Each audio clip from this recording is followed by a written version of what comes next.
Since I was born, but now I am getting old. Hakuna mota hakuna koga book.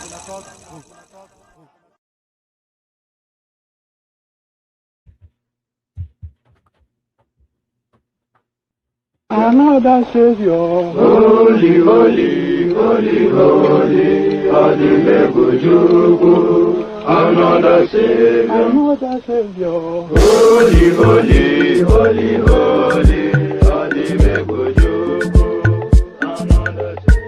Well, this is Mobien. This is dedicated to the gallant heroes of the Nigerian Biafra War and IPOB families all over the world. I remember the Nigerian Biafran War, in the thickness of the Biafra genocide. Hey, one man revived the vanishing hope to life. Let the great Biafran army to fight, and they were singing out, holy, holy, holy, holy, is another Savior.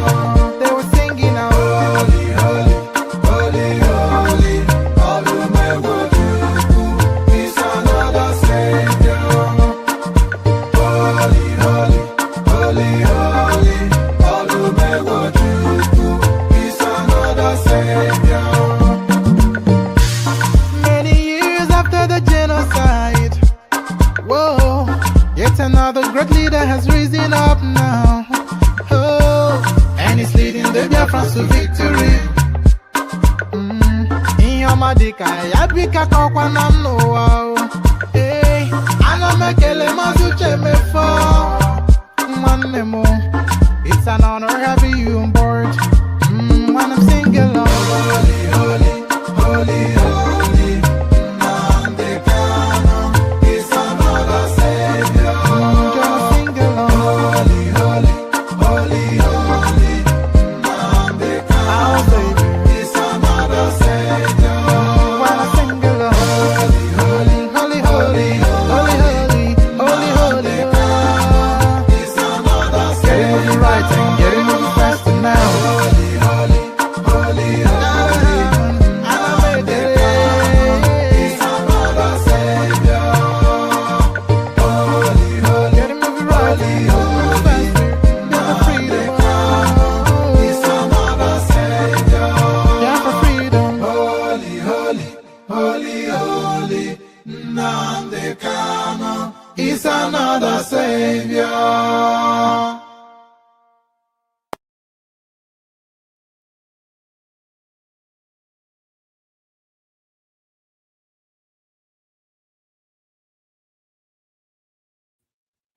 Am I unmuted? Can I be heard?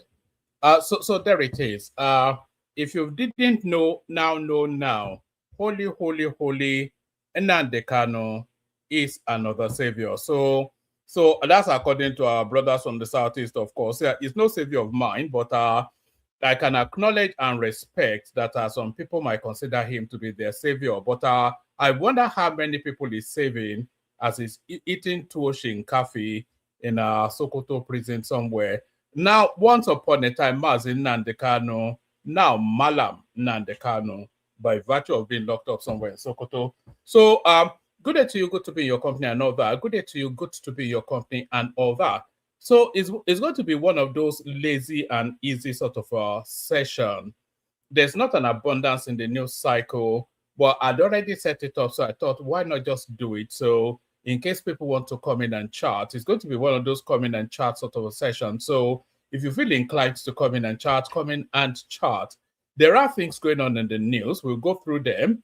But like I said, there's not an abundance. So, but Trump came out actually. Let me actually just get the Trump bit out of the way. As a lot of you may or may not be aware, Trump is in Davos at the moment, speaking to the global community. And in that conversation with the global community, Nigeria got a mention because, of course, you know that people have been waiting in bated anticipation of Trump's speech by virtue of how he has been moving funky all around the world, bombing Nigeria, insisting that they either hand him Greenland or will go there and bomb them down and all that. So people have been waiting with a bated anticipation, in anticipation of what he has to say. And in the course of his speech, he somewhat mentioned Nigeria. So we're going to be discussing that. Not that there's that much of a discussion. He only really mentioned Nigeria in passing, but then given the climate as it is now, even that mention of Nigeria in passing is quite impactful and quite noteworthy. So we will note it and we'll just then see how worthy that noting is. So we'll be passing by that one. It's the headline piece. I'm not even sure if it should be strong enough to be the headline piece, but I didn't have anything sexier than that, so I went with that. So we'll be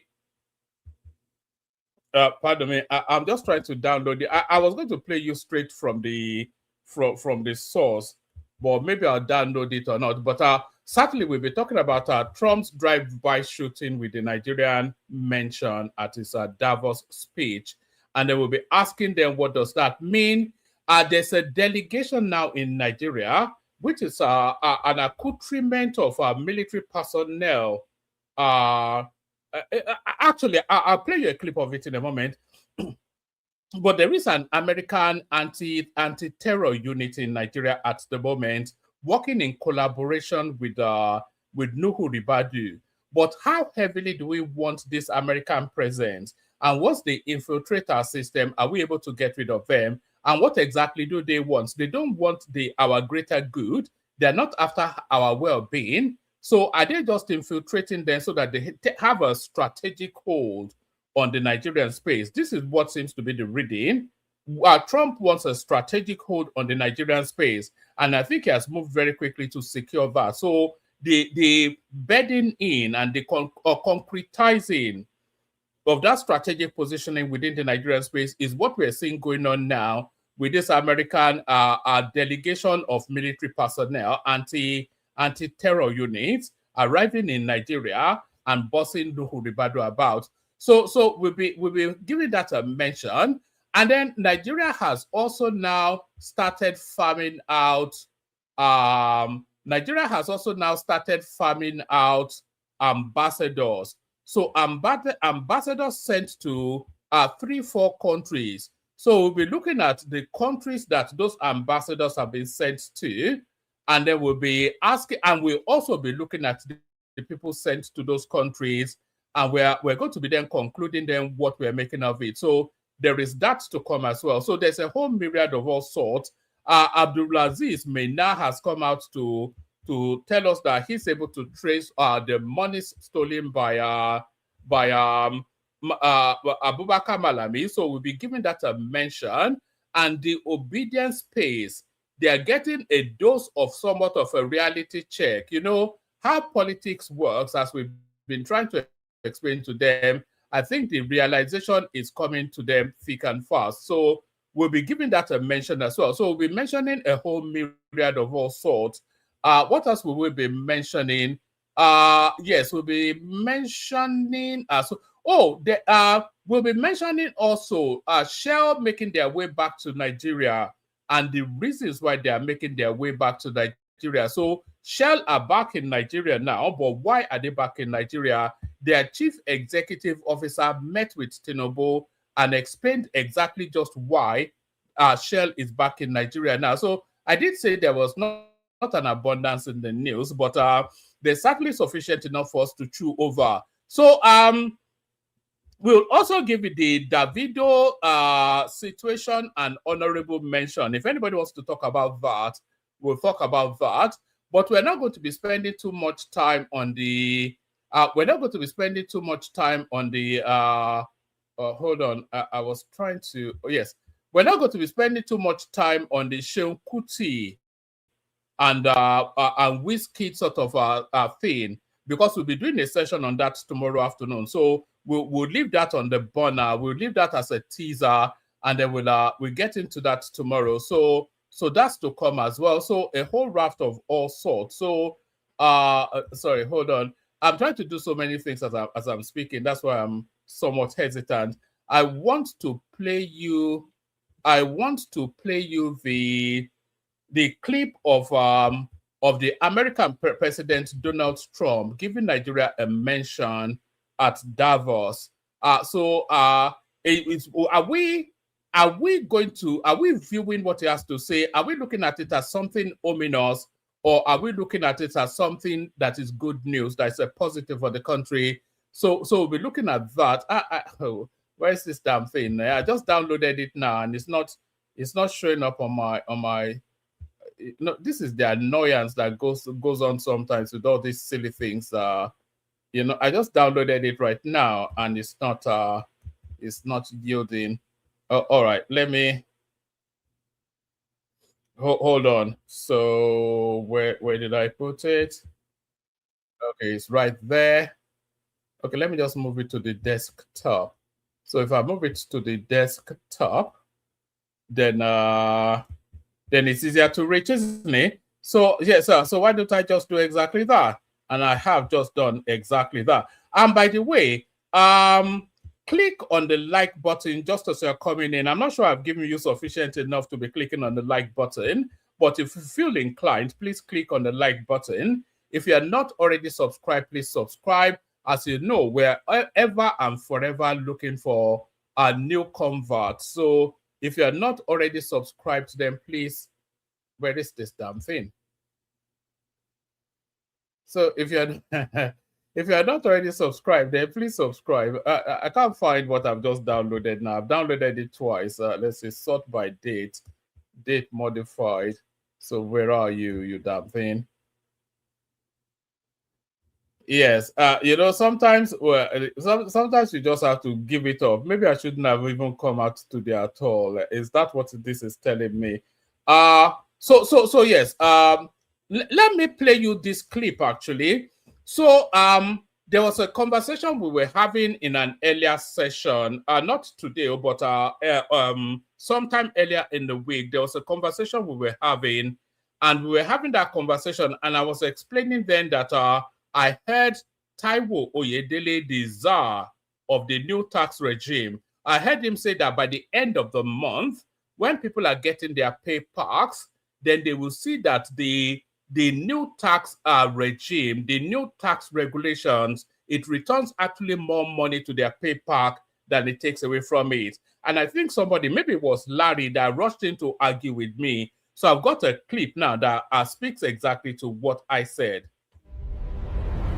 This new tax reform is scary. They say it starts January 1st, 2026. I earn 150,000 monthly. I hope tax won't finish us. Good morning. Ooh. Why are you both stressed? It's the new tax reform. Relax. Let me explain it clearly. The tax reform starts January 1st, 2026. Low-income workers, including those earning the national minimum wage and slightly more, won't pay tax. Monthly salary of 150,000 and your annual salary 1.8 million. After allowable deductions like rent, NHIS, NHF, insurance, and pension, about 220,000 is removed. So taxable income becomes 1,580,000. First, 800,000 is tax-free, leaving 780,000. Tax at 15% equals 117,000 per year, or about 9,750 monthly tax, which translates to only 6.5% of your salary and less than the tax you currently pay. Take home pay is still around 140,250 monthly. Oh, so we actually get more take-home pay. Exactly. Low income earners are protected. So you see, the tax is your friend. Don't get scared of it. Visit fiscalreform.ng for tax calculator and other resources. Powered by National Orientation Agency. So it's exactly like I was explaining. You get actually more in your pay pack this month than you previously used to have. So that's that settled. So we see how that plays out. But say hello in the comment section as you're coming in, so I can acknowledge your presence, say hello back. And apologies for the somewhat funky sort of all over the place start to the session. It will pull together at some point, as you know. So that's Agbadorian right there saying hello. That is Jajon right there, known as Nigerian, saying hello. Aladdin Kelly. I know about Machine Gun Kelly, but this one is Aladdin Kelly. It says smoke show. Maybe it caught me vaping. I don't know, but it's not a smoke show. That's Patrick Glory right there. It says one man, good morning. That's George Blue Shell. Hello, one man. And that is Chicago 12 something or the other saying hello to you, my guy. And this is Olu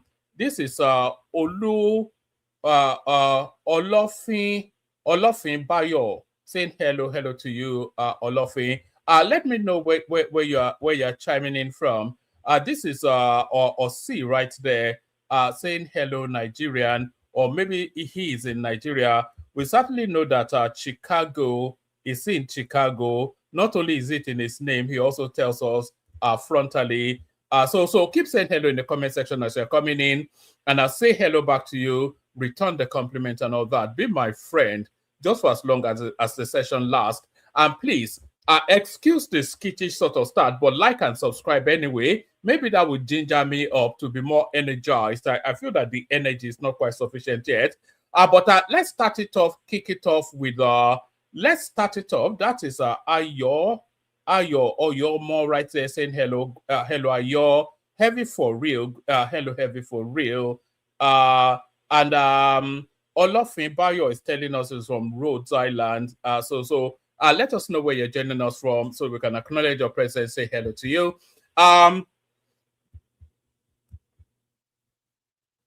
All right, let's start it off and kick it off with this one, actually, because like I said, it's somewhat of a skittish session. So we go with the skit. Yes, this is the new ambassadors now going out to their designations. Tinubu approves posting of 4 ambassador designates to the United States, France, UK, and Turkey. So it is quite, it's quite important, those countries. So those are the countries of the uppermost strategic importance to Nigeria. These are countries that we need to have both our eyes and our ears open. So it sent it to the, well, I'm expecting, you'd have expected China and Russia to be there as well, because this is 4 out of a list of 6. Because, but from my reckoning, in terms of strategic positioning, China and Russia also of the same potency, but certainly not as potent as the United States. Tinubu approves posting of 4 ambassador designates to the United States, France, the United Kingdom, and Turkey. It says, pardon me. All right. According to the statement, President Bola Ahmed Tinubu has approved the posting of 4 ambassador designates out of the 68 confirmed by the Senate last December. President Bola Tinubu has approved the posting of 4 ambassador designates earlier confirmed by the Senate to the United States, France, the United Kingdom, and Turkey. In a State House press release issued on Thursday by the presidential spokesperson, Bayo Ononuga, the presidency announced that the approvals were drawn from the list of 68 ambassadorial nominees confirmed by the Senate in December. According to the statement, President Bola Ahmed Tinubu has approved the posting of 4 ambassador designates out of the 68 confirmed by the Senate last December. The release confirmed the appointment of Colonel Lateef Are as the ambassador designate to the United States. So that let me see if I have it from somewhere else actually, because that Lateef Are, it was actually the former DSS Director General. So what exactly should we be making of that is really where let's take it from here. Let's take it from here, because I think this one might be a bit more detailed. Tinubu appoints former DSS chief Kayode Are as ambassador to the United States. So they've latched onto that as the foremost headline piece. Kayode Are, former Director General of the Department of State Services, will represent Nigeria in Washington as the country's ambassador to the United States. President Bola Tinubu approved Mr. Are's posting alongside 3 other ambassador designates on Thursday. According to a statement by the presidential spokesperson Bayo Ononuga, the other postings include Ayodele Oke or Oke to France.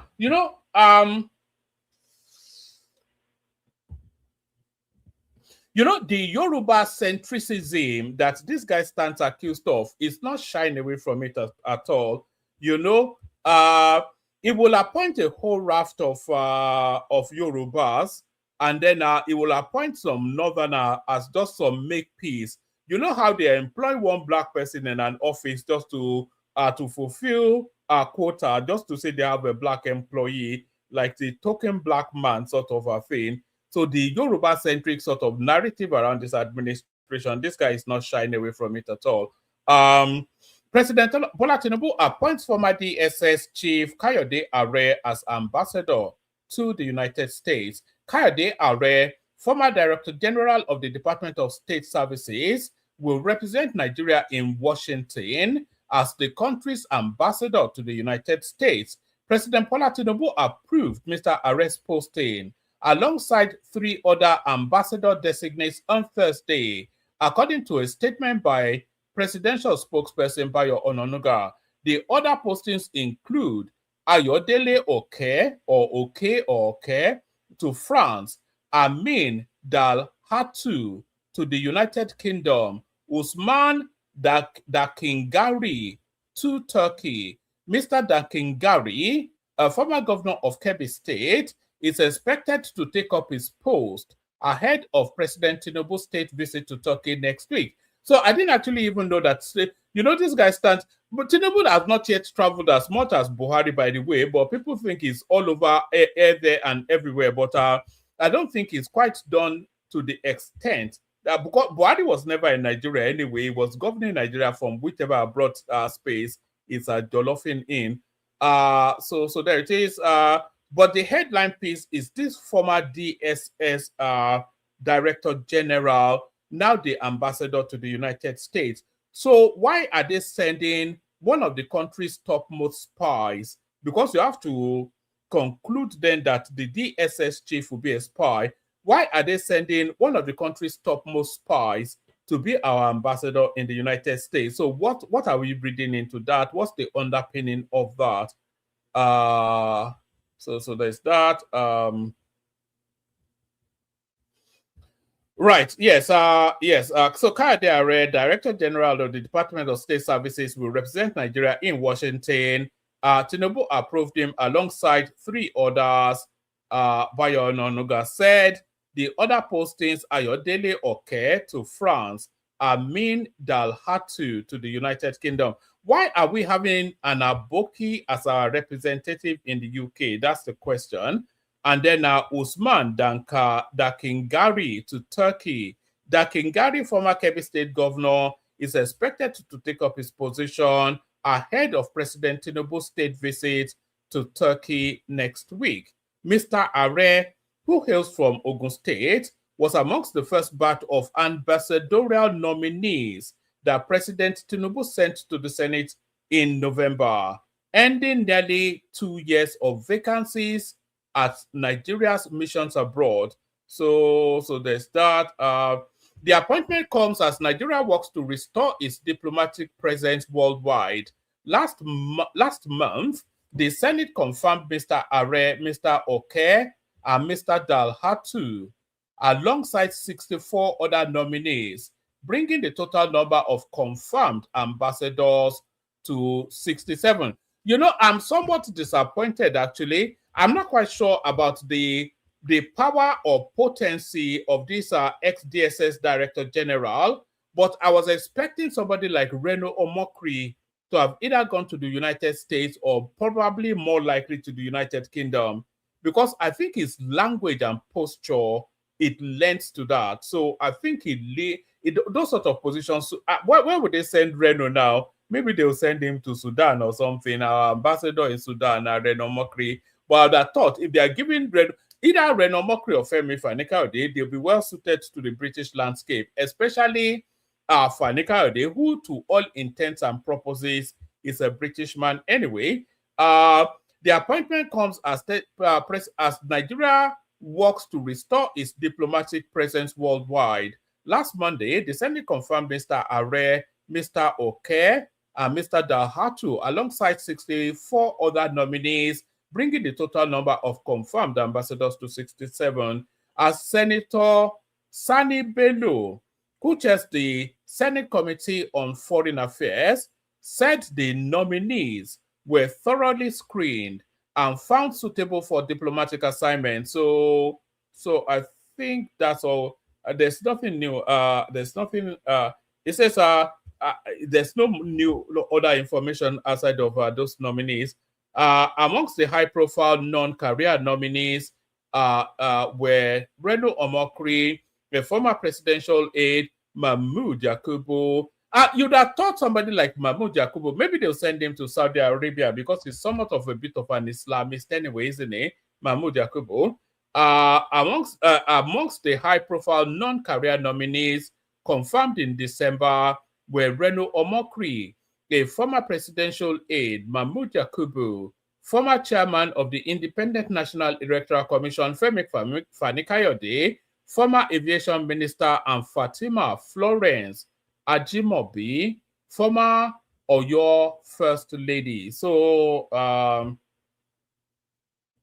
according to Onanuga, the ambassadors will be posted to countries with which Nigeria maintains strategic bilateral relations, including China. So these are the next round of nominees that are going to be coming out.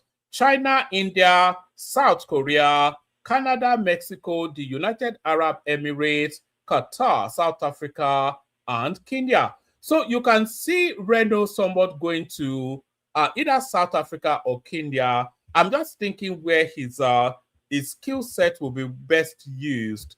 And I cannot see Renault in China because it would just be a waste of space, or India or South Korea. But I can see him in Canada. I can see him in Mexico. I can see him in the UAE as well, or Qatar. He's not even a Muslim, but I can see him in South Africa, Kenya, or Canada. Where do you think somebody like Renault or Fani Kayode should be posted? Let me know in the comment section.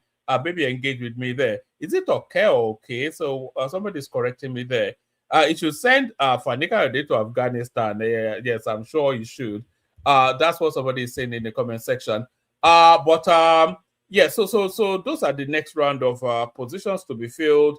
The president has also directed the Ministry of Foreign Affairs to notify the government of the 4 countries about the latest ambassador designates in accordance with diplomatic procedure. So there it is right there. I don't have sufficient enough knowledge of any of those nominees in order to give you any commentaries on if or not they are good appointments. But let me bring you something that is good news. Shell is back in Nigeria. Shell is back in Nigeria. We are very keen to invest in Nigeria, but I'll say this hasn't been always been the case. Your leadership has created an investment climate over the last few years that has propelled Shell to invest in Nigeria. So who is saying this? It's the chief executive officer of Shell itself saying this. So let's watch and listen to him say it. Let me know in the comment section if you can hear it. We've been having problems with audio over the last few sessions. I have been most impressed by is the talent that this country has, many of whom we are privileged to have in Shell, and many of whom work outside of Nigeria for Shell in multiple different locations. It is actually one of the largest groups of people working outside of their country is Nigerian staff who will come back one day and serve the country as well. As both the special advisor and the GCEO have said, we have really been in a space where we are very keen to invest in Nigeria. But I would say this has not always been the case. Your leadership, your vision has created an investment climate over the last few years that, I will be very honest with you, has propelled us to invest, in particular also as we compare to other investments around the world. Stability in today's environment will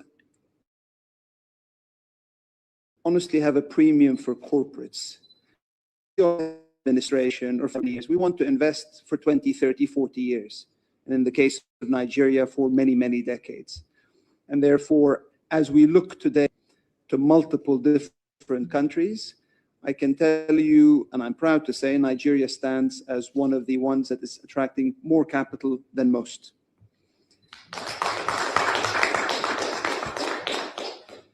That, Your Excellency, is honestly due to one reason. It is your leadership.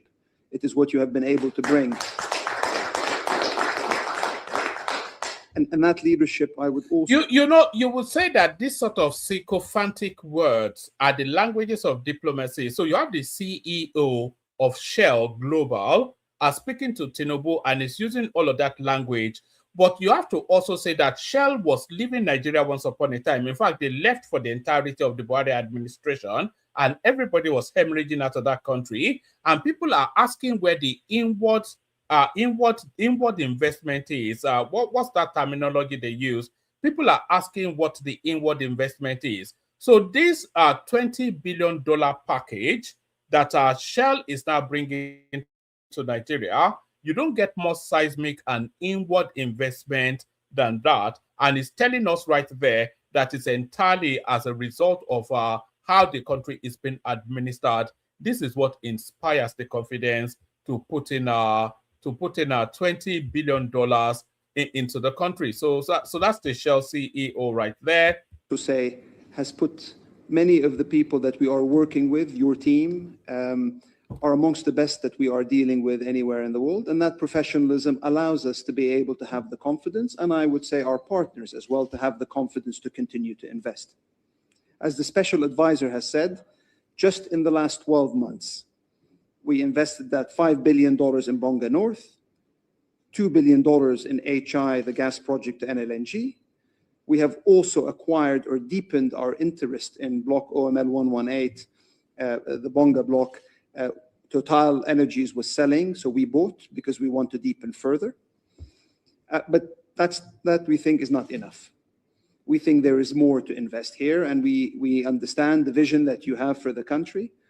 And so we are indeed working on a project, Bonga Southwest, that could potentially, if we get to an FID stage, see us with the partners invest around $20 billion foreign direct investment, half of which will be capital, and the other half will be the operating expenses and the like that will come into the country. This will be one of the biggest, I would say, energy projects in the world. And I'll come back to that if you don't mind in a second, but there is more. We still see opportunities like Bolia Chota, which is further in the funnel, to be able to continue to invest. We see opportunities like Nuadoro, which is another one we would invest in. And we are looking at the exploration round that you currently have ongoing because we are interested to potentially look even further out for those investments. That is a sea change maybe than where we were several years ago, where we were pulling back on investments rather than putting the sorts of billions of dollars I'm talking about. Maybe the last thing I will say, Your Excellency, to Bonga Southwest, that huge project, I'd like to thank you. I'd like to thank you for the leadership you have shown there to be able to provide the incremental incentives that are now getting us line of sight to an investment in this project with our partners. That is a significant step forward. I recognize over the next 2 months, and I would very much ask for your support to now officialize the framework that you have so kindly supported. I think that allows us to now make the next move, and I am pleased to say that on the basis of what we have seen, when we walk out of this privileged audience today, our team will start the pre-feed on that project, looking over the next few months to get it to a level of maturity where we can take it into feed, and as the Group CEO as well said, eventually into FID, hopefully in 2027, and we will look to fast track that as much as possible.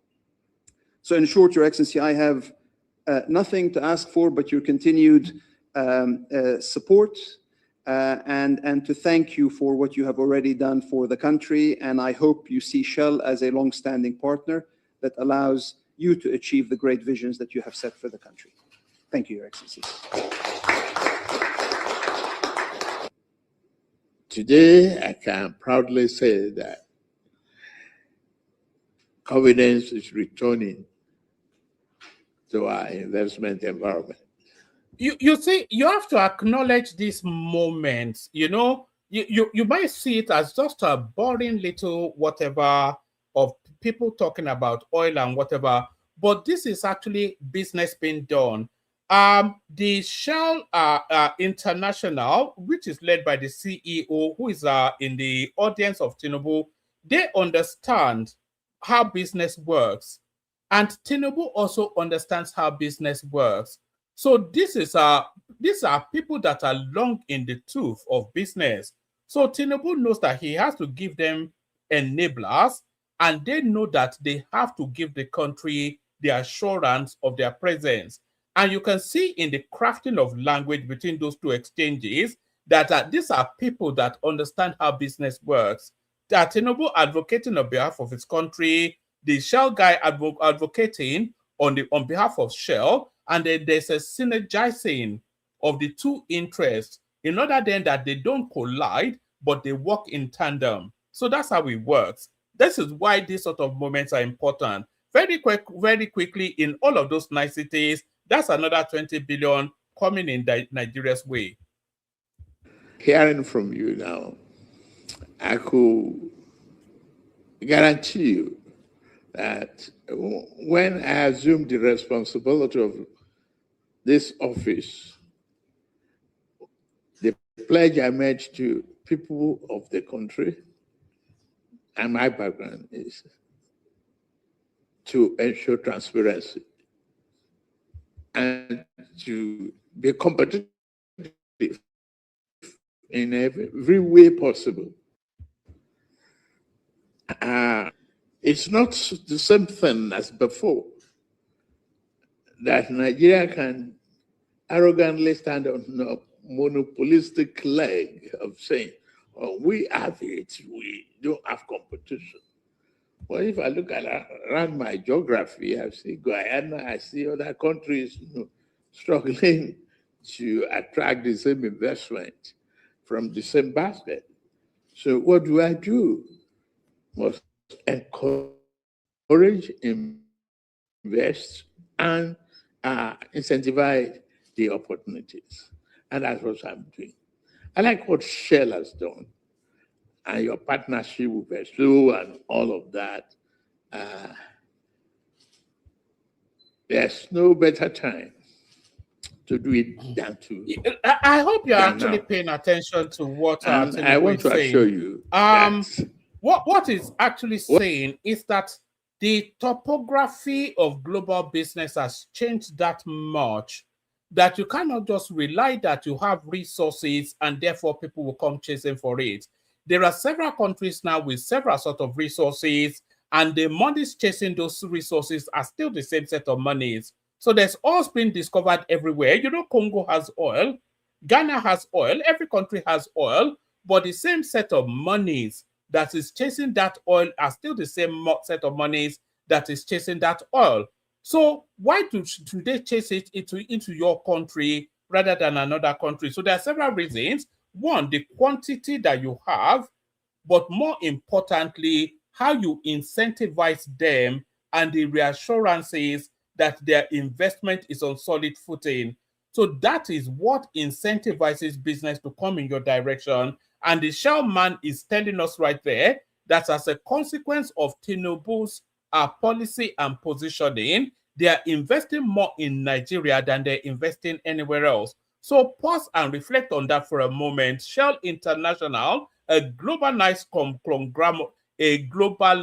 conglomerate with a presence in every known country that has resources, is telling you that they're diverting the abundance of they are betting a lot. They're betting quite a lot of their future on the Nigerian fields, and they are saying they are doing that off the back of how Tinubu is positioned towards business. So that's the difference right there, and that is leadership.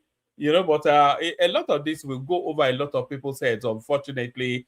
But these are the boring bits that puts money in the pocket of the country. That's just how it's done. So I thought I'll bring that to your attention, just to let you know that Shell International is now back in Nigeria, and I think I may have the clip that have been. Where's this? Yes, I think I may have the Trump clip now. I've been able to download it somewhat. So we'll listen to that momentarily. If anybody wants to come in, by the way, I'm just trying to stick it together. It's not if we are listening to Tinubu talking about oil deals, then that tells you just how much news there is in circulation. So there's not an abundance in the news cycle. So if you want to just come in and gist or whatever, just come in and have a chat with one man, you can do that. Let me see if that is ready. So here is Trump telling us then, giving Nigeria a mention at an important speech that he had in Davos. But what are we making of what he said? So listen to what he has to say first, and then we'll discuss what we're making of it. And in Nigeria, we're annihilating terrorists who are killing Christians. We've hit them very hard. They've killed thousands and thousands of Christians. What's that all about? So there it is right there. In Nigeria, we are annihilating. Did he say annihilating? I think it's annihilating, isn't it? Or whatever. In Nigerians, we are savaging the bandits that are killing Christians. That's what he said at that important meeting. So what does that tell us? That tells us then that there's a commitment beyond just that Christmas Day bombing of Sokoto State. So what does that then, should that fill us with trepidation or with hope? That is the thing. because there's an ambiguity to that statement, and it, depending on how you are politically leaning, then you give it the interpretation. So does it give us reasons for trepidation, or does it give us reasons for hope? So if you look at events subsequently and consequently, you might well say that that it gives us reasons for hope, because not only did we see recently the Americans sending a whole bunch of military kits to Nigeria for this ongoing war against insurgency, they've now sent a high-powered anti-terror team to Nigeria to synergize with Nuhu Ribadu. So let's pick it up from here.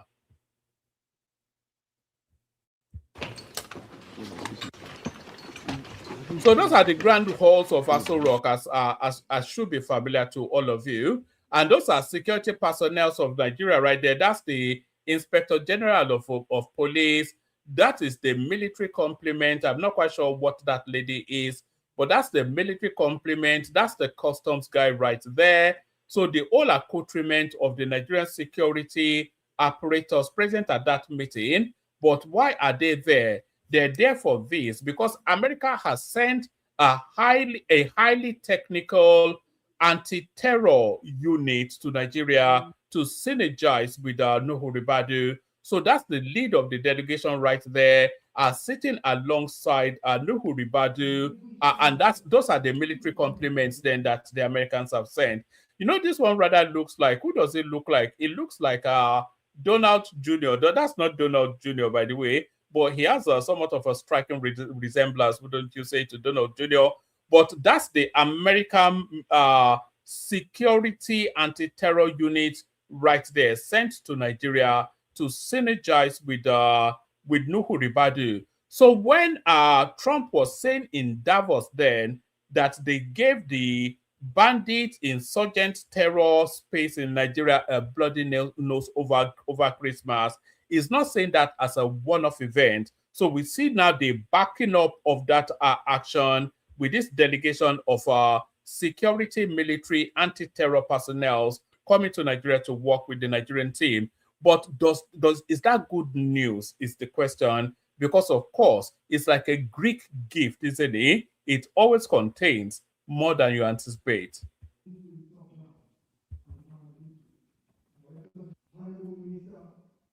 So those are the usual functionaries. They go on to give us an explanation of why they are there in a moment. So that's the Nigerian team, of course, with people trying to look as important as their job title tells us they should be, but they are all as dumb as they come. There's no single IQ amongst the whole bunch of them, of course, just a bunch of here is the explanation. Especially between the two countries. Oh, hold on. Let me start it again. Bilateral cooperation, especially between the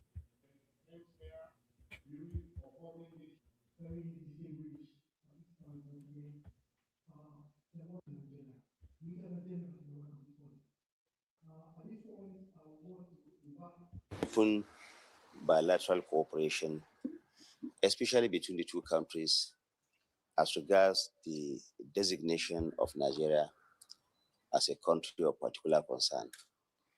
We have had remarks by the National Security Advisor of Nigeria and the U.S. Under Secretary of State for Political Affairs. Therefore, I want to give you a few remarks, and thereafter, if you have any questions, we can then take. Now, this engagement that we have just had represents the third high-level engagement by senior U.S. government leadership since the visit of the Nigerian delegation to Washington in November last year. Now, all right, that guy goes on to give a bit more detail on what we just saw, but the upshot of it is that the Americans are embedding even more within the Nigerian narrative. It's a good news for insecurity if you want to see it that way, but is it in the overall interest of our national interest to have this level of interference, especially in our security structures? That remains to be seen. We find out in the fullness of time. So let's go on from that to this one. In the fullness of time, we were saying, and here is the fullness of time dawning on the obedience space. What we've always parroted on this platform, it looks as though the penny is starting to drop in the obedience space. So here is a little bit of a snippet coming out of one of those Twitter spaces where they all are huddled together to do their midnight meetings. So here is an outtake from a midnight meeting of the obedience. They put their persons, the structures. They are people loyal to one certain candidate. So she's talking about the ADC, and she's saying that they have put their persons in the structures. So just listen to what she has to say. You'll be able to piece it together. They put their persons, the structures. They are people loyal to one certain candidate. And the states where they are, where obedience are having stiff competition, where they are not allowing them to penetrate, is more than the one we already have. We've been able to penetrate. So when we come, we shout on top of our voices. There are reasons for it. So saying Peter Obi will win now, it doesn't work like that. That is why we even have to join a party. The process is not as straight as you people are saying it on Twitter. So like I said, the penny is starting to drop. So she's saying there that they've put all their persons in all the key positions. And that is Atifko, of course, that she's referencing as they. We've discussed this endlessly on this platform. The whole of the complements of the ADC, they are all article persons. So I'm not quite sure what window opens, but that's that. Let's see, what are we looking at? All right, so that's that. Okay, let's actually play that to the end. I want to show you something else on Seyi Makinde, but let this one play out first. The penny dropping, dawning, a moment of reckoning, reality dose for the obedience space. So it's not that you just pick delegate. No, it will still pass through that ADC chairman. And if you change name, there's nothing you can do. Because the name. So listen to what she's saying there. It's not just a matter of getting the delegates, that's one, but the list of delegates has to go through the approval of the ADC board, which is oversighted by Article people. So they will pick delegates that gives Article we know the ticket belongs to Article anyway. Why do we even carry on with this topic? You will not even know. So that's why we don't just have to be members. We have to have obedience that will be in key positions in those states, in the wards, in the local governments. Should in case an indirect oaths, we are very aware. We are sure that, okay, it is the names of people that are loyal to, that can sway votes for Peter Obi, that will be there. Else, it will be like it will be like dream. So consensus is the best though, to me. If you are doing direct now, they are not even allowing you to register. They are telling you no registration. Meanwhile, they are doing registration up north. So those are the issues. All right. So if you for a fuller understanding of what she's saying there, they are talking about the possible pathways for a candidate to emerge within the ADC. And I want you to hear what she said last, because I'll get to that in a moment. Listen to what she says, and then she says, foul. So listen to this quite intently. Of not. So those are the issues. Hold on. If you are doing direct now, they are not even allowing you to register. They are telling you no registration. Meanwhile, they are doing registration up north. So those are the issues. To be like foul, be like dream, that are loyal to, that can sway votes for Peter Obi, that will be there. Else, it will be like foul, be like dream. So consensus is the best though, to me. If you are doing direct now, they are not even allowing you to register. They are telling you no registration. Meanwhile, they are doing registration up north. All right. So what she is saying there is that Ola, come up, so you can come and keep me company if you are free. So what she's saying there is that they are looking at the options that they're going to use to emerge a candidate for the ADC. So what are the options? There's the direct, there's the indirect, etc. So there's the direct, there's the indirect, and then there's the consensus candidate. But the two options being explored by the ADC is the direct candidate or the consensus candidate.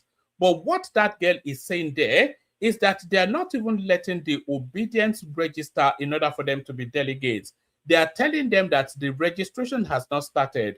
But meanwhile, people that they know will be loyal to Atiku are already being registered at the north, in the north. So that's what she said now. So if it comes to a direct primary, Peter Obi need not turn up at all because it's already secured.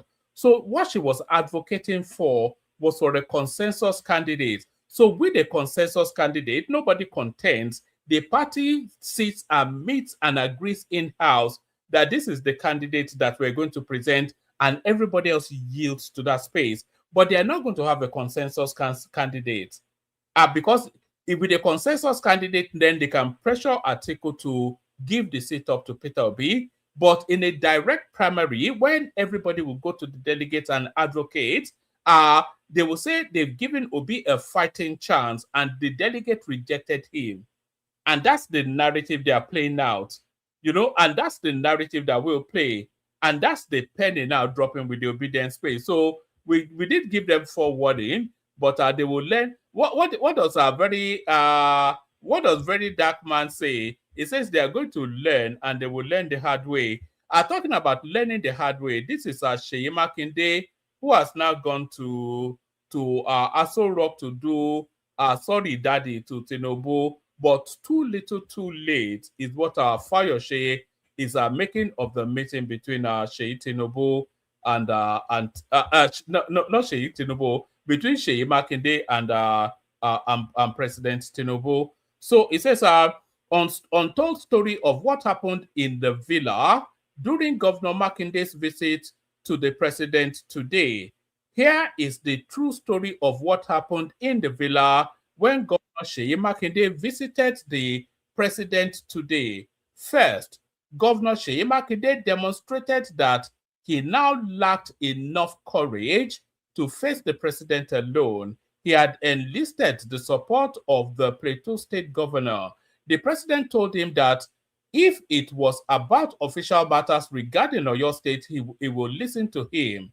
But if it had to do with politics and any claim that it was Wike that angered him to go on TV to accuse him, the president, of plotting to turn the country into a one-party state, it is better, as usual, to go on TV and say all he, Makinde, had to say.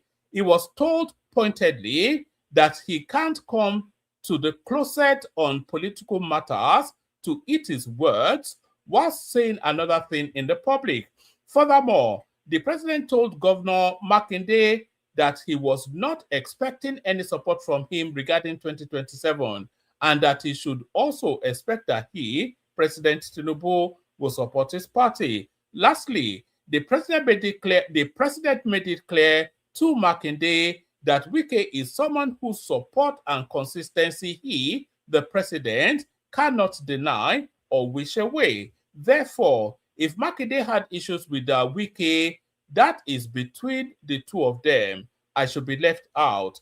That is why Makinde told the press that he is comfortable in the PDP. It is because of the reality that there is nothing for him in the APC. And after this meeting, shouldn't Makinde tell the people of Oyo State if he had returned the 30 billion naira he admitted to have received from the federal government as intervention funds for the January 2023 Ibadan explosion? So this is from Ayo Fayose, of course.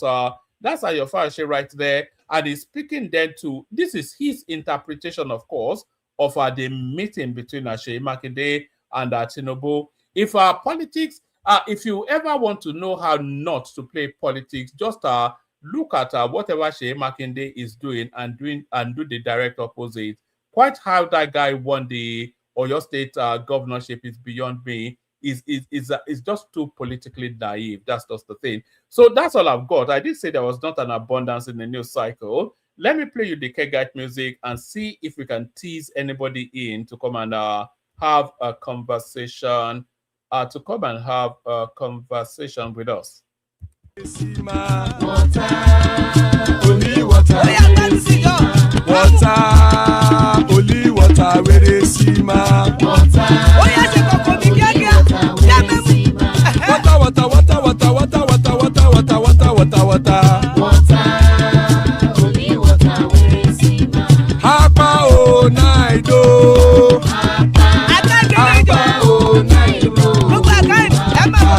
Hapa you don't come oh.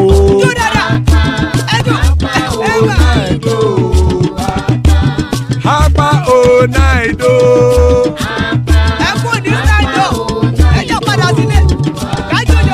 Oro keke elemu ye o. Ide shodi ya kekere elemu re o. Obi master kekere elemu re o. Chifu Latif kekere elemu re o. Erukulele elemude. Erukulele egbe elemudodo jare o. Erukulele Ghana ti de everybody o. Ọmọ ẹlẹ́yẹ ẹ̀yẹ o ó dilé o. Odúyẹ̀lá ẹ̀yẹ o ó dilé o. Petro Sodana ẹ̀yẹ o ó dilé o. Petro Sodunke ẹ̀yẹ rẹ̀ ó dilé o. Ẹlẹ́kọ̀ ọ̀run mú ìní o.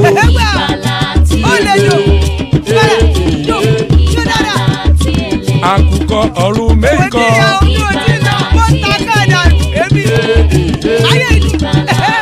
Ikú kò ní ríwà gbéṣe o.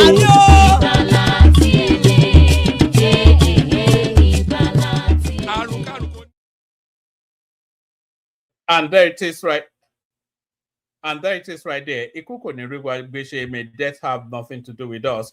So we got Chioma joining us. Good to see you, Chi. And To Nigeria makes one of his rare cameo appearances. There's To Nigeria right there. Before I think Chioma sent this in, so maybe she wants to run commentaries on this. This is about the beef. Who's the greatest? Was it Burna Boy or Fela Kuti or Wizkid or Fela Kuti? Anyway, let's listen to this, and then Chioma comes in after it. You see, Nigeria is the only country in the world that don't have music legends. Nigeria is the only country in the world. America, they have their Dr. Dre.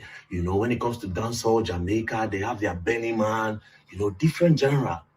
Reggae, you see Bob Marley, you see Lucky Dube. You know, Nigeria is the only country that don't have music legends. You know why? Because this place, they don't call them music legends. They call them past glory. And for this reason, they have constantly disrespected people that we should idolize, people that we should respect.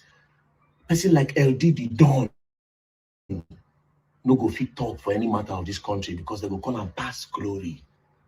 If African China talk, they go call them past glory. If Plantation Boys talk, if P-Square talk, if Remedies talk, if Tony Tetwila, call them. Jasmine Olofin, call them nice. Vector the Viper, Sasha P, Asha, where them see, P-Square. If these people talk, they call them past glory, Two-Face Idibia. Face alone, blackface, the Plantation Boys. You call them past glory. And you people have constantly disrespected people that you idolize. Now, why am I talking about this? This issue going on between Wizkid and the Kuti family. Because of this reason, a lot of you have gone out of your way to disrespect Fela Kuti. And it's not fair. It's not fair. Now I'm going to talk about Wizkid. I don't have a problem with Wizkid and Seun Kuti doing their thing. Personally, I feel like Wizkid would have just knocked Seun Kuti like this. If Wizkid had come out to say, Well, first of all, I have a tattoo of Fela on me. Fela is somebody that I respect. If you go down to history, somebody I love and I respect. I will not let anybody disrespect Fela. But again, you Seun Kuti, are you bigger than me? That one said for big, very good bands. But this thing when you post as Big Bad Kuti, I am Big Wiz, every day bigger than your papa. What do you want to do, fool? This small thing where you post, you can't make the whole Twitter children start to bash Fela name, they short Fela. Now, the one where even bust my head and say this tweet. After Wizkid, Fela is the greatest Afrobeat artist. Fela no gets Grammy. God is dummy. Now, let's talk about Wizkid Grammy. This is Wizkid's Grammy. Wizkid, Best Music Video, 2020, Brown Skin Girl with Beyonce and Blue Ivy. Best Music Video, not even for vocal. Best Music Video. Is Wizkid a model? Is Wizkid a model?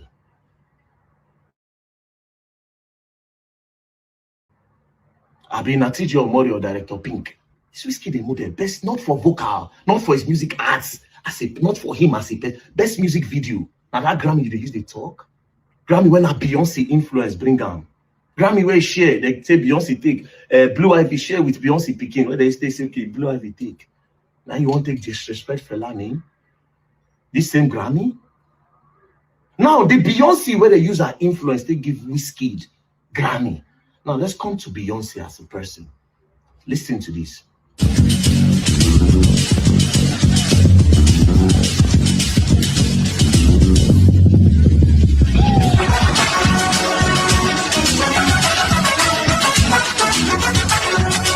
What is the title? Beyonce pays tribute to late Afrobeat legend Fela Kuti at Coachella. Now zombie they play like zombie, oh zombie. That was zombie Fela. Now let's see the person where I influence give Wizkid Grammy. Let's watch. You see, Beyonce honors Fela. Now let's read. Beyonce talks Fela Kuti in recent Billboard interview. I recorded more than 60 songs. Everything I ever wanted to try, I just did. I started off being inspired by Fela Kuti. I actually worked with the band from Fela for a couple of days just to get the feel for the soul and heart of his music. It's so sexy and has a great groove. You get lost in it.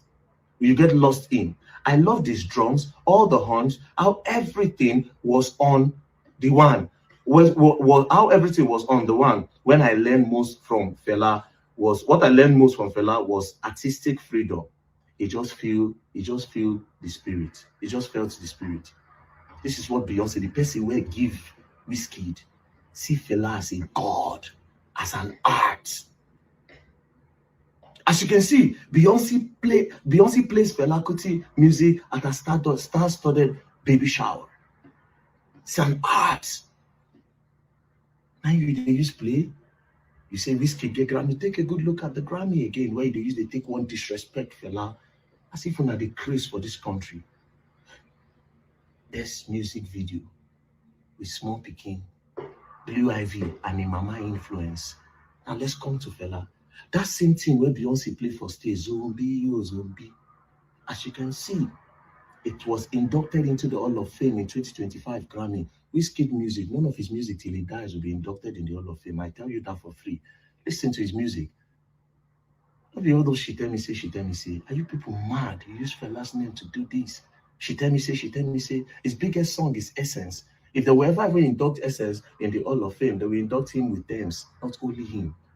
Now look at his inducted recording album, Zombie. Artist, songwriter, producer, Fela, everything was Fela. No credit went to anybody. Everything was Fela. Fela is an art. You don't see where they do Fela. Fela for stage. I don't watch Fela. I don't fool my brain. But we say if one sound no click, Fela, you go to repeat. Because of Wizkid, you people disrespect Fela. Are you mad? Now let's go further. Talking about Grammy, this 2026, he will be given a Lifetime Achievement Award in the Grammy. After he was inducted in 2025 in the Hall of Fame, they give him a lifetime. Wizkid can never get a Lifetime Achievement Award in the Grammys. Never. Never. Which song? Which sound? When it comes to music as an art, nobody for the Fela family, for the Kuti family, Wizkid reach. Nobody. Music as an art. Let me say they sing. Music as an art that involve drumming, sounds. Whiskey not even play instrument. Which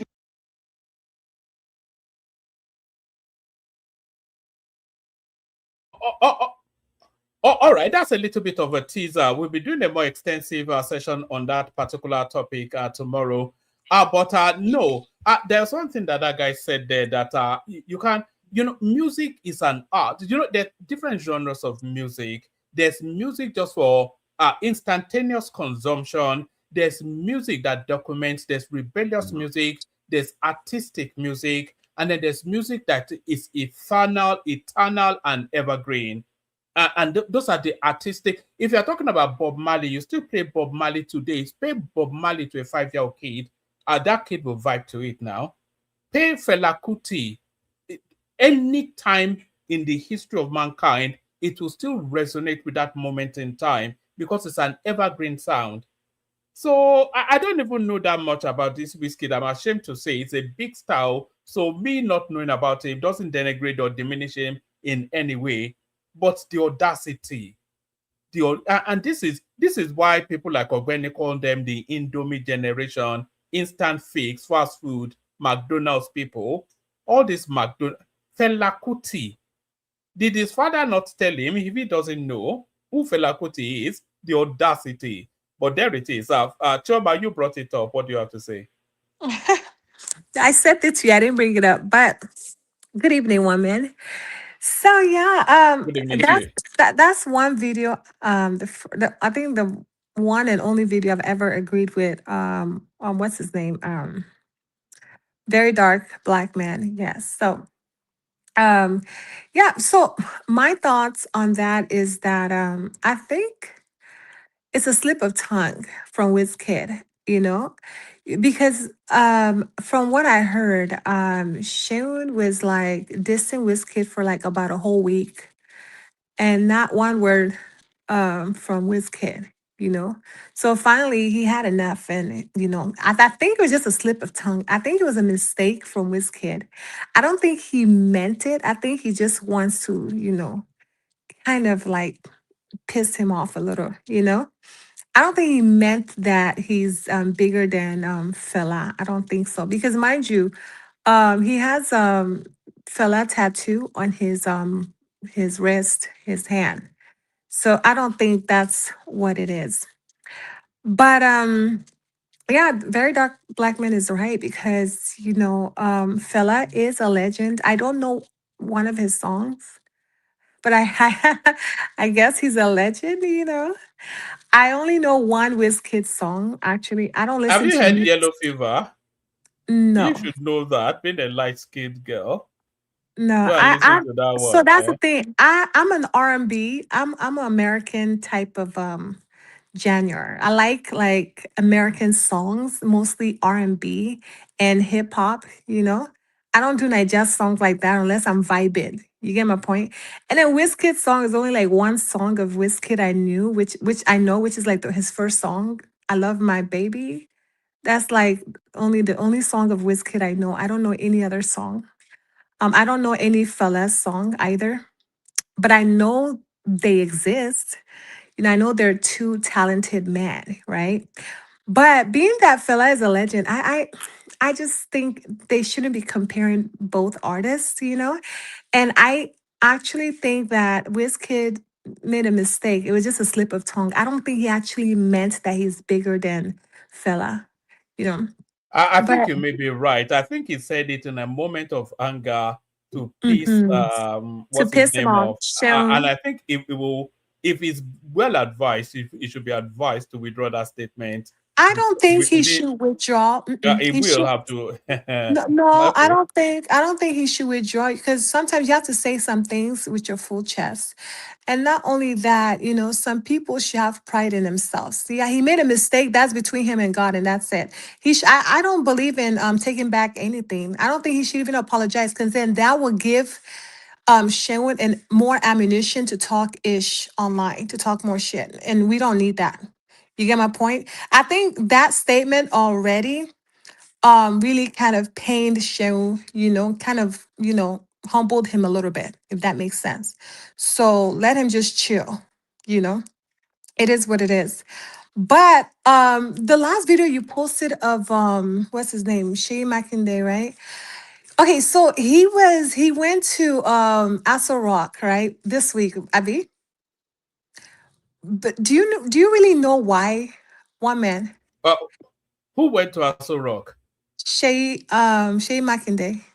Shea Makinde. No, it's a state governor now, so for whatever I reasons know, but pertinent, you yeah, said but this happened recently, right? yes, I think it was yesterday or the day before. Okay, but do you know why? Do Do you you want me know to why? just I know why. Oh, okay.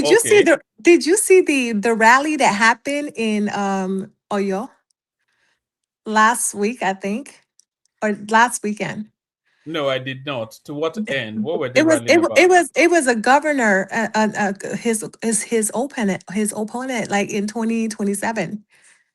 I forgot the guy's name, but it was massive crowd. The crowd was so big, it was so large. Ask Baba, he will tell you. It was a very big crowd. I'm shocked that there was no stampede. It was crazy. One man, the crowd. So I think that guy is going to take over. I think he's going to be the next Oyo State governor. Yeah, By but the Shea way Makinde is things, no longer in contention now. He served 2 terms, so he's not on the ballot anymore. and the guy's an APC candidate. He's not even the PDP. So I think that's part of the reason, just because. I think Shea Makinde is looking for political relevance post his governorship of Oyo State, and then I think he wants to strike a deal with Tinubu, to say, look, daddy, what do I get after this or something? So he's making all this rebel noise in the PDP that he wants to be on the ticket. So, but of who's going to vote for him? So that's just a nonsense. But it's very cold out there. Once you are used to the allure and the expansiveness of power, look, they're just stripped bare now. All the security retinues go, all the ranker that goes. Look at somebody like Rotimi Amechi forever and constantly crying that where are my security details? Why am I so naked like this? So I think they all live in fear of being out of power, and I think that's what he was trying to negotiate with Tinubu. But I suspect, as Fayose said, Tinubu probably just told him to get lost. Interesting. Well, Makinde has a voice for the newer, the new generation. So he's still young and, yeah. Is that the only So, criteria now? People are always talking about this generational chasm. Is that the only criteria now? Is that a metric of measure? Or is it the yeah, substance of what you have to offer? we don't want the past politicians. We actually want like new representatives. People that governorships that actually govern the people, that understand the people's situation. Not just someone there. Shane McInerney never really contested. You know that, right? But Well, no, still, he's putting his name about now for the PDP ticket. yeah, but he did well. He governed Oyo State very well. He did an excellent job. Even the whole of um like Oyo State, like the road, he did a very fine job. He got the best engineer that built the road, and it was big progress. So I'm very proud of Shay Makinde. He did great with Oyo State. Do you know him personally? Because the way you are talking about him, I know you are in with the big shots. Do you know him? No, no. No, but I mean, he did great since he became governor. He did great. I mean, whoever got that road contract, did a great job for him. Wink, wink. So anywho, one man, what's on the news? Just me. There's not a lot. That's why we're just mooching about. There's an American security unit in Nigeria, counter-terrorism unit, synergizing with Nuhu Ribadu. and we're speculating if that is a good news or not for Nigeria, and is there a sovereignty payoff as the price of that? So there is that in the news cycle, and then there's the ambassadors been appointed now to the United States, United Kingdom, France, and Turkey. The standout being the one appointed to the US, which is the former Director General of the DSS. So we're wondering why that particular person for that particular post, essentially having a spy as our ambassador to the United States. Yeah, so I was gonna say that, I think it was a big mistake for Obi to leave the Labour Party. Just based on what those guys were discussing on Twitter. I don't follow that page. I don't follow any political page. But from this little snippet I heard on your show, I think Obi made a mistake. If he's going to run, he should be running under maybe Atiku or maybe Tinubu, because ADC is not going to choose him. And then Labour Party, I mean, I think that he cannot contest in 2027 because he will be wasting his Don't be money. surprised, Choma, if you see Obi's name on the ballot for the Labour Party in 2027. Why am Labour I Party, saying right? this? The Labour Party. The courts have just sacked Julius Aburi, who has been parading as the chairman of the Labour Party, and they have instructed that INEC recognize as it na something D. I can't remember the name fully. The Obi faction of the Labour Party. The courts have instructed INEC to recognize them as the legitimate Labour Party. So if that follows through, which it should, then that ticket remains open for Peter Obi. So don't be surprised. And even Yusuf Dati told us that this guy has not formally resigned from the Labour Party. He's not saying any. But I You won't be surprised. I thought he had a whole press conference saying that he's leaving Labour Party and joining ADC. Yeah, but he didn't say he was leaving Labour Party. He said he was joining ADC. You see, it was a well choreographed, crafted language I used. Oh my goodness, Peter B is all over the place. Like, come on now, I don't like that about him. He's I so think he's played confused. himself. I think he's played himself in this. The problem that I find with Peter Obi is for all of his punch and popularity, he doesn't have the right set of advice around him. If he's relying on people like Aisha Yesufu and all these elements, then what do these people know about politics? They only know about shouting, greatest Nigerian people. That's not politics now, So I don't think he has the right set of people around him. I've always thought that. A bit like Showore even. I even offer Showore that, look, if he needs a brain, I could be the brain that he needs. He just told me to get lost. So, one man, how much do delegates make? Like if I was to be a delegate now, right? And if I apply, how much It's you not a think paid post, though. Huh? It's How? not a paid post, but a delegate can make in the course of presidential primaries, they can make in the region of maybe $150,000, because the average package that they get from each candidate is about $40,000. So if somebody comes in with $25,000, you take his, and if the other one comes with $35,000, you take his. And then if the third person comes up with $50,000, you take it as well. So it's like a bidding war. They make generational money in the course of that week or so. So how you have to put me on. Show me how I can apply to be a delegate. Well, you don't need money. What do you need? You're already. How much money do you need? You're already loaded now. If you're just making if you're pulling that kind of money in just like 2 days, why not? Yeah, but that's once in 4 years, though. It's still worth it. Something's better than nothing, Yeah. Yeah, but Atiku would have cornered as the obedience are now cottoning onto. Atiku would have cornered all the delegates in the ADC. That's what I'm thinking. So, yes. So basically, Obi has no chance at all. If I He was has no obese, chance if his ambition is to get the ticket. He has no chance. But I think Obi is savvy enough to understand that he's vying for the vice presidential ticket.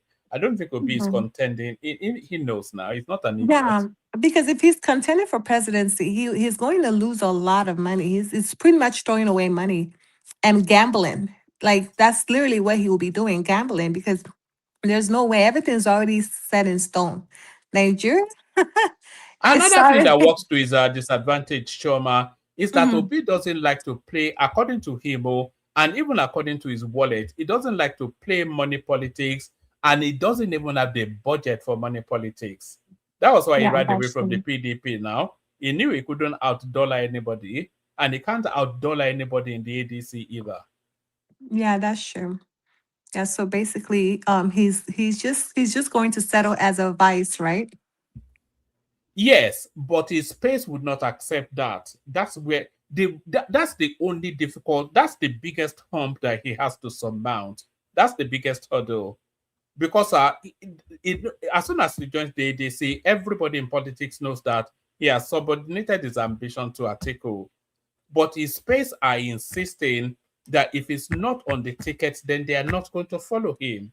But Because do you that has think always been their journey. Man, I think Obi made the right choice, Jerry. All this one you're talking about. Why is it all of a sudden when he moved to ADC, then all of a sudden the crisis within Labour Party was resolved? All this is just APC is just trying to. It's resolved basically because they feel threatened by ADC, obviously. Like they just want to. It's more or less like a what do you call this thing again? Divide and rule. Because for me, I think Obi made the right move. Like you can never tell if Atiku, if he comes around, he might just give it to him and not be selfish about it. And that's when there will be real problem. But for me, Obi going back to as soon as Obi goes back to Labour Party, there will be another court case. So for me, I think he made the right move. I don't see any regret in what he did. All right. You know, it's not even in Atiku's gift to give him that ticket. If Atiku steps down, Rotimi Amechi will insist that the primary, and if they go to the primaries, Rotimi Amechi will still beat him. I know you want that. Wait, can Atiku be vice president again? No, he can't now. If Atiku steps down from Peter Obi, then he steps out of politics completely. Then he becomes like an elder statesman. Yeah. Okay. I thought I was gonna. But if Atiku steps down, the people won't get that ticket ahead of Rotimi Amechi. And Rotimi Amechi is not giving it to him. No way. Rotimi Amechi actually hates him, you know. You know, a lot of people don't like Peter Obi. The real top end of politics, they can't stand him. But you know, because they can't stand him because he's not part of them now. Yeah, he's in the clique. He's not part of them. He's not part of them now. Like, why would they? Why would they hate him? Yeah, he's not part of that.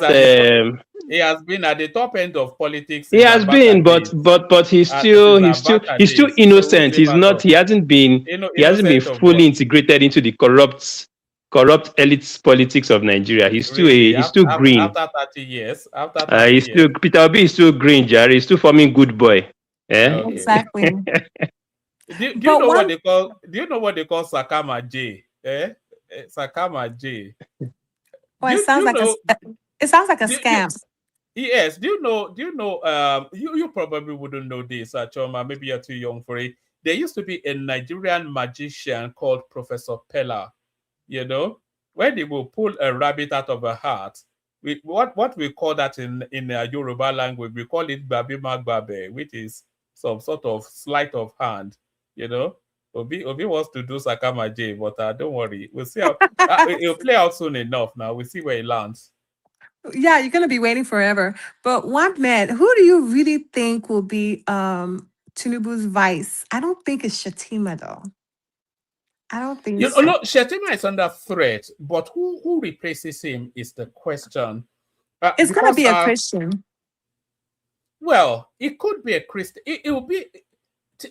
Tinubu would lose a lot of northern votes if he abandons Shatima for a Christian, because there's already murmurings that Tinubu is working against the Muslim North. Of course. They're talking They have about already given him hell. Yes, but then if he removes a Muslim northerner, even if he puts a Christian northerner, it will suffer a big body blow politically. I don't think that's going to change anything. After all, the power is Yeah, he's going still back to going the to north. win. Power is going back to the north after Tinubu now. So I'm sure for Exactly. 4 years, they might just be like, you know what, let this guy just have it. I They think might the way not you are have it. saying it is, you're overflogging it. I think they will allow him to do whatever he needs to do. It depends on what the field is like, though. If Atiku is in contention, then they might not want to have the patience for Tinubu, No. especially as Tinubu is doing all these wild moves. No, 4 years, for the guy no. that just I think spoke that now, they've gone too far. 4 years is just a short time. They will let him win. I don't think no, Atiku. let me tell you, with what is happening now, those northern guys, if they can move Tinubu out of their way today, they will do it. Really? So don't joke with what they want to do in 2027. Yeah, it seems as you don't know what is happening in the polity, but I'm not trying to change the topic. I think now, the leaders are just begging their people that whatever happens, they should not allow America to divide Nigeria. So when you see them doing campaigning around that way, they are showing their desperation because they know they are not only going to go out of power only, their agenda is already yeah, it's already uncovered, and it might just be the end of some of them politically. So if they Mm-mm. Stomach King I have a Tinubu, question. So you think the North will forfeit their next 8 years for that's not the just point. There might not even be next 8 years for them. That's the point. mm, So because you see, if you listen to what Trump said there, there are a lot of things. Although I don't know whether those things are really, I don't know where they got the information, but those guys peddling those rumors underground. When you look at the accuracy of what they've been saying over time, they appear to be somehow correct. So you start wondering where did they get the information. At least now, if the northern people will not stand up and talk against the insecurity there, you understand, then the alternative they have is to find a way to exert power. As a matter of fact, that's what they wanted to do when they were intensifying on insecurity. But just because we have a country that has a very crazy president that is supporting Nigeria now, the equation is beginning to change. So don't don't put anything beyond these guys. They are so desperate. They don't mind if they can push Nobu away today, to push him aside and step in because they see that power as a feeding bottle. They don't want to let it go. So that maybe they will be patient enough to 2011 to 2031. Look, that thing is not in their nation. It's not in their nation to be patient. Not at all. So I just want to hear my brother that is saying no. They are looking for 2021. See, my brother, you don't know how power drugs those guys can be. But Ola, there's a lot of politics in play, though, because you have to look at the politics of the North in different pockets. You have the conservative extreme fundamentalist, which is the Buhari, Abubakar Malami sort of space, El Rufai, etc., the entitlement Fulani oligarchical structure, that sort of mindset. But then you have the somewhat new age sort of Ribadu Shetema sort of a narrative. You have that there. And then you have the academic sort of Atanko Abdullahi sort of. So there are different sort of pockets, and the battle even for the direction of northern politics is still happening within those subsects. So if Tinubu goes after that oligarchical authoritarianism of the Buhari, etc. space, if they can decimate that space, powers could still go to the north, but to a more globalized libertarian sort of an outlook, like a Shetima, a Ribadu. Do you get what I mean, or do you even agree? I get what you are saying, but see, the way I look at it is this: never trust these people until they get to that seat. Let me tell you, a person like me, I know how much I spent uh, advocating for El Rufai in the past. Oh, this guy is okay. Try to justify. Oh my goodness, what he did as Kaduna State Governor. Oh my goodness, was a serious shocker. So it tells a lot that you can never trust these guys until they grab that power. You understand? So to me, But they will whether say we the like same thing about you as well, not Tinubu, but Ola, because they will say, look at Tinubu before we became president, and look at what he's doing to us now. That these Yorubas could never be trusted. and anyway, whether we like it or not, you see, Tinubu is even more lenient because my expectation is Tinubu should even be like as strong as Abacha in doing things, only that he's not going to do it criminally. He has to be as firm as Abacha. So, you know that when you are politician from the south, apart from Jonathan was the only person that was just too gentle. You understand? Was too gentle. But when you look at our Obasanjo and this guy, the only thing Tinubu is not doing is Tinubu is not coming out to make pronouncement like Obasanjo. Obasanjo will tell you that, oh, now do or die. Oh. You understand? That's Obasanjo for you. Obasanjo will tell you that I'm coming there. If you like stay there, I'm going to crush you. And he's moving. He's going to do that. But Tinubu will not say that. So when we say we don't trust Tinubu, it depends on the context. Now, see, if the northern people will take power and they will use it judiciously to make life better, I don't have any problem. I don't have any problem.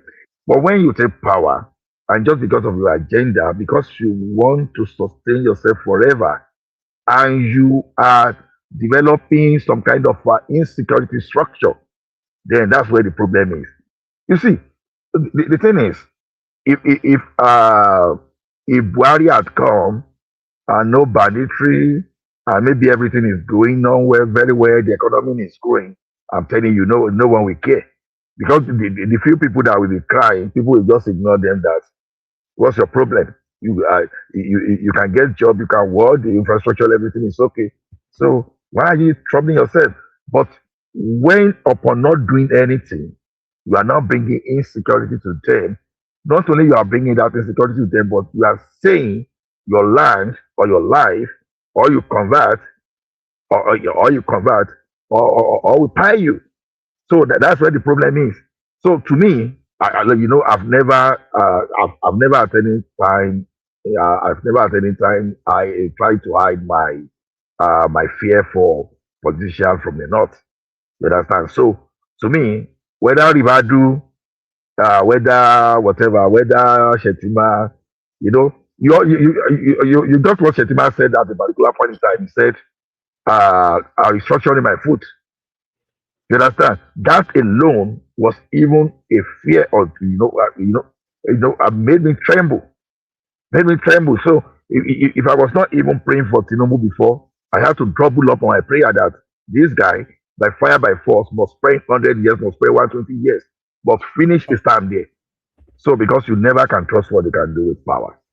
That's just my opinion. All right, brilliant. Choma, shall we move it around a bit? The room is starting to populate, so let's do a 5-minute monologue so that people are not held for too long, and then we'll open it more to a more rounded conversation. Thank you for coming in, Choma. You probably felt sorry for me that, oh, look, a poor man. I just want to make one statement. I just want Tinubu to finish his term because I don't want the next leader to take us back. Honestly, yeah, that's all. All right, anyway, Shoma offended me. Anyway, we talk that one later. Because the offense is how dare you not know Fela, for goodness sake? Like seriously? Well, she's new generation now. Even two Nigeria doesn't know who Fela Kuti is. I don't know Fela. I don't know. I don't know Fela. I don't know Wizkid. There's no fine lady, fine girl in the entire global community that will say they don't know Fela. Really? So, Allah, that's what I'm saying. You know, there was a time. I don't know if you know this about Fela Choma, but there was a time that he married a whole slew of women in one day, and he went into the Guinness. into the Guinness Book of Records for marrying the most women in one day or something. Yeah, I mean that's nice. You know, I guess he's Solomon. But what I'm saying is, you didn't hear me, Ola. I don't know Fela. I don't know Wizkid. I only know American genres of music. I know R&B and Yeah. hip hop. I know like Mario, Beyonce, Mary J. Blige. Those are the people that I look up to. Like those are people on my playlist. Celine Dion. You get what I'm saying?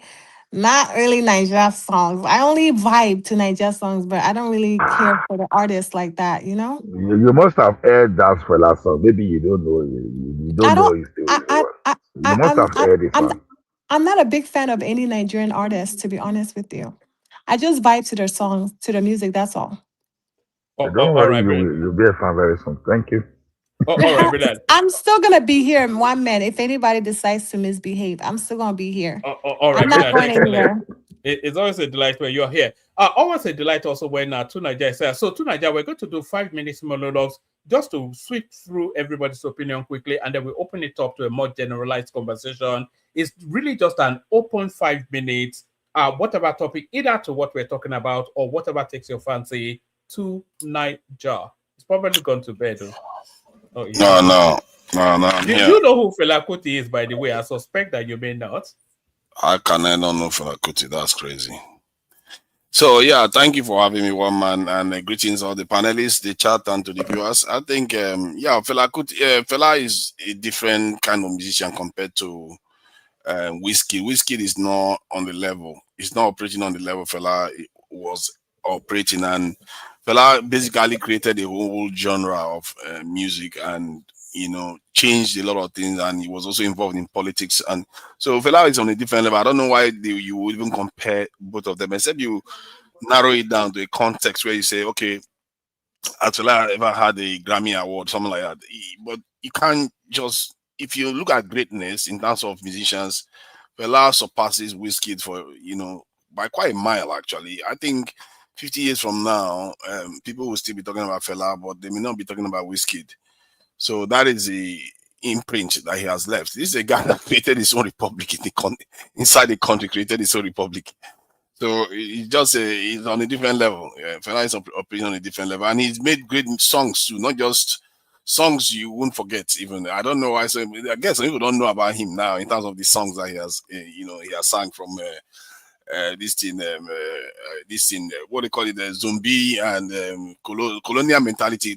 The term colonial mentality, he popularized it actually. He's the one that popularized that word when you hear colonial mentality. He sang a song on that. You know, a lot of those sorry to Niger, a lot of those rebel songs are speaking to power songs that Fela sang nearly 3 decades ago now. They're still very much relevant to what's going on now. Exactly. Suffering and smiling. Name them. He's on and on and on. Most of his stuff the way he sings about Nigeria, you can tell this is a guy that has his hands on the pulse of the country, of what is going on in the country. And one of the, I think, which one? That one, the Yangadi, something about Yangadi. This thing, I forgot the name of that song. Very, very funny song. When Trouble saying Yeah, that was a very, very funny song. And and that's a guy that knows the country that he's living in now. So he's a very, very great musician in terms of most musicians in the world that actually value music. When they hear about Fela, they know that's a great musician, not just an individual. I think maybe you can even categorize him on the level of people like Bob Marley. Even if Bob Marley is known all over the world, Fela is not known. But the kind of nature that they have, the kind of change that they brought to the music that they're singing is similar in that sense. And Fela changed music from that point, that type of music anyway, in Nigeria. And he did a lot of things. He's just he's not an ordinary human being. Fela, if you are looking at people that are extraordinary in Nigeria, he was one of them, without a doubt at all. So I don't know why you compare him to Wizkid. So that is that on that one. From the point of view of, I saw the video of the Nigerian official Ribadu working with American security forces.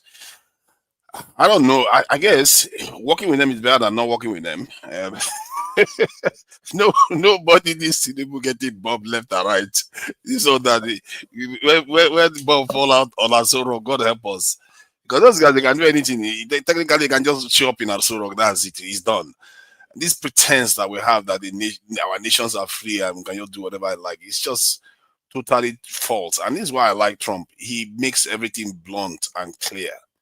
These are people that they are reshaping the world as we see it, as we stand today, because they have the power to do it. You can't do anything, and they are revealing the fact that, as a matter of fact, McCartney, I wish you can play that video. McCartney attested to this. He was talking about the fake world that we're living in and everything that, all the rules-based system that we put in place, and how everything has been torn apart. Just the entire. Trump is trying to replace the United Nations with a board of peace. Yes, now all the big boys are showing up there. You see, when I was telling Nigerians, need to go nuclear, they think this is a joke. You are now house boy. Yeah, you'll be house boy for a long time to come. And now, if they decide that they are going to do peace with China, Russia, and all of them, that's your new Berlin conference here, and it's too late. It's too late. We may have to serve for a very, very, very long time. If they decide that they want to make sure your economy doesn't work, it won't work. If they say it should work, it will work. It's just that simple. And it's a very, very sad situation from our own point of view. Because there's a very strong possibility that it will be Donald Trump and not the Nigerian electorate that will choose our president in 2027. Of course, they have an influence in what they can, to influence our leadership in Nigeria. They have the ability to do that. Not something that they've always had that ability. I don't think we just assume, even if sometimes they don't even care who sits there, because they know that the person will do what they want anyway. Why should they care? If I know that I can do whatever I like with your country, why should I bother? I won't bother with even worrying about your election. You guys can go to hell. But I know that everybody that shows up there will do exactly what I want, and that is truth. We are beg people. You saw how I Show Speed revealed Nigerians. Nigerians are so quite, in some ways they have. Give us that space, please. A little bit of. I've been seeing it all over social media that did it disrespect Pella? That there's a narrative of I Show Speed and Pella circling in it. Are you following it? I saw it now. I saw it. I Show Speed and Pella and people on the street begging him, and this part, what I saw in the last 24 hours reminds me of some of the negative stereotypes that the Southwest has. He completely brought it out in the open. This so much deference to authority, this love to fawn over people with power, and this, they don't. We just finished talking about fella that is just completely the opposite. But you see that there is this culture where they just beg, and this culture where you just want somebody, you want to orient yourself with somebody that has wealth and all that stuff. It's just Nigeria. No, first of all, he asked you to explain the narrative, what happened, and you're here talking about Southwest. Just speak on the main objective. You want to talk for me? If you want to talk for me, you can no, because you don't know the story. I can keep quiet, so you can explain the story. So so you don't know the story. Then why are you bringing it up for Southwest? What does it have to do with Southwest? Go ahead now, if you want to talk on my behalf. So I've caught you, right? You see your life. Yeah, I see my life now. You go ahead and talk now. It looks like you have the mic and you speak for me now. It's less work. For Nigeria, we have 3 more minutes. It's less work. You can speak. Speak. So I'm gonna let him speak because he's already bringing up Southwest. That's why I'm like, what does it have to do with Southwest? Just speak. I'm bringing up Southwest because I grew up in Nigeria and I know the stereotype that is out there. Okay, but what does Southwest have to do with this situation with I Show Speed? Because of the way there was a drama. The I Show Speed went. To Nigeria. Do you know the Nikkei Gallery in Lagos, Choma? Yes, I know about it. Yes. So I Show Speed went to the Nikkei Gallery in Lagos, and as always is the case, an international superstar, they just used the opportunity, and then they immediately threw an Ashoke on him, put the hat on, gave him the Yoruba beats and then made him do dancing and all that. And then that seems to rankle some people that they try to Yorubanize him. And that's one of the side fights that is going on especially I think he wore some southeastern He clothes too. also, yeah, he also wears some Ishago outfits. Mm. And he All took a these, picture with Tiwa Savage son as well. But I yeah. just think is that content creator wanted to be in a video with ISO Speed. So I think it brought some drama with this guy named Tunde Perry or whatever, you know. So it was just a whole lot of social media, you know, back and forth. But it's really irrelevant, There's a you know. narrative of I Show Speed and Jarvis as well. How have we even ended up here? There's a narrative of I Show Speed and Jarvis as well, the erstwhile girlfriend of Pella. You know, there's something going on. They met up and they had some great time. That's on the live feed anyway, so I don't know Did whether they there's do some anything bit else of going mommy on. and daddy? Is that what No, they did? so I ISO doubt it. Speed, one man, ISO Speed is traveling all over Africa, and he's meeting with everybody, even Miss World, who happens to be Ethiopian. You know, Can we discuss the problem that is facing our country? The people that have been kidnapping. so ISO Speed is a big time, you know, so YouTuber. Actually, he's a big time YouTuber for kids. So yeah, It's a global name, you know. I mean, he's all over the world. You know, he had two key moments in Lagos. He got his 50 million followership in Lagos, and then he turned 21 in Lagos as well. So that's an indelible mark in his history. That's a two good reference points for Nigeria right there as the guy goes around the world. And he started from YouTube. You know, it was a gamer. That guy's barely 4 years, 5 years. So, you know, it was a gamer that just used to do all this ding dong, a bit like KSI. You know, he was also some idiot little gamer with pimples and freckles. And then he started shooting a video of himself playing Roblox and all these other games, and you know, getting all the kids like hyped. You know, he has a lot of followers even on Roblox. Yes. He's done well for himself. I have to give it to him, and he does have a very good and disposition about him. Yes, I agree. People admire, and so he's likable, which is very Yeah. unlike people that come out of that particular. Yeah. I think he knows how to carry himself, and I do admire that about him. But that said, Pella, from what I got, I was chasing him. I saw a video of him on the bus chasing him left and right when he didn't have to. Even if he doesn't meet you, so what? Is that the end of the world? You're already big. I don't know why we always do with this kind of stuff that we do. But that said, what I was saying about the Southwest, some of the culture that I saw there, people were just chasing him along the car, telling him to bless them, give me money. And that is very, very embarrassing. They are making videos, East Africans are making videos laughing at this in Nigeria because of that. And which is, I don't know whether that makes much, it's very kind of judgmental on Nigeria, but I just feel like there's something about that is a little bit embarrassing. And you don't recognize sometimes you have to show a little bit of difference to certain people. Not everybody you ask the same thing. You know, you can, if you are within people that you're familiar with, you can behave in a certain way. And when you're around people you are not immediately familiar with, you will kind of be a little bit more reserved. But Nigerians don't know that. They just go out, anybody, they just open. It's like fatherless children, really. You just do whatever they like with anybody. So, but that said, it was still okay. It's not the end of the world. Even people that saw the video in diaspora saw the begging. The people in the diaspora that truly matter, they don't see it as a big deal. They don't see that a big deal. But the Africans are laughing at Nigeria for it. And I hope it goes to Abuja, because Abuja is going to be slightly different. I'm a little bit surprised with the area they took him to in Lagos. He wasn't looking very good, and when it started getting dark in the evening, he started saying that it was getting dark. They had to light up the area.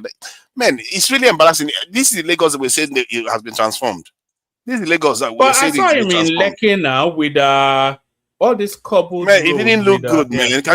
It's almost like Lagos now seems to be the most ugly city that this thing ISIS has gone to in Africa. It's unbelievable, isn't it? It's unbelievable. Even that Lagos is quite no. I'm saying that that's in a way from what I've seen with my eyes. So But ugly I know is for sure. ugly in experience, because when he went to North Africa, they roughed him up. Oh, they were No, throwing tear gas at not him in in terms of Algeria. experience. In Yeah. terms of experience, North Africa is by far the worst. But in terms of look, in terms of how the place And they actually nearly looks, beat him up in Egypt. Lagos is advanced. It's got metro line. It's got everything you want in the city. It has it, but at the same time, it has rubbish. It has all kinds of things that shouldn't be there at all. It's like we can't even manage anything properly. The whole thing just It's looks not a little even bit the sad. rubbish, you know. You know what? Just on what you're saying there to Nigeria, and I think you mentioned it. It's not even the rubbish that can be cleaned up. It's those orisas that were chasing his car. Everywhere he goes, all these street kids, they were chasing him up and down. I show after you now, Baba. All this. I don't mind that one. It's the begging. The That- begging was out of control. Even the people that like the strongest man in Nigeria, kind of, or Africa, he too started begging him. And when I should be offered him money, he refused. It's like they offered him money. Beggar is becoming the chooser. It's like he embarrassed himself, which that guy did very well. The video he did with Aisha Speed was very, very good, very, very charismatic, and all the rest. But he just ruined it by just bringing all that money issues out there. Sometimes Nigerians, I don't know, we just do this thing where we push the boundaries when somebody's offering us something. How can somebody offer you money, you reject it? Come on, why would you do that publicly like that? So it was quite distasteful to watch that happen. This is what I'm talking about. Something tells me that if you go to Abuja, people are a lot more reserved in Abuja. That's not going to happen. You're not going to see that kind of behavior, this in Abuja like that. And many parts of Nigeria, let's face it. The average Abuja person is richer than him anyway. But And that's why he's not going likely. to places like that. He chose Not Lagos for a likely. reason. That's So why he chose Lagos more because crowd. Lagos is rough. No, he will see more because crowd. His Lagos is the public face of Nigeria outside of the country now. When they hear That's Nigeria, true. they hear Lagos. And he will see more crowd. First of all, I Shall Speak goes where there's crowd. He's never like in no Hilton hotel.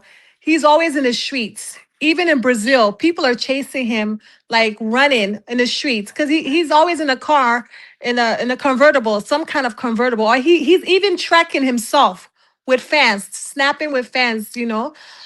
So it's a normal thing. I think he will go to Abuja, because if you look at when he went to Angola, there were not a lot of people there. Until he got to certain areas, you see more people. So I don't think he's going to just stay away from Abuja because there's not enough people in that area.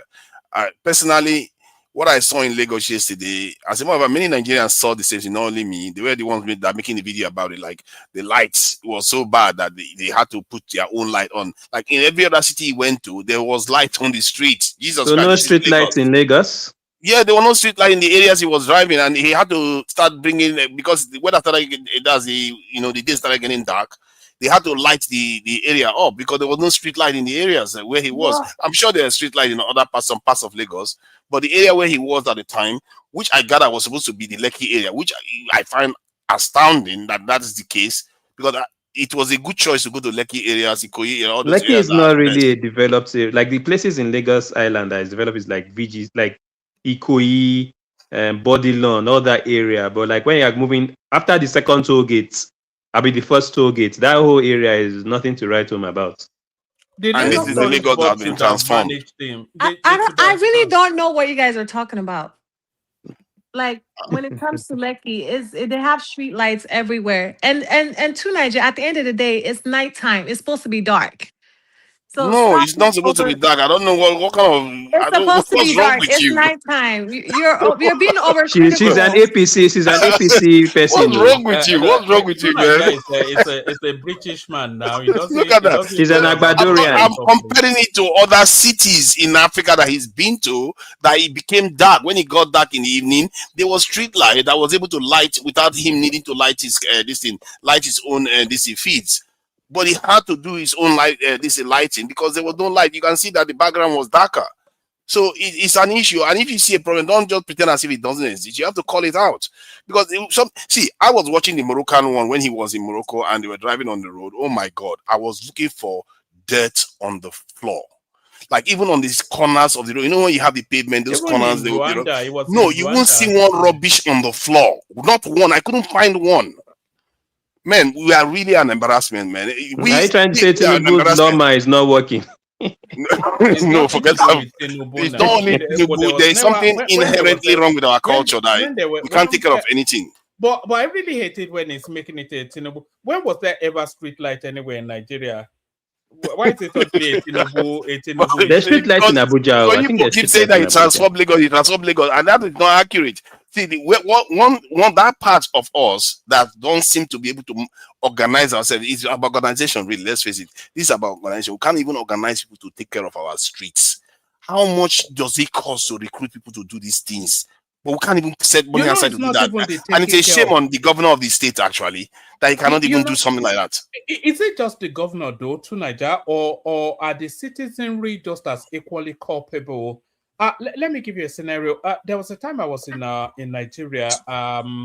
This would have been 3-4 years ago, maybe even 5 years ago, and I was going to Ondo. That's where my wife is from. So I wanted to go and see her mom. And then I went on this vehicle, and then the lady next to me, she was eating something, and she threw it out of the window. And I was just saying that you could have held on to that and just disposed it in a more sanitary way.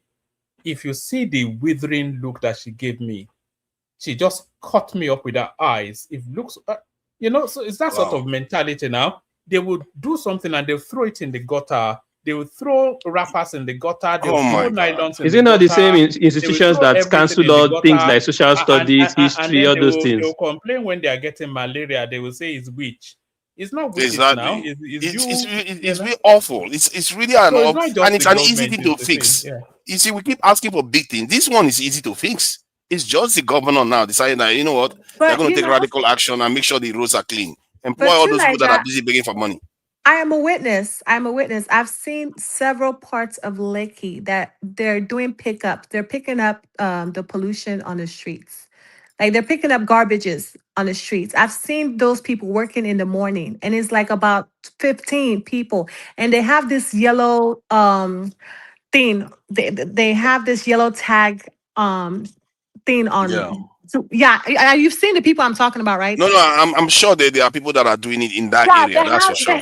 They have cleanup crew like every morning, and it's not like just say Saturday only weekends. No, every morning in Lekki, because I move around Lekki and Ikoyi and all these other places. They have people picking up dirt, garbage. Yeah, the issue there is that they don't do it thoroughly enough, one, and you have to do it more than for a society that is not used to not dropping rubbish on the floor. You have to do it more than once a day. You have to make sure, then you sensitize people to stop dropping rubbish. Should there not be jingles around? No, you guys are not listening. These people are paid to pick up garbage. They're paid. It's a work. Yeah, but it's only morning. It's only the morning. Yeah, but why are those garbage on the street in the first place? So if I'm paying people, if I'll put half of that money into creating awareness and reorientating people and making it look very odd and punishing people have they ever arrested anybody throwing garbage and give a ticket or something? Not at all. Drop away. It's the attitude. Council, instead of those women, instead of paying those yellow people, they should pay. They should divide them into two. 50% of them should be giving tickets to people throwing garbage on the street. And then the money you make from that ticket. All right, let's give to Niger 3 more minutes to round off his thought, and we'll move the mic around a bit.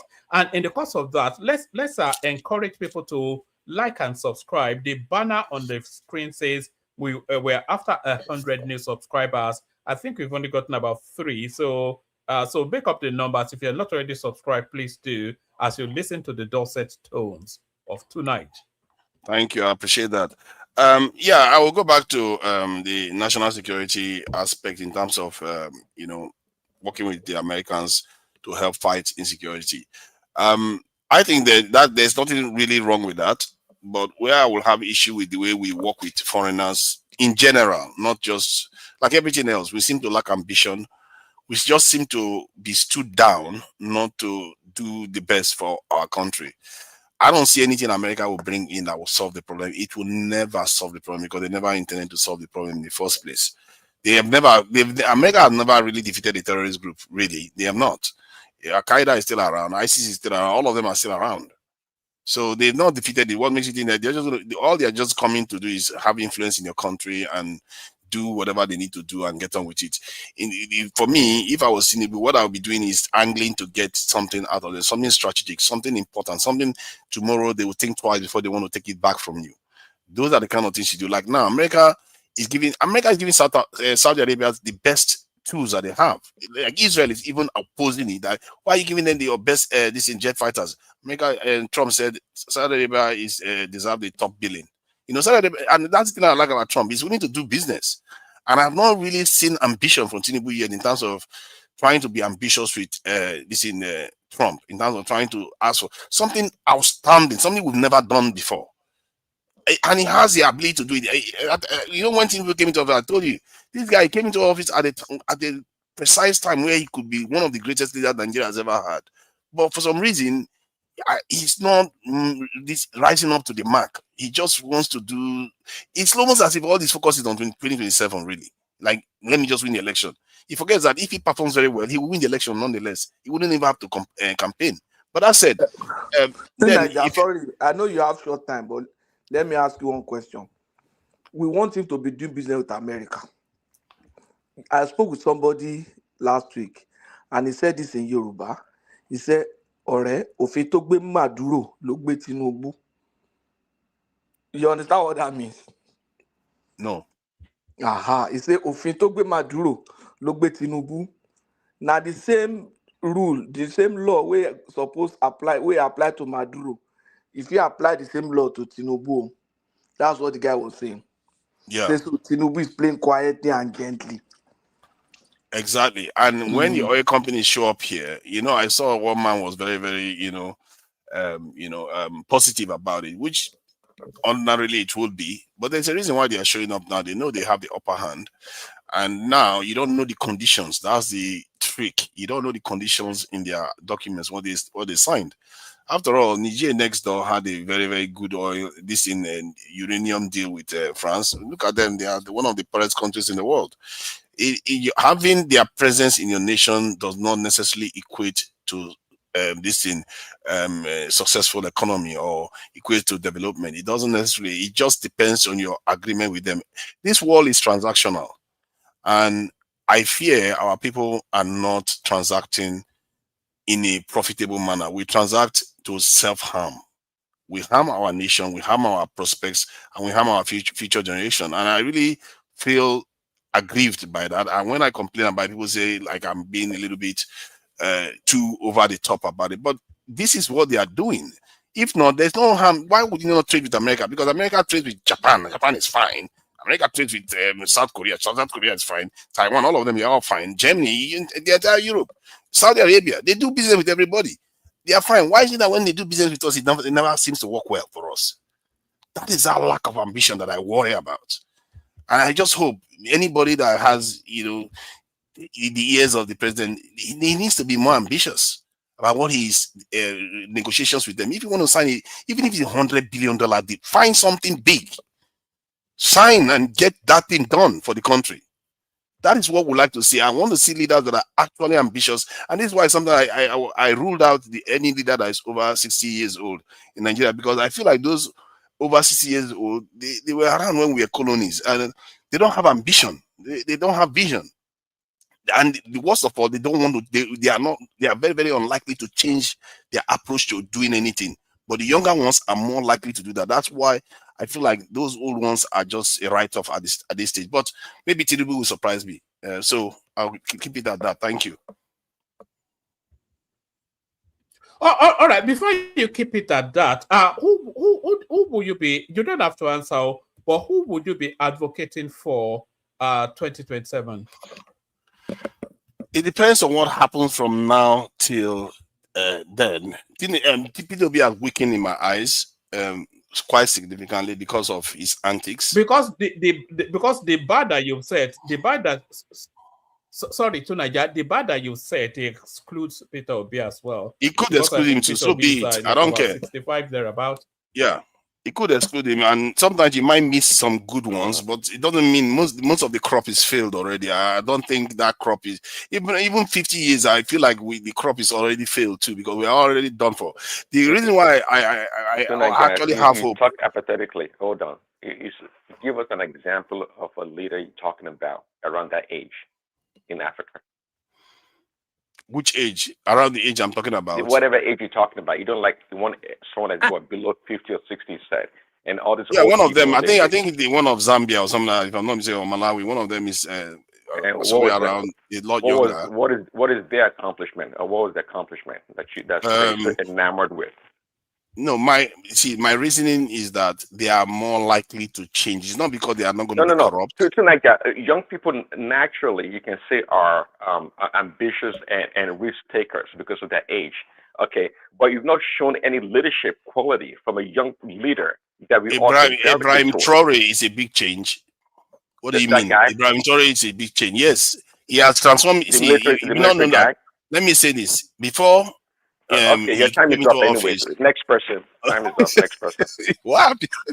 Let me just. You want me to reply to it? Before he came into office, this is a guy that his country had about 12,000 soldiers. Now they have more than 150,000. This is a guy that has upgraded the security posture of his nation. He's transforming his nation. So yes, this is my point. Younger people are more. They stand. It's not like they're going to change by default, but they have more likelihood of changing. But the older ones, they are dogmatic. They will not change. They will just remain the same way. Even when the whole weather is changing, they will refuse to move. That is what I have an issue with some of this older generation. I will leave it at, because if you look at what Tinubu went and did and made our national anthem that of a British woman, that tells you what I'm talking about. They don't understand. They can't shift their way of thinking.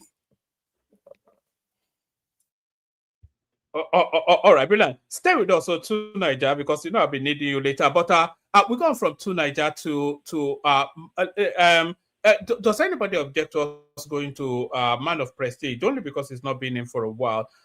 So let's go to Prestige. But on our way to Prestige, let me signpost you in the direction of the session we'll be having tomorrow afternoon, which will be this. The link, where is it? Which will be this, if I can put it up.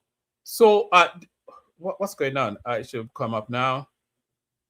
So the link is in the comment section. So Chioma already broached that particular topic, but we'll be going at it more extensively tomorrow. I big pass your papa, Wizkid slams Seun Kuti. So we'll be doing a bit of show business whatnot tomorrow. The link is in the comment section. Go bookmark it so you're ready to come give your thoughts.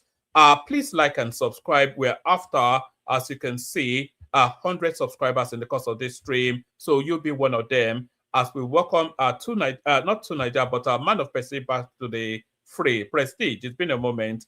Comparable facts. Are you there? Comparable facts. All right. All right. Whilst he's gearing up, let's go to. Shall we go to Prince Daddy to give us the American perspective? Did you see Trump at Davos, and did you hear him give Nigeria a mention? And what did you make of it, Prince Daddy? Yeah, one man. To Prince Daddy, are you there? Over. Hello, man. Yeah, can you hear me? Hello, everyone. We can carry on. Floor is yours. Yeah, Trump at Davos. Yeah, I give Nigeria a mention, but I guess more importantly is what he has to say to the Europeans and what he's doing around the world. That's that's an older man that Nigeria does not like, and is making moves around the world. Now, Trump's initiative in the past, in his second term, it has been perhaps the most phenomenal kind of ideas, and that a leader, an American leader for that matter, has tried to implement or seek out. People have talked about Greenland for a long time, but nobody's able to do anything about it. But this man is an old man. He's an old man, actually, not according to Nigeria, and is doing great. So I disagree with Nigeria. But he's not doing great. That's the problem. Well, to your own definition, I guess what great is. is not. But it's age. Age is not the issue here. It's people or leaders having having ideas to put forth, you know, to rule, what they are as a person to offer and how they see their people. Um, and it does take time to accumulate this wealth of knowledge. So simply disqualifying it's very it's very primary to Nigeria to disqualify someone because of their age. We need young leaders. I'm not even To be sure that fair, most I really. was referring mostly to Nigeria, not necessarily overseas. Nigeria needs flexibility now, not dogmatic leaders. Okay. So what do you want me to talk about? Yeah. Well, is it yesterday? Actually, a couple of days ago, I think. Yeah, we were last, talking about that. Yeah, go on. no, regarding Whiskey. Sorry. Yeah, go on. Yeah, Yes, regarding who is Whiskey greater and than Fela Kuti now, according to him? yeah, we talked about it briefly, like a couple of days ago. I'm not going to say I'm surprised you don't know who Whiskey is. That's okay, but Whiskey Are you is a Lagos pretending like boy. you know? You know as little about him as I do. You are not in that space Oh now. no. Neither of I us know are. Whiskey. Come on, Whiskey, one man. Have you heard the song Ojuelegba? Have you heard it? Anyways, I mean, I've known I'm Whiskey not sure. forever. I mean, I've known Whiskey forever. But the point here is that yeah, for what I understand, he has the tattoo of Fela on his body. I'm not sure what part of his body, but the point here is that look, Kuti talks a lot, and I think in an attempt to hear Kuti right, he said it was better or greater than Fela, and that's what came about him. But I think deep down in his heart, I don't think he believed that. I don't think he believed that. Yeah, but my understanding actually that I felt like Shun may have insulted his father and mother, his dead mother. So would you blame him for going after Shun's dad, Fela? Who cares if Shun's dad was Trump or whomever? If you insult somebody else's dad, they have the right to insult your dad also, regardless of how great your dad is. That's just the bottom line. And I think the reason why he probably said that was to just upset Sean Kuti and bring about this controversy. I don't think he himself believes that. He doesn't believe that. He just said that, and that has become a big topic and for everybody to talk about. It's comical. It's kind of a sideshow, nothing that serious. And are you following the iShow Speed space as well? Do you know who iShow Speed is? Now you're pretending you know who Whiskey is. I don't even have to spell the name. I was gonna ask two Nigerians so I can Google that guy up. I don't even know who that person is. I don't have a clue It's at all. literally what it says. I, as in you, show, SHOW, and then speed, SPEED. It's all as one word. iShow Speed. Okay, good. So I got from the conversation that he's a gamer. He plays video games, I guess, right? And where's he from? He's an American. He's an American. Yeah, my son would probably know him. I'm not sure it'd be worth your effort to look him up. He offers nothing. It's just literally noise. That's just what I don't know that there's. I've tried to see him, but I couldn't hear anything just past noise, just shouting and shouting and that's all it is. And he's got 50 million following him, just watching him shout. 50 million? Wow. 50 million. Exactly. Now you get it, just shouting. So I think what he does is he advertises people. I think basically he's a walking billboard, and that's why people respond to him. It's not necessarily because, and he also has a good disposition about him. He doesn't, carry himself he doesn't take himself too seriously. But because he has 50 million subscribers, when he shows up at your surrounding, if you have anything to display, that's a good time to display it. You see what I mean? You get free advertisement. Yeah, so that's why they like him. That's huge. That's big. In today's world, you can go viral. You can be popular. Can you imagine that? That's more than the population of Ghana following this guy. That is true. Exactly. It's crazy, isn't it? That is true. That is true. Well, but that's big time. 50 million. It's That's actually big bigger than Ghana. If you want to, and they are small. Imagine that 50 million people following some 21-year-old kid.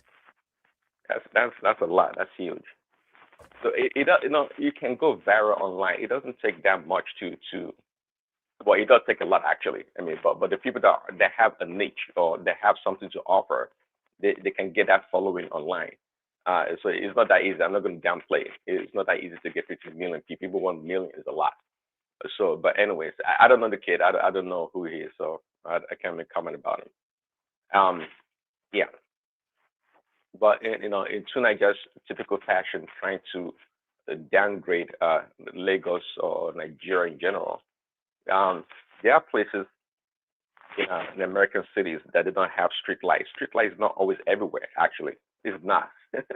Contrary to your view, you don't expect a whole city to have street light all around in every nook and cranny. It doesn't work that way to Nigeria. It does not.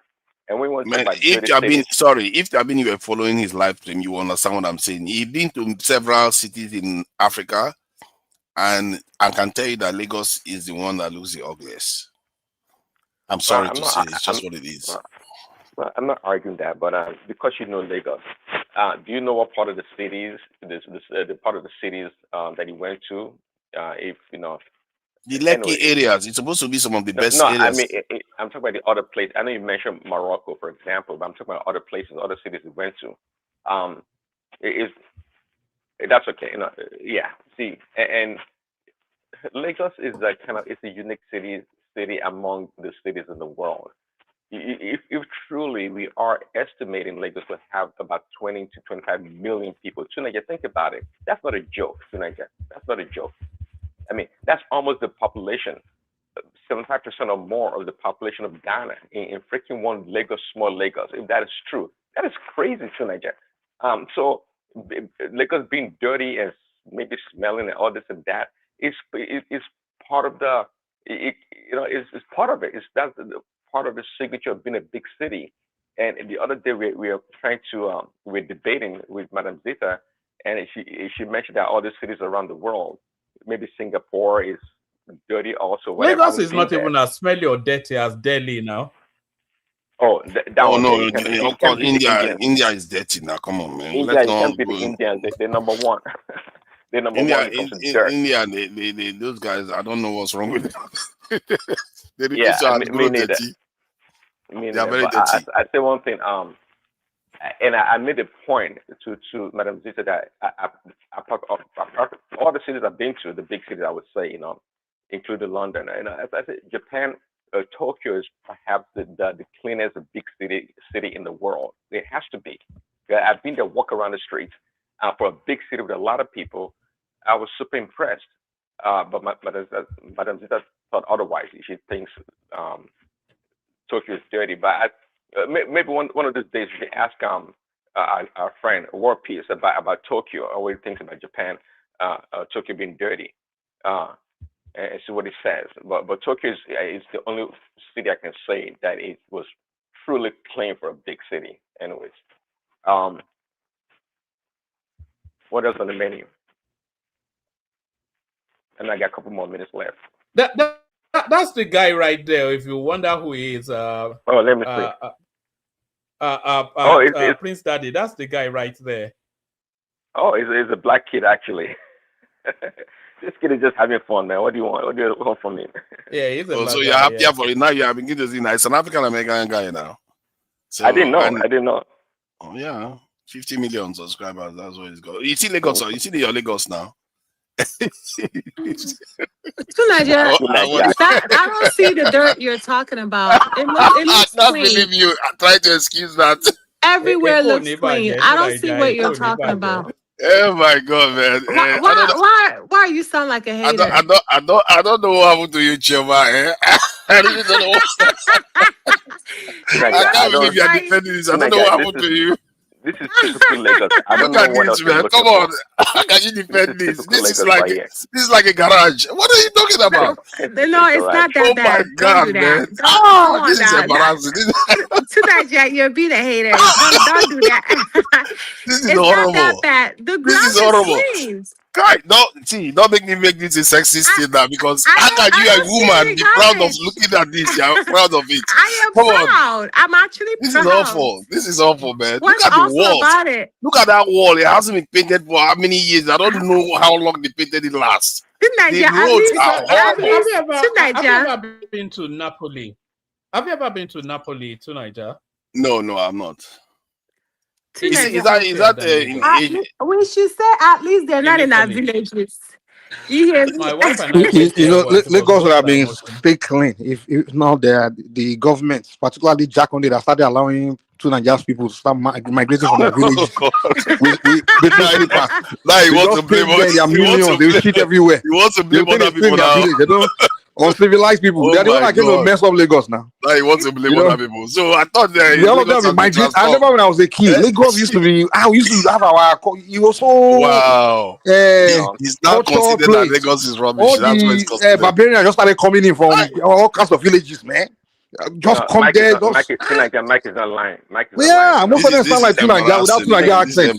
They'll be shitting in the corner everywhere. Come on, stop it, man. Southeasterners I don't think have. the accommodation nature of Southwestern is what kill Lagos, honestly. They just accommodate all of them. They just come in, enter. Well, look at that. You're People just like my already papa used to complain, like, what is this? Tonight, guys, talking about street lights and Look at those traffic roads. lights. Hold on, talking about street lights and Tonight, you traffic sound lights. like a hater. I don't know what you're talking No, about. man, there's no hate in there. Hold That on, is talking really about horrible. street lights Where and two traffic Nigeria lights come from? If you go there, they still have In mud huts Lagos- everywhere. in Lagos, Yeah, you have to back in call the it what days- it is, Two man. Nigeria, Aye. your village, if you go to your village now, mud huts. And now they sleep, you go. You see, Mike came here, didn't come to defend Lagos. He didn't say Now that kind Lagos of is place, clean. those are the places He knows what he saw was horrible. Donald Trump will stay and say that place like shithole. Like, hey, the guy, if you look at HSP feels sorry for himself. He's like, hey, God, this is where I am. I'm But here to now. Nigeria, don't you notice? You can say Surulere is trash, but I tell you, Surulere was the happening place back in the days before it got crazy. They have like 20 million people living in Surulere right now. But Surulere was the newest city. Apart from Yeah, it used to be. Ikeja. I remember, especially in the 80s.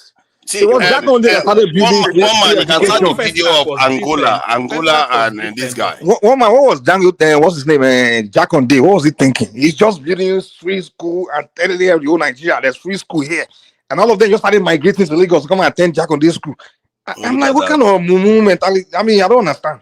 That's why they still have good healthcare, this in education You system started in building those free. areas. How can you building free stuff in a city and then migrating people from villages to come and be attending for free? Mm-hmm.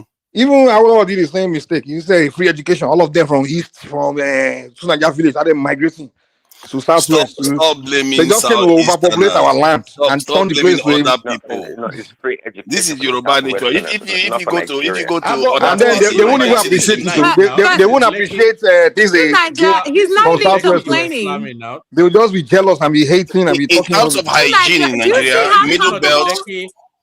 Tonight, No, did no. you see how comfortable Aisha's speed looks? He's not even complaining. No. You see, look at that road now. Look at how dirty the street is. We're slamming now. But that is It the looks nice to street. me This is now. like this looks nice. Okay, that's because Yeah, you've it not looks taken other nice. cities. That is dirty. Oh my God! You see my problem. This is the problem with Nigeria. How can you call this nice? This is horrible. This is horrible. Look how dirty and rough the whole place looks. You don't. You guys are settled for nonsense. You don't know how bad this is. Put in context. Is it compared to where you are from or compared to London, all the other London? states he has been to in Africa, not anywhere else in No, Africa. no. You see the Have videos. you been to Peckham? No. Nigerians Nigerians are Nigerians. They've wrecked Peckham now. They wrecked Peckham. If anywhere Nigerians are, they wreck it. Even in the UK, if you go to the areas where Nigerians are populated, the whole place looks like Lagos too. They've wrecked it. It's even worse than this image that I'm looking at here. So actually, this administration, this APC, they've actually been cleaning up Lagos. Lagos compared to like in the late 90s, 2000s, when your people just came, when the ministry administration was not doing anything about it, it was very dirty. But now the Lagos state government, they are doing a lot of cleaning and they are trying their best. Particularly upscale area like the island and so on, they're doing a lot of cleaning, to be honest. But That's what I was telling the tonight. problem They is they just clean got to every cut morning. Look the at how problem in dirty. There's Lagos too is much rubbish everywhere. no, There's no. too The much problem in rubbish. Lagos is they just don't know how to control people migrating in there, coming like what's his name? Dark man was showing, recording one guy just walked in from nowhere. Well, I don't know where he came from, whether north or somewhere or it's not just village. He just started taking dump on the next on the bridge. Oh So my the homeless, God. they will just migrate to Lagos. I mean, you have to control people the Wow. migration thing, man. Mike is just doing damage control. No, the trying to blame other Southwest people. governor, they are trying. So They're cleaning it up, to be honest, but they still got more work to do. The only work they have to do is when just there is control something good, the. you praise the governor. Then when there is something bad, you And praise for immigrants and the people from other states in Nigeria. I'm not. Come No, on, I'm just saying and the one debt. man, your do you know governor do you didn't know the perform well. super I have to admit. highway? One man, do you know the super highway near Lekki? That place is highly secured. So many police checkpoints. You mean the They need to, because tonight people Oh will start going my there, taking God. new shit. one that they are building? As if you're going to that Lekki area, like where it starts off. The super highway. You mean the hold on, Choma. Is it the new one they are building? The Lagos Calabar? Yeah, man, that's what she's talking about. It's highly secured, especially at nighttime. Oh my God. Like there's police checkpoints in all that area. That whole highway, yes. Yeah, people like tonight that wants to destroy that thing. They want to go and burn it. And that is in Lagos. So that is in Lagos. In fact, can I tell you something? Nobody wants to drive towards that area at nighttime, especially not Uber drivers.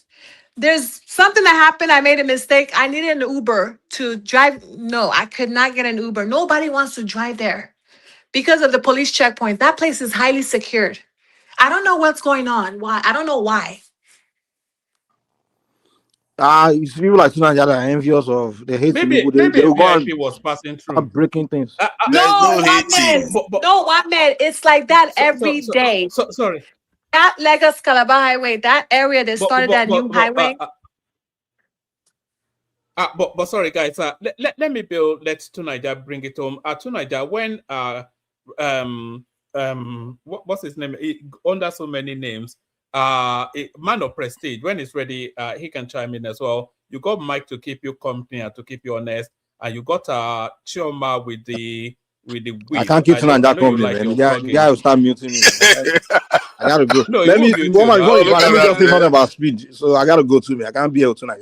This speed guy, I didn't know the guy, honestly. No, but the audience love it when you want to anyway, carry on. But unless you give me the control button too, because I didn't come in with the control button. So the guy you have the muting control me. button.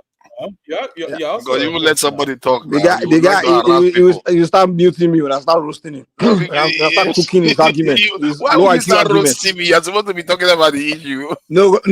when I start debunking your low IQ argument, you start getting mad, start muting me. No. Anyway, this woman, let me tell you how backward Americans, how unexposed they are. Do you know Americans are saying, "Oh, speed is showing them Africa." They didn't know. Hey, Africans have cars. They didn't in 2026. Americans talking like this.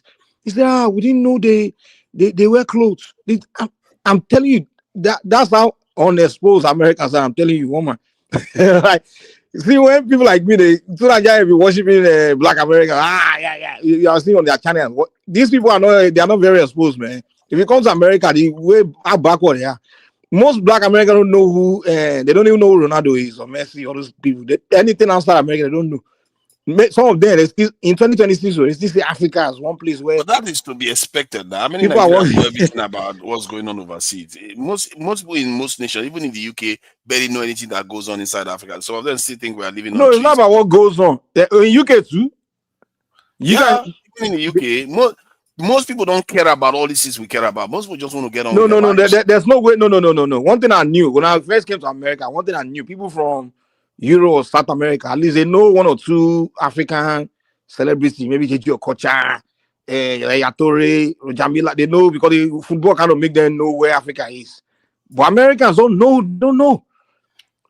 Except the poor ones, they don't know anything, man. Is this the Lagos you are saying is ugly? This is the Lagos. Is this This is not ugly now. Okay, This is this okay place for is an not African no, city no. now. By an African standard, by Nigerian standard, yes. This place, this area particularly is not too bad. But remember, Nigerian standard it's not compared too to where bad you though. come from. It's not too bad, but you can see things that shouldn't necessarily be there. But this area is not too bad. I'll grant that. But most First of of look at all, that, the light is gone. There's no street light. The light is going. You see that they are lighting it for him now. They have to light it for him. In other cities, that's not what you see. you mean you're sitting in Agbo, you light everywhere. You see that? You see this one again. Every time you just like to argue. Oh, I'm telling No, you, it's not other cities. That's what we're asking. other cities around Africa where he's been to, but he's Yeah, traveled like so in many Agbo, cities in Africa. right? Oh, look at that. Agbo is not in He's Africa traveled so again. many cities. Yeah, in Somalia. You're talking about Nigeria. I'm talking about non-Nigerian cities. Yeah, he's been to Can Egypt. people please like and subscribe? Egypt is People not like very and good, subscribe. We're after 100,000 subscribers this year. 100 today. Like and subscribe. As I build a hand over to Tunaija. Mike, stay there. Keep him company. He's not going to mute you. You're not Tunaija, you know Nigeria has. Tunaija, you know among every African country, Nigeria has the most the only cities. two super chatter today are Tokwe. Tokwe O. So thank you, Tokwe O. Thank you, everyone. See you tomorrow. Yeah, thanks. Imagine if this was Ethiopia. We will see a lot of But lights there. Tunaija, you know all these other African countries, they only have 1 or 2 cities, most of them. Well, Nigeria has over 30 cities where you can go, you can say, okay, you know, and again, none of these other most African countries. Lagos is the best one. Wait now. None of these other African countries can tell you that they build their own capital from scratch. You know, Nigeria is the only one that built his own capital, Abuja, from scratch. The other African countries are talking, like people always say Ghana, Accra. Accra is the capital, and it's kind of like all the resources you are pouring into Lagos and Abuja, put it in one place. You understand? That's what Ghana put all their resources in Accra. You understand? Everything there. So that's why you're Accra. But you can't name 5 more cities there. But in Nigeria, you can name we have at least over 30 cities. Every state have 1 city at least, 1 or 2 cities. You understand? So many African countries only have 1 city, the rest is just village. I think that's quite a serious assumption there. You know, they do have multiple cities. Yes, Nigeria may have in terms of number because we have a lot of states, more cities. But they do have, you know, like Accra has this in the Ashanti areas inside the country. There are many different areas. I've forgotten their names actually. They have different areas that are actually quite developed. So it's not only Accra that. Where did you go? No, I didn't go, but I know so that you just Google. Yeah, you just guess. I've forgotten the name. Wow, I can't believe I've forgotten the name of the city where maybe the Ashantis normally live in. This in Ghana. So they do have, like, even Kenya have multiple cities. They have Mombasa. They have Kumasi. Nice one. That's what I'm saying. Now they will have 2 cities. Okay, now they have 2. No, I'm saying most African countries, states, countries, they will just have 1 or 2. They will have a capital and they have another city, 1 or 2 cities. That's what I'm saying. I said, but Nigeria have over 30 something. See, Mike, I'm not saying that Nigeria doesn't have advanced things. Nigeria, like, no, we are not advanced. No question. No. Actually, Nigeria is quite advanced in many ways. You're the one that say compared to other. The thing is this: what we do is this. To be honest, every Africa is backward. We are not. The whole Africa is backward. There's no question. Not North Africa. Except North Africa. We are saying Africa. Who's talking about? We're talking about black man, black people. So what I'm saying is, what we do does not always fair. Sometimes is when we want to now describe us, right? We put us, though we are failing. Yes, all of us fail, but our category is other black cities and other black countries. But what we do a lot is we put ourselves next to Europeans, and then we begin to say, look, we make ourselves look worse than the rest of Africa. Like we are the worst. Like the rest of Africa is just better. We don't shine light on them. So now everyone is like, Nigeria is even some Africa. You see, Jude will come in and start talking shit about Nigeria as the Cameroon is better. To the point where one Gambian boy, was talking about Nigeria. I was like, this is where their country. My uncle was doing peacekeeping, so he went to, I can't remember which African country. He said, man, after he went there, he said, man, I begin to thank God for Nigeria. He said, man. The guy said, yo, the kind of poverty in their own place, those places, man. See, God, see, some things where you find in Nigeria, where we import it to Nigeria, because the country is rich enough to import it, you can't find it in those places. Some of these countries you can't find pig milk. You can't, all those things, luxurious food where if you have little money in Nigeria, you can go and buy. Some African countries you can't find it. They Yeah. can't import it. Yeah, but look at this one now. The street light is gone. Like there's no street light in a city like Lekki. That It's how third world can country now. It's not London. To Nigeria. why? Again, Come on. you are saying But as if you I'm go to other seeing African street country, you will lights see though. street There's light street everywhere. lights right there. Can't you see the street That lights? is not okay. Okay, I can see it now, but clearly it's like candlelight. It's Ah. Oh my goodness. clearly Now it's not bright enough now. Look at that. So, The whole so when place you went is to dark. Somalia, there were street light everywhere. They didn't. What kind of street light is this one? Look at the whole place is dark.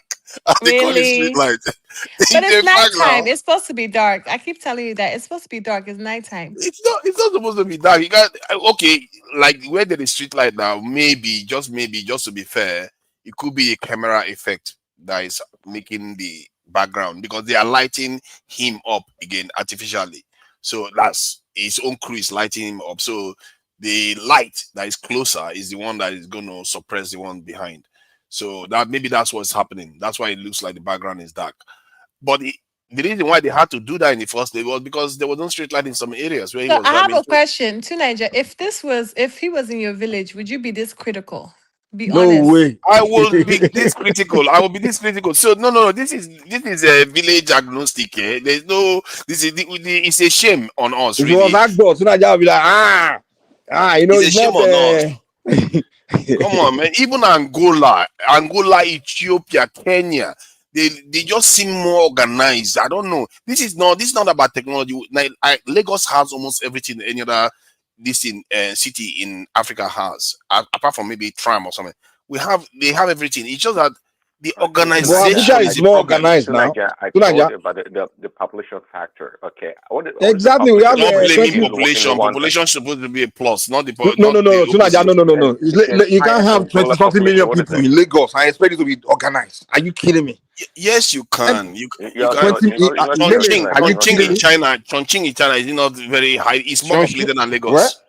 Chongqing in China is more populated than Lagos, and yet very very You great are city. talking about very advanced. When China was still on Nigerian level in terms of wealth, in terms of poverty, was it organized? Sorry, my point is that You need it's not you need technology. funding to. It's your culture. It's not technology. No, it's gonna do culture. No, remember Lagos when I was growing up in the 80s. Lagos was very organized. We organized. It was when you guys started migrating in, man. I grew up, I used to get upset. Oh God! It's when Stop all of you blaming started coming migrants. in your millions. Now, Nibo just became like you guys just people from all walks of life just enter Lagos. Waka enter. Does India have a nuclear weapon? Yeah. No, which country have nuclear weapons? India. I'm asking about India. Yes, India does. Okay. So, what would you say in relation to how dirty their cities are or can be, to them being advanced in nuclear technology? I think India, some parts of their city is very very dirty. They have very very clean areas. So they have large cities that are just spotless too. They have both. So, but the areas that have their kind of rubbish that we are talking about is quite significant for a nation that has reached that level of advancement compared to others. Yes, So, India you know that India and everything is Pakistan, they are about. the dirtiest nuclear powers going. So, I understand everything is about budgeting, right? To get something done, you need budgets. You need money to get it done. The Lagos State government spent billions on just trying to clean that place. And when you have that many human population, where you have to, that means each person's trash you have to pick. 20 million people have to dump trash every day for the state to pick up. You understand? It's just too many people. So they are trying their best. They are not Let's take trying. 20 They are not million people trying. and put them in your. They are. To Niger, I It's not see that them hard to clean the every street. morning. They're picking up garbage from the I know these people are paying tax for the government to they're not paying enough tax. If you have to Most of these dirty people that migrate, they come to Lagos. They just come and beg and pay and rob, and they're not there to contribute anything. And they take shit everywhere. They trash everywhere. They don't pay tax for the government to use to clean after them. So I'll let you know. You said earlier, I heard it clearly. You said earlier, what does it take to clean up the city? You said that earlier. To show how much you know, that you think it's just an easy thing. It costs a lot of money. All this things like cleaning, maintaining sanitation, they cost a lot of money. It costs a lot of money. It's budgeting. Especially in a city with 25 or 20 million people. Do you know how much it costs you to keep it clean 24/7? The more people you have, the more people you have to clean too. What do you mean the more people? Equation. Because the more people you have in that city, the more people you have to employ as laborers. Laborers are one of the cheapest. This guy, you are not listening. You are not listening. So you have to employ them. Is it for you employ them to work for free? It's for you free. have to pay them. Of course, and the money compared to everything else you spend, paying laborers is the cheapest. You are not listening. Cheap or no cheap. The fact of the matter is the money you have to use to pay the laborer, buy the cleaning equipment, it's still part of the expenses, right? So now that money, where are you going to get it from? You're not supposed to extract it from the tax. Are you not supposed to tax it? Or listen now, you're supposed to tax it. Yes. Listen. In cities you mentioned, like in UK, for example, in all these other places, right? They know how to. For you to live in those cities, you must be paying some form of tax. The people are paying enough tax to clean. If the tax you're paying per day, the government know how to extract the money to clean for you. They know how to extract it from you in those other places you mentioned. But in Lagos, where you got a bunch of people that don't have nothing, they just work and enter. They don't pay nothing. The majority of the population there, the millions, they don't pay tax. So the government have to come up with the money to clean up after them. See, I think what you are doing is, what I can see is that it's very, very easy if you truly want to clean a state to clean it. I know that for sure. Anybody knows that. Nobody says it's hard. We're just saying the funding. That's what we are saying.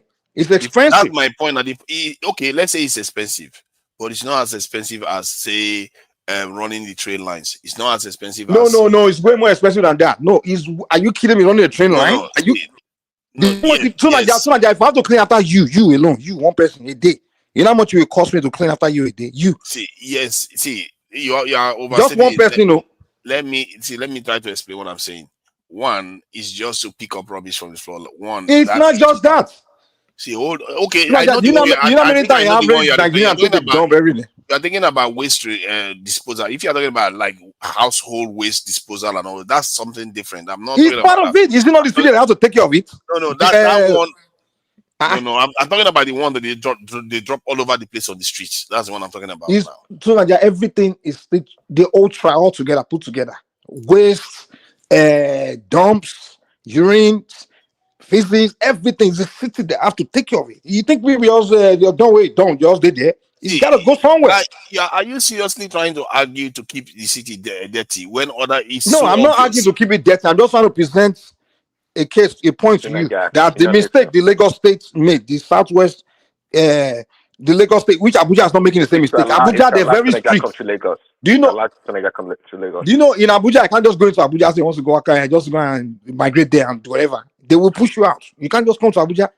In fact, Abuja, they ban. You can't. They create a system in a way where if you come to Abuja, if you don't have the means to live there, a place to stay, or the finance to sustain your house, you can't be homeless. Now prison they go. I think people are able to come to Abuja. There are people that don't have a lot of money that live in. No, you can't just enter Abuja and say, okay, I want to start sleeping under the bridge, or I want to build one shanty here. Like people just enter Lagos start building Makoko. Can you imagine? There was no Makoko when I was growing up. Now people who didn't build Makoko, is it not your people that came to Lagos? They just see what are there? We could build on top. People who just build shanty everywhere. Like so the Southwestern are you trying accommodating to say that nature. People, hold on, are you trying to say most of the people that live in Makoko now are south, east, south? No, most of them are Yoruba. No, it's not true. No, it's not.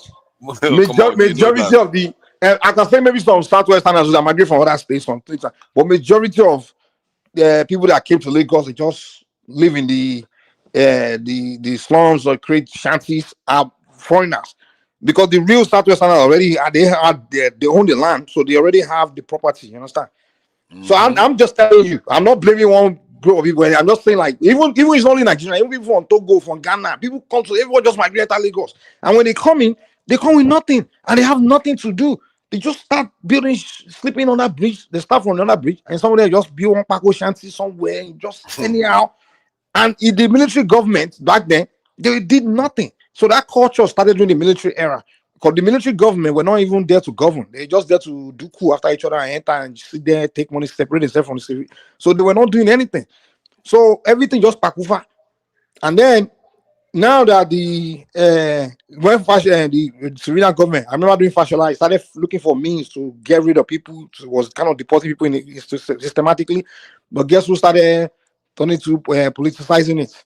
Your people now. They are deporting our people. They are attacking in when the guy was pushing, he's not targeting anyone. He's just trying to cut down the population systematically. But some people is they politicize it. So But to me, you have to admit that, and I have to say, even while I was growing up in Nigeria, one of the stereotypes you have of the Southwest is that this disorganized, rubbish kind of environment that they tend to live in. That is, I'm telling you the truth of the way the perception people have of the Southwest when you we're talk growing about up. the propaganda of the Biafrans. Those ones they just No, always bash Yoruba it's people. based on the We are not disorganized. We are the most organized region in Nigeria. sorry, it's based on the If we are so anti disorganized, you guys will But hold migrate on. to our You know, territory. listen to, see, you didn't want like. to say. Let He's me give you saying, the example hold we are on, talking hold about. on. No, He's saying, this hold on. Biafran will create this stereotype of people. No, And no, they no. will This is what reinforce it and Seneca is push it, saying. push it and push it and propagate, pushing Seneca in is people's saying, head. No, we have Seneca is seen saying, them. claiming that the Yorubas are dirty. That's what he's trying to tell you. Yeah, they came up with that That's rubbish. what no, it's not. They didn't come up with it. They say the reason why they are saying it is it's some things that they see, then they will call that dirty. Like when you see some Muslim Yoruba people in like Port Harcourt, they will take their rubbish. They will go to rubbish. They go to toilet inside the house. Then in the Inside the morning they throw house. it. Yeah. They I don't have know anyone. they have a Okay, container so that they do it inside the house. Then they will throw it outside later on in the day. They'll go and throw it away in the day. Instead of them to come outside and like, me, Prince Daddy, do you know any Yoruba person that does that? those days, yeah. No, I'm asking Prince Daddy. I don't know. I don't know either. And you know what?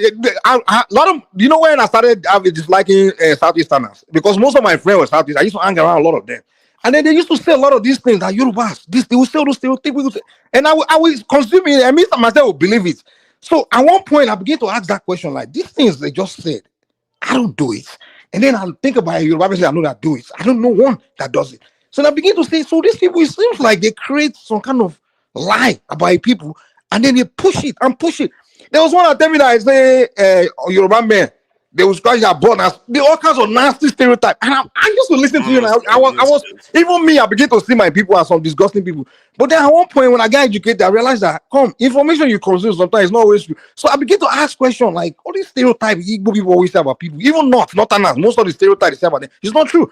So because they don't like your people, they will create some kind of lie just to. So I have a question. So to Nigeria, are you Igbo? No, I'm not. He's Delta Igbo, he's Agbo. So they one day they are Igbo, the next day they are not. They just I don't know why this guy keeps giving me a drive all the time. Let him keep going on.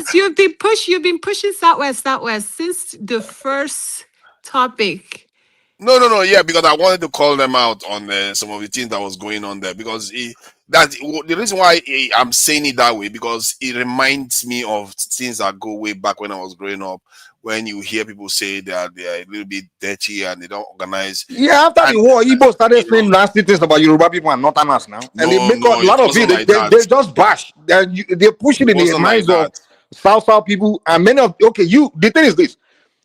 This is what I noticed. When I hang around South people or Southeast people, the ones that grew up among Yorubas don't believe those things. It's usually those of you that didn't grow up around us. What you hear about us is just somebody from distance, what they are pushing in your head, because the people that are telling that for that you didn't grow up around Yoruba people. You just say this is what I hear about them, this is what I hear about them. Yeah, and the people you hear from. Who did you go around with to Nigeria? I grew up around like people like Okrika people, Ijo people, some Igbo people, people from Delta people, Urobo people. So I grew up with Port Harcourt is quite diverse, you see. So we have different. So are you from Port Harcourt or where's your tribe? Yeah, you can say I'm from Port Harcourt because that's where I grew up, and my sensibilities and sensitivity, the way I look at things is from that this point of view. Chama, then you are from Port Harcourt. Just say as it is. He's from Cameroon. Don't listen to him. Stop. Okay. He's from Port Harcourt. So anyone that asks me now to Niger, I'll tell them that to Niger is from Port Harcourt, right? Okay. He's not from Port You can tell Harcourt. He's them from Delta. He's from Agbo. yeah, I will happily accept that. Tell them I'm from Port Harcourt because And that's actually what I you tend to represent that. that's where you will claim for the rest of your life, right? And you will not change mouth. I will change my thing. It's easy. If Port Harcourt start messing up, eh? Hold on. Hold on, Let me see. If you live amongst people, it's easy to know their weaknesses and a lot of things about them. So I'm not even going to debate if some Yoruba people are dirty, or you see them in the environment that they're unkept. That's okay, possible. I will show you proof of what I'm saying right now, so that we can have an objective view of this. So that this is interesting because you know what I want to do now. I want to search throughout. It will be the same for everybody. I'll say Ogun State aerial videos on YouTube and Imo State aerial videos on YouTube and see what we see there. So And YouTube. let's compare. So and no.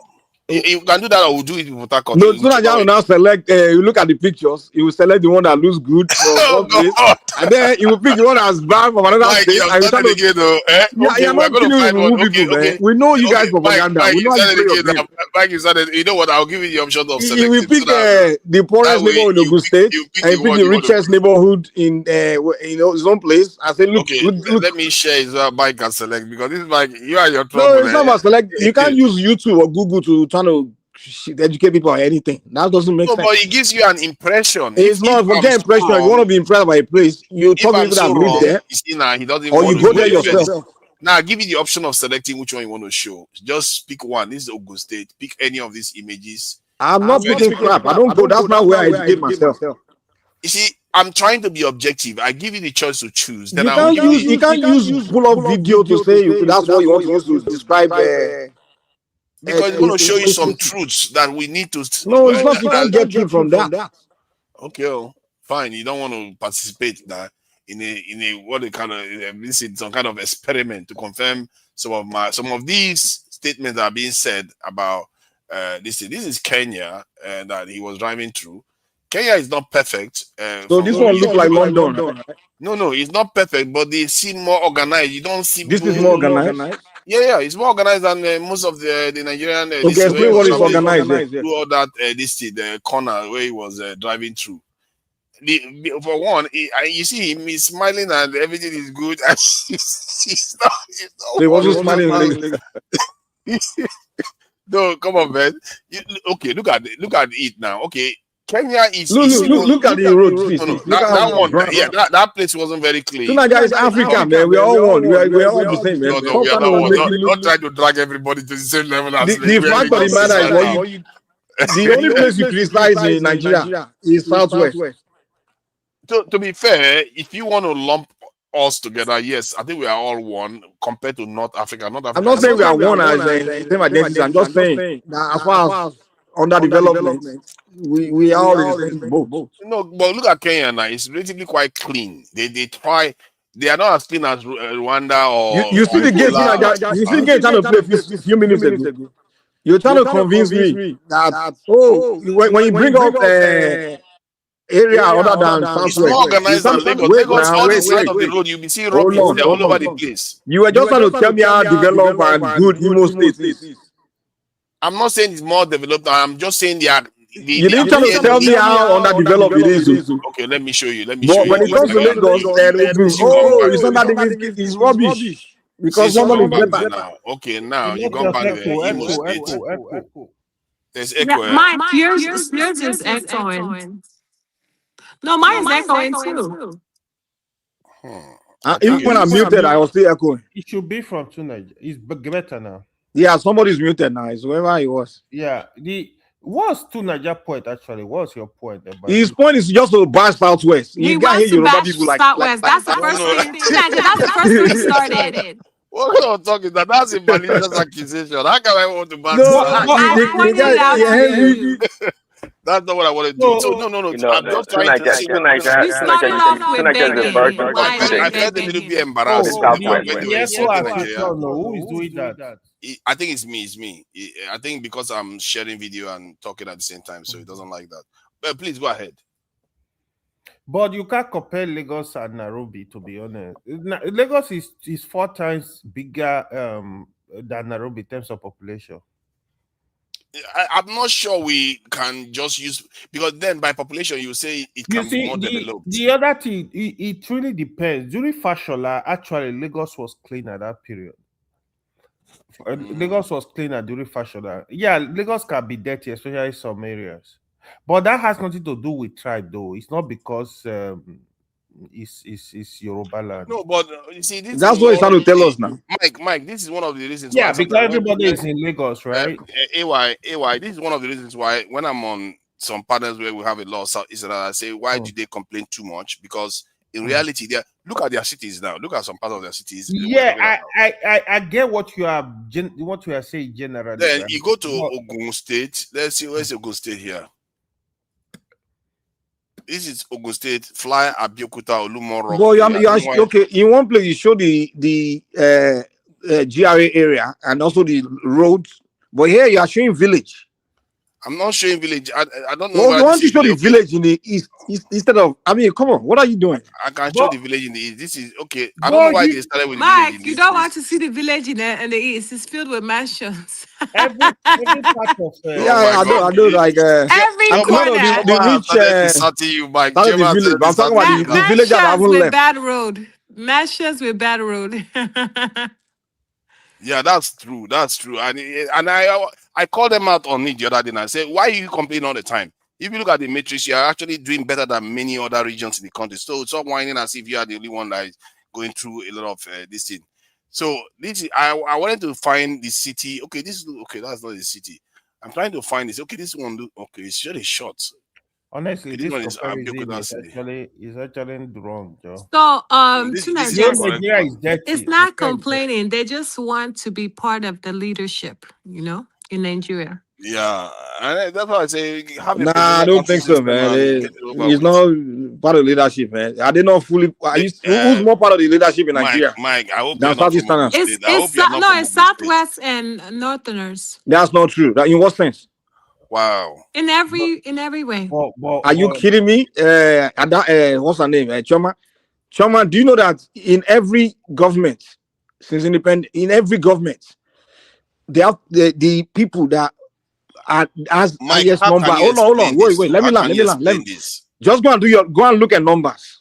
The ethnic group that will have the highest number of representation in every government in Nigeria. I always with the Yorubas and the Igbos.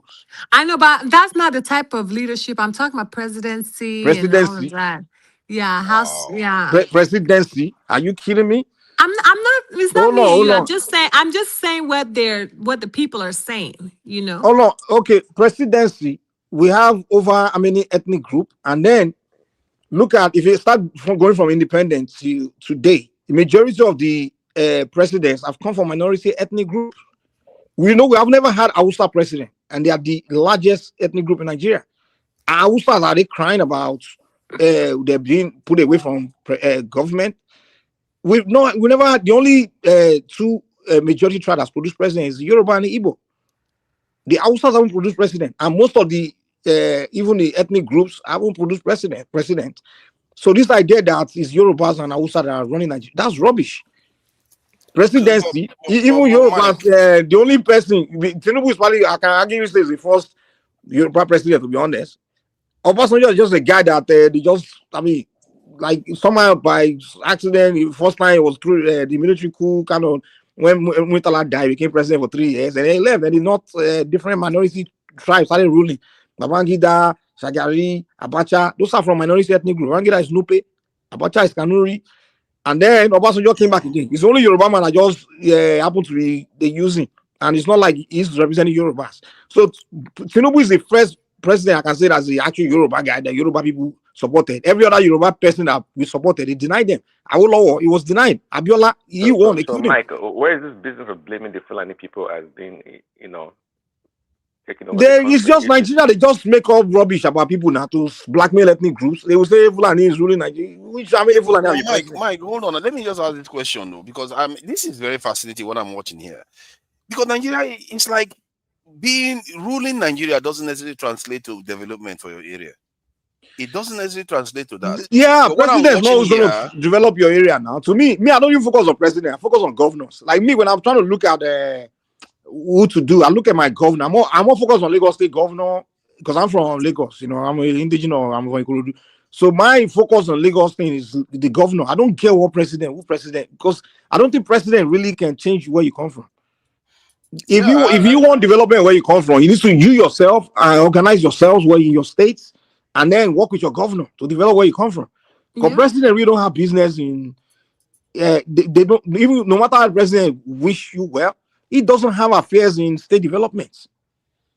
You How understand? about the super highway? You Yeah, don't, you don't that's think but those are federal things, federal infrastructures. But so you don't think it involved the president?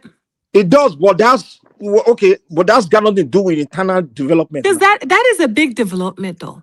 But the highway is coastal. It's not like interland. You can't build road inside the city now, like internally. You understand?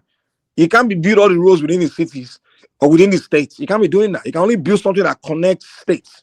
You understand? Like Tinubu cannot go to say he wants to start building all the roads in Lagos. He can't do that. Yeah. He doesn't have the mandate to do that. It's the governor that's going to do that. But you can say, okay, we want to build interstate highway. Yeah, the state that we have it will benefit. Yeah, we can say that. That's about it, federal rules and things like that. But if you're talking about advancement of within your state or your territory, trust me, you're wasting your time if you're waiting for your tribal to be president. yeah, because from what I'm seeing here, the Southwest and technically the North have ruled the country more, and in what the sense? development is not necessarily translated. That's why Explain how Southwest have ruled the country. Explain. No, you had produced more president than the Southeast and how many? The Hausas now. Two presidents? Two, and one of them ruled twice, so two times. So 3 times you produced. Shonekon too was there. What do you mean Shonekon? You are counting military. Shonekon doesn't count. Yeah, you have to count military too now. You have to count military. Shonekon rule Nigeria. Then that means you have been president twice. The Igbos have been twice president there. Good evening, Dr. Simba. Good evening. Hey, Soma, how are you? I'm fine. And yourself? I'm good. Thank you. Okay, so but that is in a way it's not only a good thing. What do you consider? Is it people building houses, mansion that you consider as development? No. I think what I'm looking at is the nature of the city from the aerial view, which may not be very objective, but it looks like this city. Wait. Now it's not the look that you look. What are the metrics for since a place is developed? What are those things that you have to consider?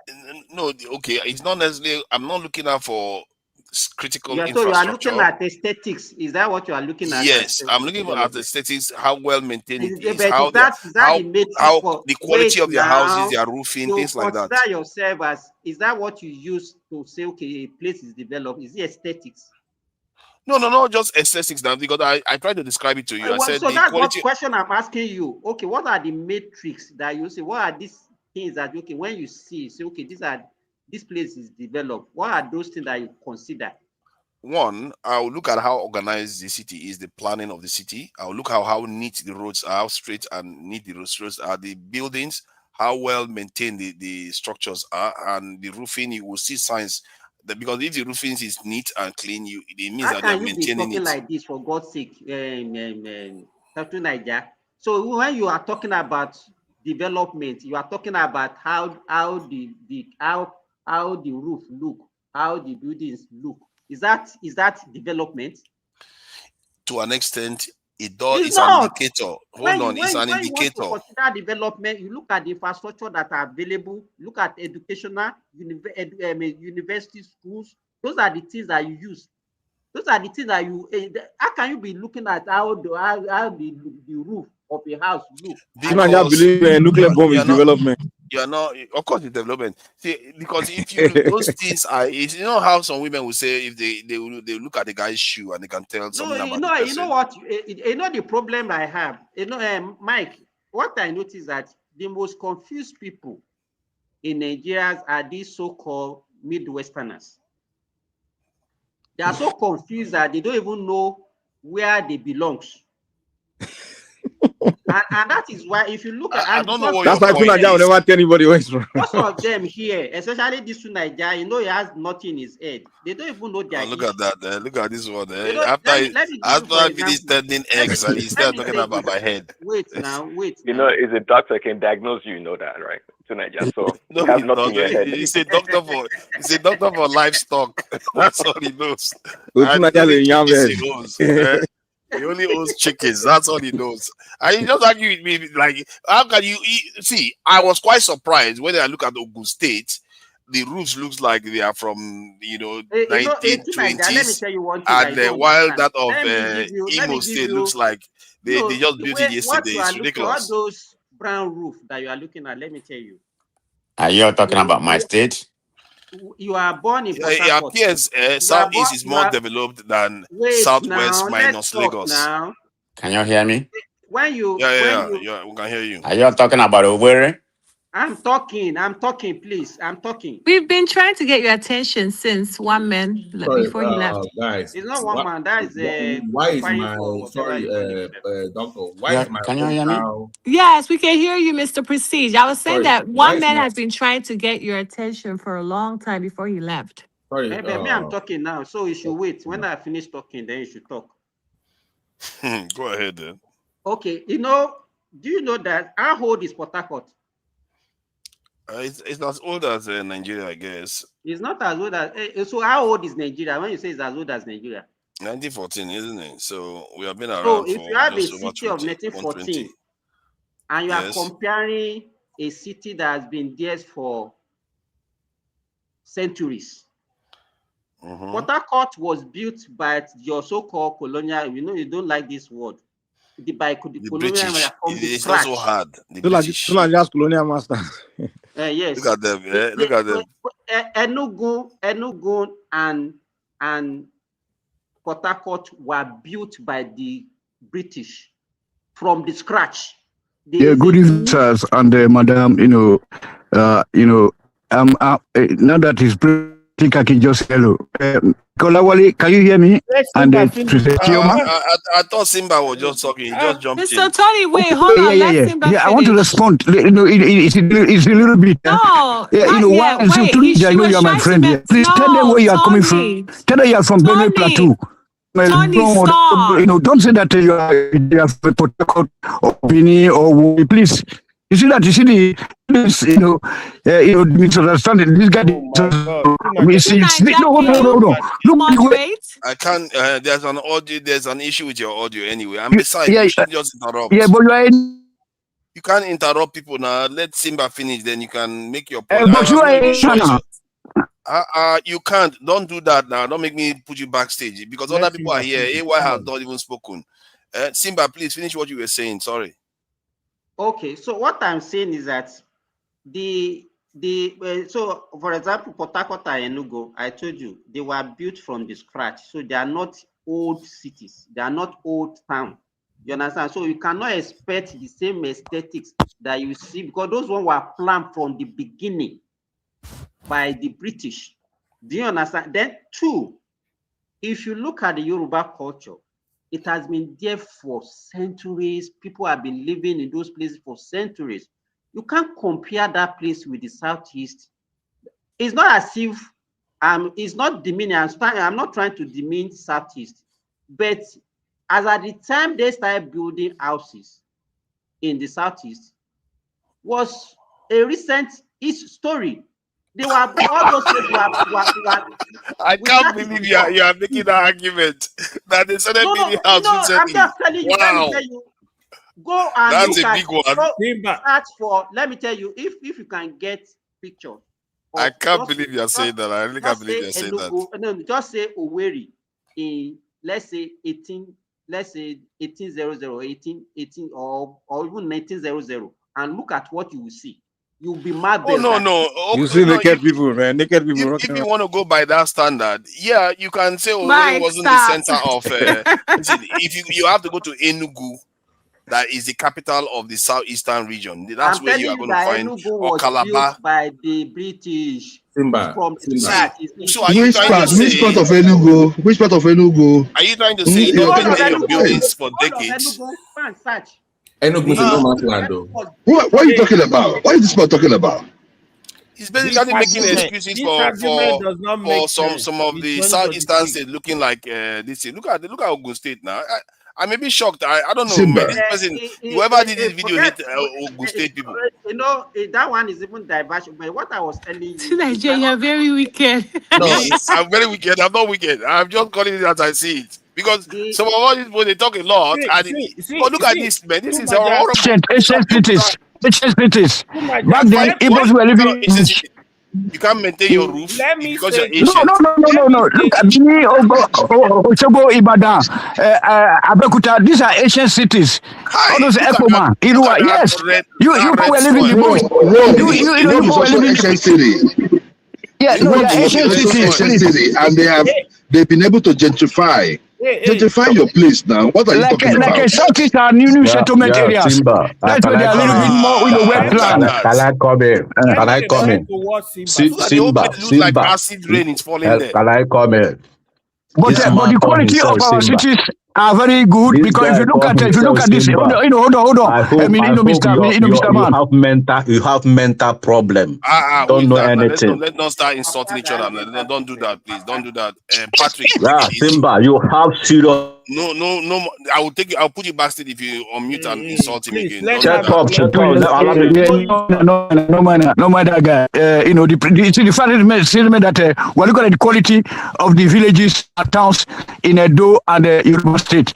We have all these industries, rubber industry, cocoa industries, even Coca-Cola, Crancox industries, plywood industry. But you know that this is what I mean by these are highly industrialized area. And then we have cinema houses. I think Dr. Simbat, you've been to Edo State, every village in Edo State, every village in Yoruba land, we have, if you go to Jawigbo, you go to Irua, you see hospitals. That's what Simbat was trying to tell. Let me check Benin City now. It looks like since you come here. It's southwest now, but not today. But Igbo people, your place are look, hold on. When you talk of fashion, Igbo people, they are more beautiful villages now because they are new settlement areas. But we're talking about 1500, 12 centuries. We already have all this Abeokuta, all this Bini, Uromi. You know what I'm talking about? Agbo. You know what? So all this really, Wari. But your place are new. Southeast is new. They were in the bush. Hold on. This is unhealthy. I never expected to see this is worse than I thought. Anybody from the southwest, how can you explain it? I need to go to Ibadan because look at all this state. Even Edo State, I'm surprised. This is Edo State. It doesn't look so bad even. No, it depends on the area. Benin is bad. They look the same. All those kind of rooftops. Don't say if you go to Edo State, the same thing. Even Delta State. Tony, calm down. Let others talk. There's so many people here. I think they are choosing their best areas, but this is the best area somebody chose for Ogun State. That's horrible. Let me say I get your point, right? But this is not right. What kind of thing is this? Who did this? Who took this video? Can you pull up Lagos? And it's iShow Speed that revealed this thing. You see, iShow Speed is doing a lot of good. Go ahead, AY. Pull up Ikoyi. What Simba said. The truth is, you cannot say. Who is that? Building houses is actually development, no matter how you're gonna call it. You gotta give that to the Igbos. Igbo knows how to build houses in their village, how to develop their places. This is just the truth. Apart from the government, they even build roads. Actually, they are new towns like Crestac Town. Hello, everywhere. Southeastern states are like new places. Hold on. Forget about new town. Even in their old places, they destroy houses are built. Igbo, when it comes to development, those are new phenomena. That's the point. If you come to better places, I don't know why they do. I don't like to tell our shrine and our house, our village homes, yes, shrine. You don't have land to expand. You can't keep your whole ancestry. One at a time, please. You hold on, Simba. You hold on. We can't be emotional every time. This is my problem. It's not emotional. Let me tell you, why do you want to destroy your history? Because you were in the name of say aesthetics. You can't be if you have land, you can leave the whole and go and build a new city. Where is the new one? Tell us the new area. Tell us the new area. You know, like in the state. Simba, you are right. Simba, you are right. Ewa is a Muslim. Ewa is a Muslim. Ewa is speaking for this, from Islamic point of view. Let me go to Ibadan. Ibadan may be better. Ogun State is not good. I thought Ogun State being close to Lagos. Just pull up a different video of Ogun State. I'm seeing something different. It's the same thing with Benin, with Abuja, with everything. So we're not. I'm seeing something different from what you're saying. Ibadan looks better. Ibadan looks a bit better. Yeah, go ahead. When it comes to development, like building areas, just like what you said, apart from Lagos, Southeast will compete with any region. In fact, better than most of the regions. This is just the honest truth. I don't know why it's hard for you to admit. In Southeast, when you go there, you will see, for example, one rich man will build a house, he will build the road. So this is really helping them. Sometimes they come together. When you talk of that one, give it to them. They know how to. When you see the kind of houses they build in the villages, just imagine somebody spending 500 to 1 individual, billion ability and wealth. You see, this is not too bad. It's not too bad. It's disappointing. Hold on. See, let me tell you, Nigeria, the way America is right now, trust me, compared to America, America looks like an African village or southwest of Nigeria compared to China in a lot of ways. So does that help you? See, you're talking about just like Tony and Dr. Simba was saying. You were talking about ancient places in the southwest where they had like planning, development, and a whole bunch of stuff back then. Well, it is true to go to the east right now. Let me talk about. Hold on. If you go to the east right now, you're gonna find. Why you can't renovate places like Ile-Ife? You're gonna find beautiful mansion and beautiful things in the southeast. There's no doubt about that. But you have to make a distinction. If you understand what I just told you right now, if you look at what is development and construction going on in China compared to America, America is almost like a village. Sorry to tell you that. Yeah, that's true too. That's true. That America is compared to China compared to America, of course. I think Ibadan is not so bad because I think Ibadan, Ogun State is surprising because it's close to Lagos. I thought it was. I'm trying to post another video of Ogun State that I saw. That's way different from what you're showing. Even Germany, a different area. That's different from what you're showing. You're playing propaganda. No, I'm not playing propaganda. I just look at Ogun State. I saw a video of different area. I look way better. Okay, send me the link. I'll play it. Send me the link. I've been to Ogun State. I cannot defend it. I'm sorry. No. What you? I'm not from Ogun State. So I really don't go there. I don't know what it's like, so I can't really present argument. But I just went on look up video and I saw different things. A nice area. I saw a nice area. That's not okay. Everybody else can go and look up and see something else. Pothole almost swallowed me, I swear. I'm not saying it's I'm just saying it's different from what Nigeria showed us. What I saw, I'm not saying that part doesn't exist, but I also saw another good part. The Nigeria is not showing us. There are good parts in every city. Yeah, exactly. But Nigeria went to show us the worst part of, which is what I predicted. It's not the He went to show us the worst part of one state and bring the best part of another state. And then trying to play propaganda here. Share the link, Mike. I will share it with everybody. Like this one, that's what I'm trying to do. But it's not bad actually. But it looks okay, you know. It's not like Ogun State. Excuse me, to Nigeria. Take state by state. Let's say take Anambra. Anambra is one of the oldest states in the east. And take any of the southwestern states and compare. I'm not talking about. Say you are looking at the houses people are building. No, take infrastructure. Take, let's say, how many universities do they have here? How many polytechnic? How many? No. That's our discussion is how the place looks because you are talking about ISO speed. It was from ISO speed. Sorry. About development. That is what you are talking of. Those kind of development is a function of most. Can somebody at least defend Ogun's honor on this platform tonight, please? So when people are looking at because okay, so that I just posted one video in the chat. Put that video up. Put that video up.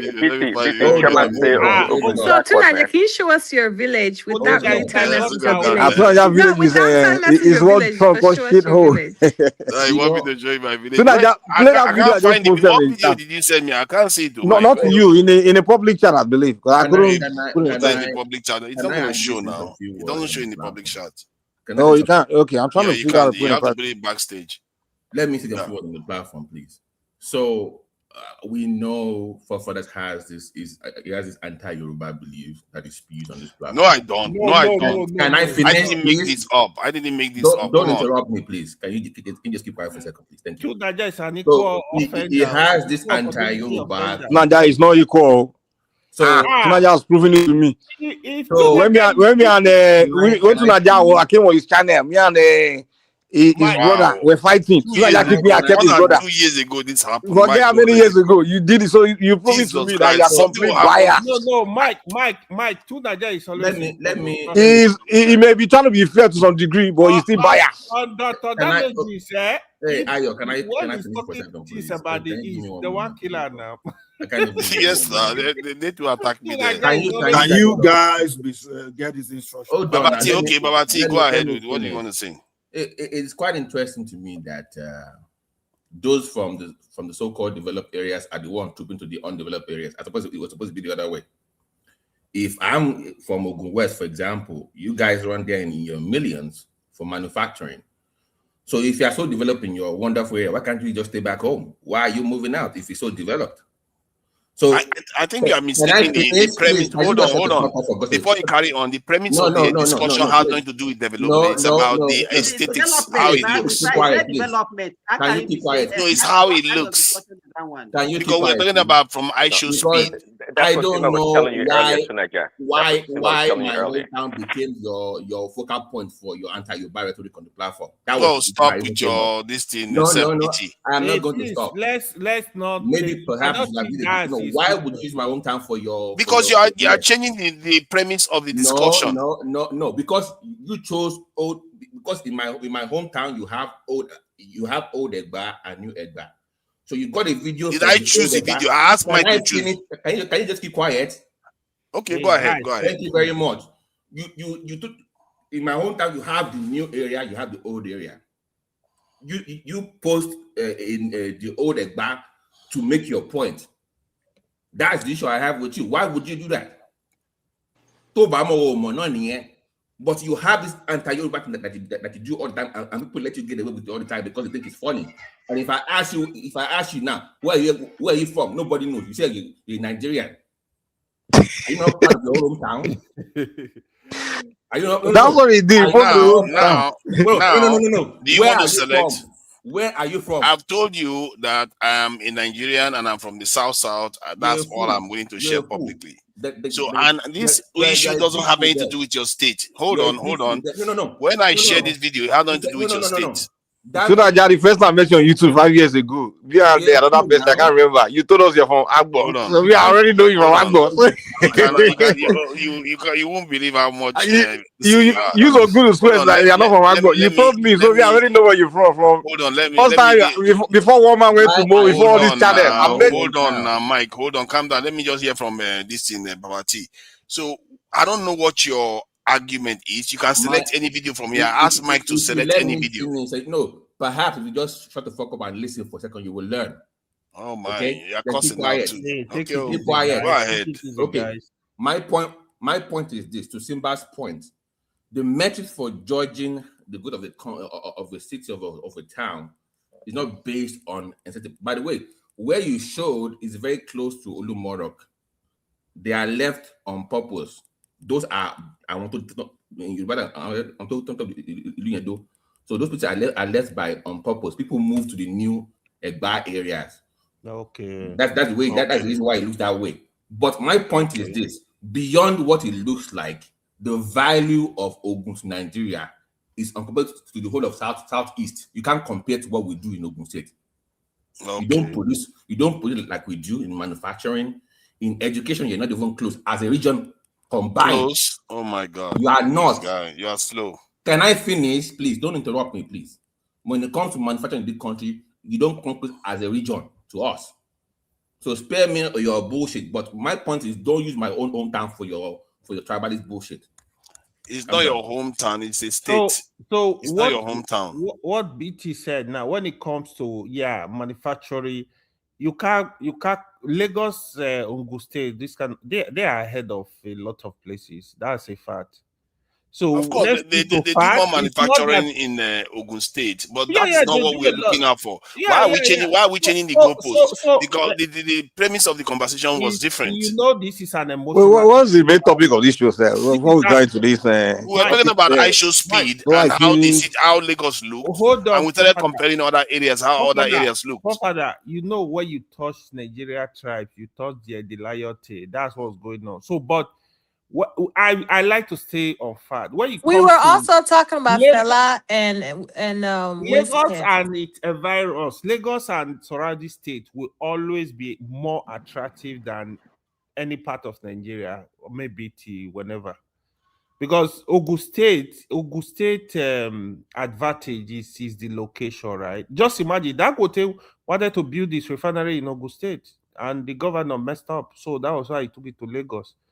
Ogun State is the next place that is developing after Lagos. It's true when it comes to manufacturing and investment like that. No, yeah, let's just be real. The reason why he brought all this up tonight is because ISOSP went to Southwest. It's something about you guys always angry whenever something happens in Southwest. You know, that's what it is. No. Because that's what it is. You just hate the idea that things always happening in Southwest. I wanted to give you the context. Whenever something happens in Southwest, you have to pull up. You're trying to attack the place, find a reason to degrade the place. That's what you guys do. Mike. There's no finding a reason. This is worldwide now. Stasato is strategic. Well, if any stranger come to Nigeria, where do you expect him to be? Why can't they go to Abuja? But is it my fault? Why is it that when good things happen in Southwest, Nigerian is like you always get angry and begin to attack? God, why do you say they start attacking Southwest? Find a reason to shut off. What is this, man? Go and make your own place. I'm not even being. This is not the first time. Whenever something happens, it happened in Southwest. They will start talking shit. So, let me find a good one.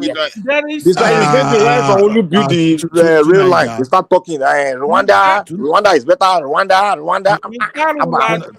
And Nigeria carried on for hours. What do you mean the guy there for hours? I asked Mike to select the video. Mike, it's your fault. I asked you to select the video. You couldn't select the video. It's clearly your fault. Nigeria, you knew what you were doing. No, I didn't know anything. I asked Mike to select the video. He didn't select the video. I didn't structure. Everyone is talking at the same time. So why this? Hold on. Okay, let me find one good image from Abuja. Let's move on, man. We don't have your time for your propaganda. Let's move on. Okay. Your village is better. Let's move on.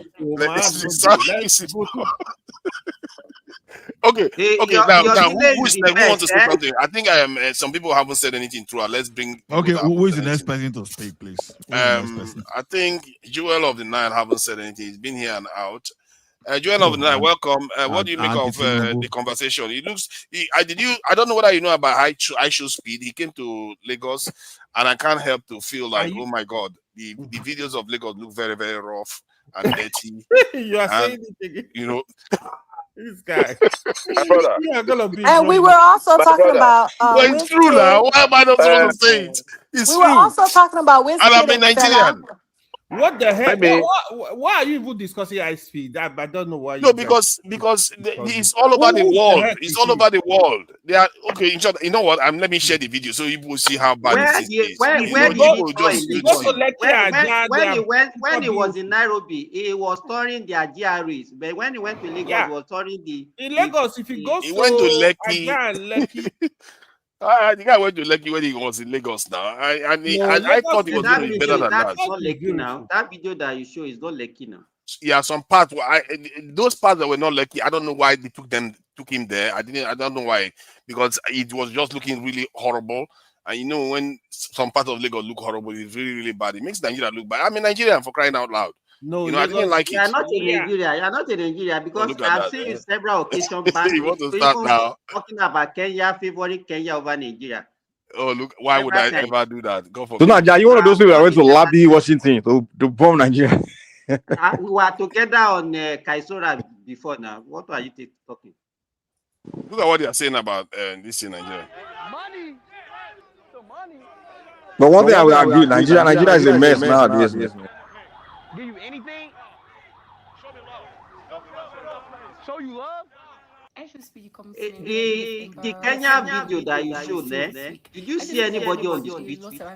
It was like a lonely area where he went to in Kenya. Spent less than 24 hours. Everywhere just looks so rowdy, messed up, like as if they know it was coming. Like, why is it not looking organized? Like Nigeria, I beg. Imagine the moment speed landed Nigeria, you see a lot of begging, asking for handouts. Imagine, that was so embarrassing. So I just see the video. This begging thing, we need to address it. To be honest, Kenya was giving speed, love, real Yeah, love. let's address it. You are right. I'm sorry. But Nigerian own is. So I just pause the video. Begging. Pause the video too, Nigeria. Let's have discussion on this. I think it's a good point. Honestly, we need to talk about this thing. We haven't seen all the other things now. We don't. Hold on. So this. So I just mute yourself. Now you're echoing us. Okay, let me mute this. Okay, go ahead. Yeah. This begging thing that in Nigeria, and I don't know how often you guys have gone to Nigeria recently. Like, I've noticed it's become like an industry or something where everybody now just walk around begging. Like when I was growing, even in 90s, 80s, 2000, it wasn't like that. People the only people that I know that used to beg were the people that are like those northern crippled people, that are blind or crippled. They are the only one that beg. Normal people don't walk up to you and be begging you for money. If they want to ask you for something, they say, well, they do it, sir. Maybe they can call you silently or trying to convince you. But now, this begging thing, left and right.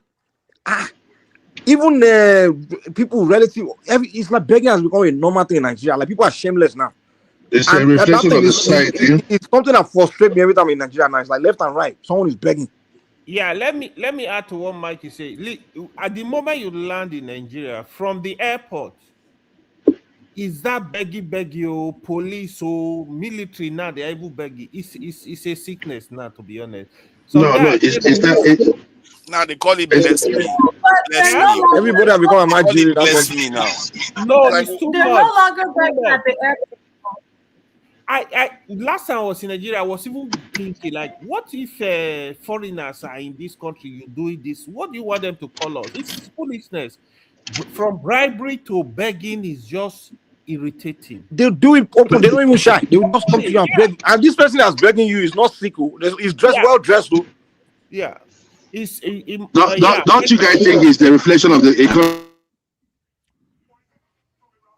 So we thought those northerners are begging, my all over the country. My contribution to this begging. Yes. Our people are begging, and we know that. But then I won't take it. Whosoever needs something that I want to beg, we beg. So we can't do anything. Unfortunately, it's going to take a very long time for us to eliminate. Yeah, but so we're not doing it before now. Country. No, we've been doing it. We've been doing it. We've been doing it. People can ask you for something. I'm talking about just act like my brother. We've been doing it. We've been doing it, but the economy is bad. The economy. What you're seeing right now. Guy, hold on. Before you start talking of economy is bad, honestly, we've known that we were born in that economy, a bad economy, and so we still live in that bad economy. Even in the Western countries, it's still bad. Why do you think they have food? What do we call this in food bank? Right. So if there's no food bank, what is different? The only thing is that Oyibo organize the whole begging specially. So you need a food. You need some food, and you go to food bank. That's Nigeria. Even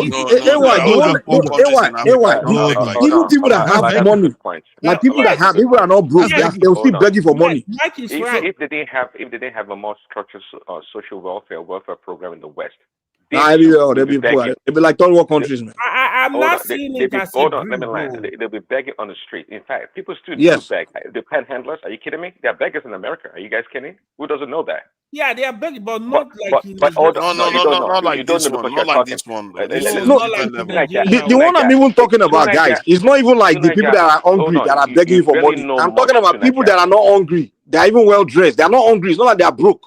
They are not broke, but they will still beg you for money. That's even people I know they have jobs. Because they they're are well doing dressed well. doesn't mean they have money in their pockets. I don't No, understand. hold on. Well, I've seen Nigerians that look like they are poor, but they actually have more investment than you do. What I'm saying is that back in the day, people that are desperate, that they will Nigeria will desperate back in the day before they come and beg you. But I'm talking about today, someone that's not desperate. He's just ate food. He's not hungry, nothing. But the fact that he see you, Mike, he just come and beg you for money. Get up for tomorrow. He's a wise man. He's trying to get up for tomorrow. Yeah, they call it packaging now. They call it packaging. They know how to. Ghana, they don't beg No, like that. back in the day, they package. They try to spike you. But today, they just I don't think they will beg like that in Abuja. I don't think they will beg like that. Let me ask you. Come on, even in Abuja, what are you talking about? I'm not on the road. On the road like that, they will do it to I should speed on the road. Like I doubt. I doubt it. Why should somebody in your family come and meet you to ask you for help, to maybe to raise his children, or to even ask for school fees and all those? It's our culture that's. But that one is different. This one is a different level. This one is on a different level. Simba, that's not Simba. That one is always been there. That one is different. Like come and share, talk about problems to solve, like family, school fees, all those things. That's normal. I'm talking about we just sitting down. Your family, when they see you now, they think that you have. Then you must. It's like an Simba. That one, I understand that one. I understand. I'm talking about just outright. Give me money. No, for reason, no. Give me for this reason, no, because I want to do this. So just give me money. The same person asked you yesterday. The next day, see you again. Give me money. Nigeria beggars. I'm telling you, we don't do like that before. I'm like back in the. Just give me money. I'm like, what surprises me is that you people that are abroad, and I don't like the way you are speaking down on the people. If you are speaking down, I don't think you've been back home recently. I'm telling you. You know what? Let me just play the video because this is not people that are abroad. This is something the whole world has seen now. I don't know why we keep making excuses for this. Young man.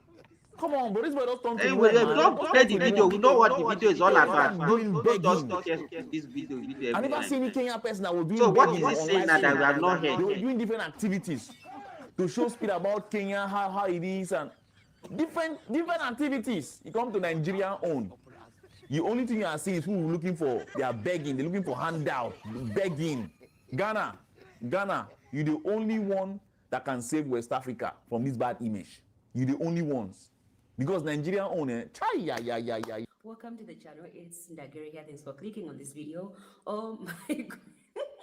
Guys, I'm laughing because what I've been hearing about, Nigerians talking about their own is literally crazy. I just said, is in Nigeria, or actually went to Nigeria, and that's where he actually. You don't need to play this now. And he also hit 15 million subscribers. It's just a waste of time and space. There's been a lot of good things, like he tried jollof rice, and he also said Nigerian jollof rice is like better than Ghanaian jollof rice. Like that is some kind of like competition that goes on around within Nigeria and Ghana, but then Speed liked Nigerian, jollof.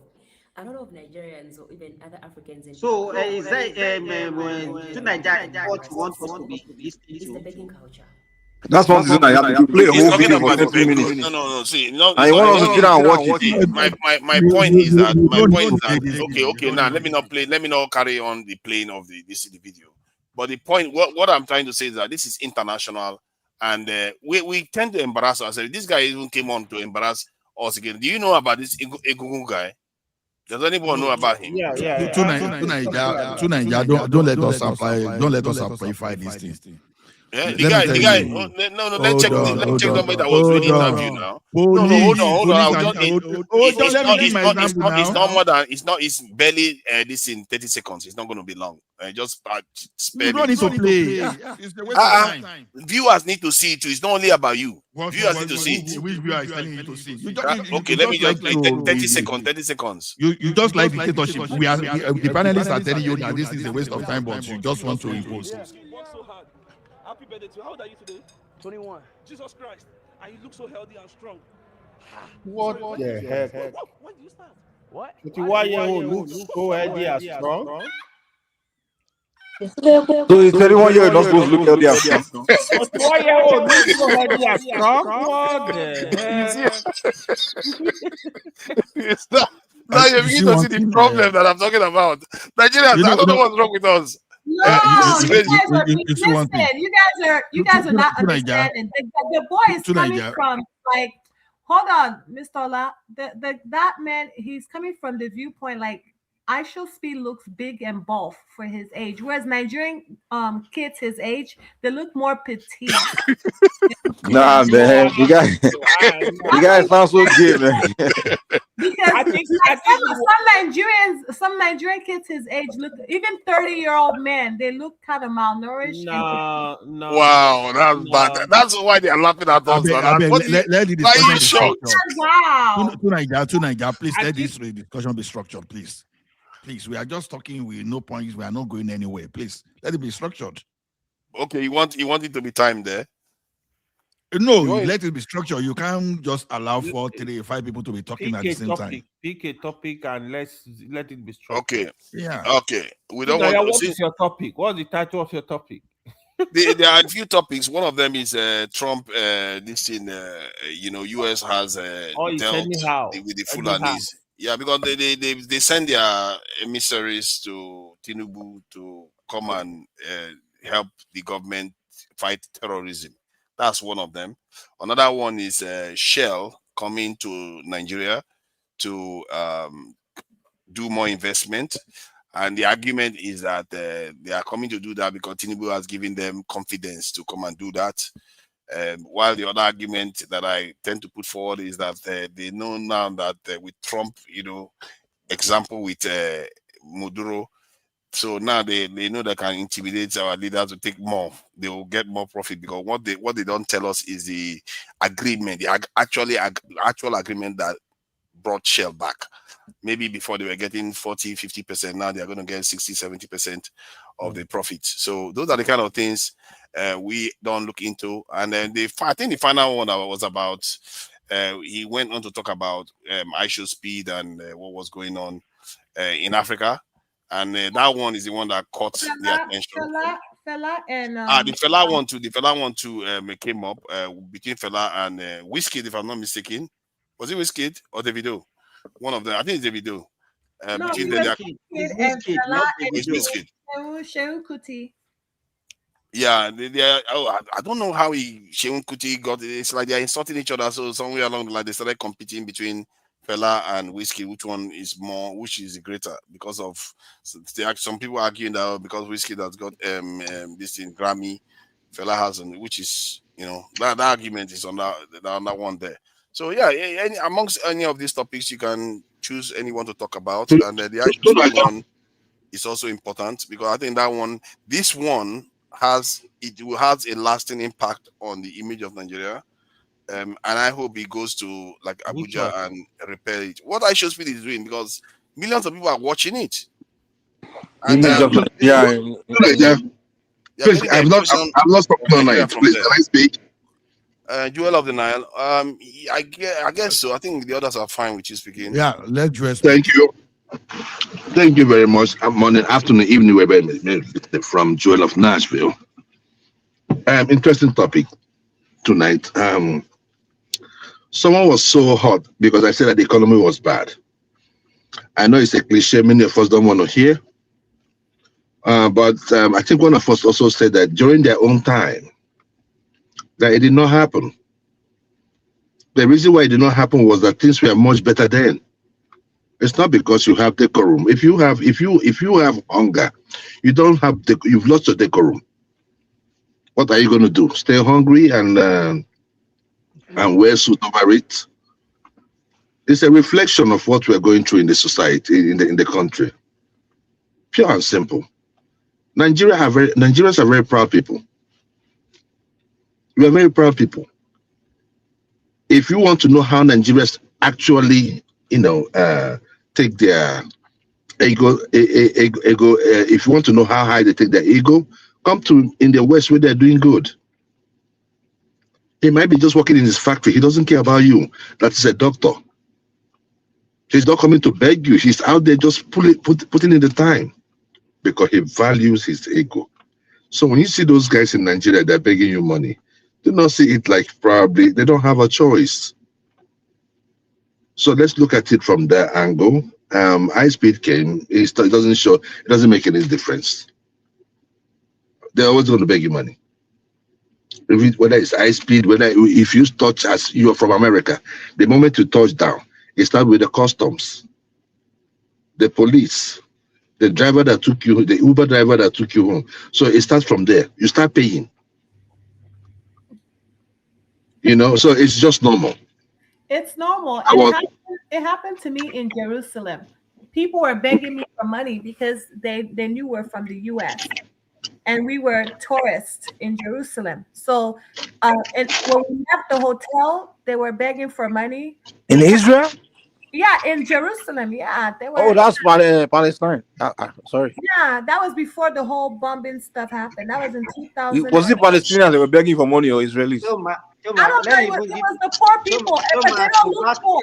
They don't look poor. Everybody was just begging because they knew we were American tourists in Jerusalem. Even in Morocco, I was in Casablanca, and the people were begging me for money. Even a woman came to me. I was getting out of the toilet. She came to me and begged for money. The problem that we have is that most of our problem, Nigerians are the one that amplify it for the international people to see. You put it online.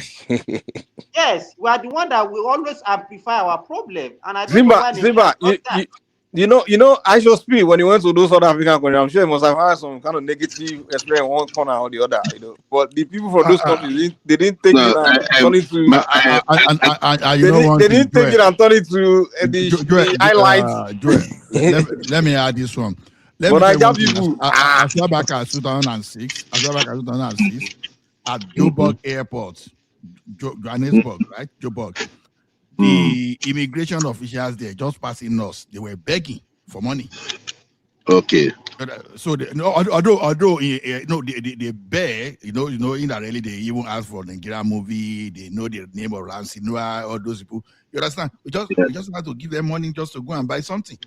You understand? Okay. So the begging is not there. Although those guys, they were actually begging for movie. If we have movie, but we know they were actually, when you beg for movie, I don't have movie. What will you do?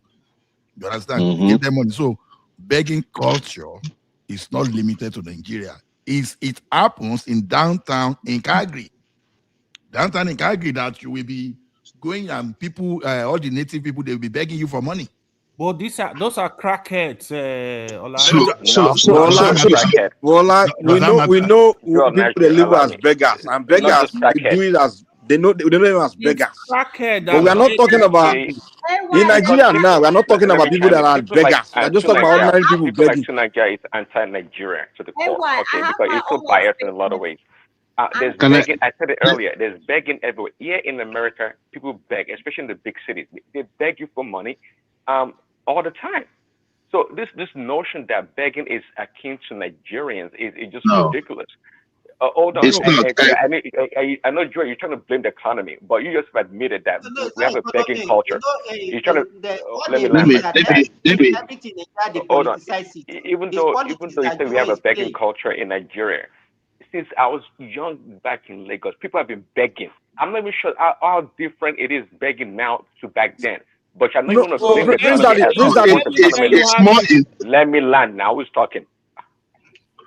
I don't want to blame the economy now as a problem. But here in America, too, the economy is not the best. And the dollar is depreciated so greatly. I mean, things are freaking expensive. So you want to pretend like, only Nigerians having the worst economy in the world. And the economy, it's globally. Globally, there are challenges in most countries. Here, even in the greatest nation in the world, in America. Prince Daddy, with all due respect, I have never said that there's no begging in the United States. I was going somewhere and I was caught in the middle. If you want to talk about it, at least I know that these are homeless folks. Yes, if I go to Atlanta, I see them on the street. They beg for money. There are people that are like drug addicts on the streets that beg for money. But you hardly see dressed people coming out to just beg you for money, follow you on the car, running with you, even if you're Davido. Let's be realistic and tell ourselves the truth. The intensity. Look, my mom has been traveling to Italy since 1989. We started from Kano.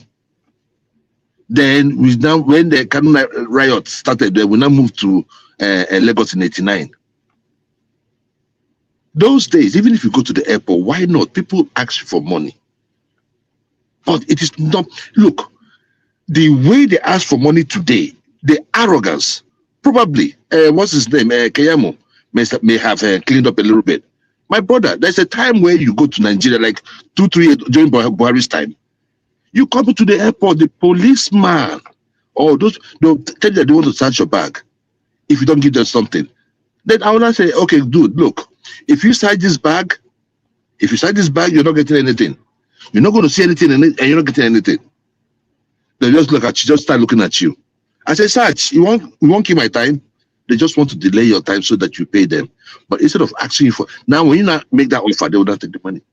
They'll be like, oh, okay, just give us something, My point is this, and look, it's still begging, my brother. So let me tell you something. The issue is this, right? The issue is this. Our economy is not doing that good. Especially, look, we might look at the macro area of it, but when it comes to the people are not feeling it. It is hard for those folks. So when they are begging, I don't really blame them. We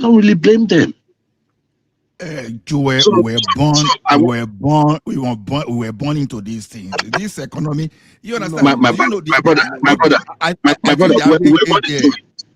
Hold on. The average age here is over 40. And no matter what, even like that has been conservative. The average age here should be like 45, right? Then if you look at just played backward, 45 years backward, they were begging then. You understand? No, it wasn't this bad. My brother, it wasn't this bad. Let me tell you one thing. It wasn't even only begging. Let me tell you one thing. Some people will even use knuckle to even collect that money where you don't even want to pay. So this thing can't just be because economy. It isn't. Someone was even mentioning how people, even within the family, that people will be begging you for school fees, be begging you for everything. It's our culture. It's our culture. See, let me tell you something. Sometimes there's a way you can turn your culture to advantage. It's not because it's begging now. It does not necessarily mean that everything you see is bad. No. Ola, what Joyous Najve is saying, he's saying the truth. Let's stop defending nonsense. Let me tell you, hold on. We are making excuses. This is our country. We love it. We want it to be better. Like somebody was talking about Calgary. People that are begging Calgary are crackheads. These are homeless people. People that beg in America are homeless people. The kind of folks in Nigeria. Which country do you know that? You are a religious person. Even in your scripture, I just got back from Nigeria. I was in Nigeria. Hold on, Ola, please. Which country do you know? Police are begging, customs are begging, road safety are begging. On the roadside, they are begging like. On the roadside. When we were in Nigeria, we had Mebara from the north that would be begging around. Yeah. We know they are more like you see destitute begging, yes, but not now. Now it's too much. I drove to what's this shopping place in Abuja, bro. Even the moment you park your car, like it's too much. I don't know why. Let me say this. I stay. All of you know that I'm in Saudi Arabia. Yeah. I've been to Yemen. You understand? I've been to Yemen. You know, the way you people are looking at it, that's why we know my own is about our culture. Because we don't have values again. It's not about our economy. You cannot say that the economy of Yemen is better than the Nigerian economy in any way.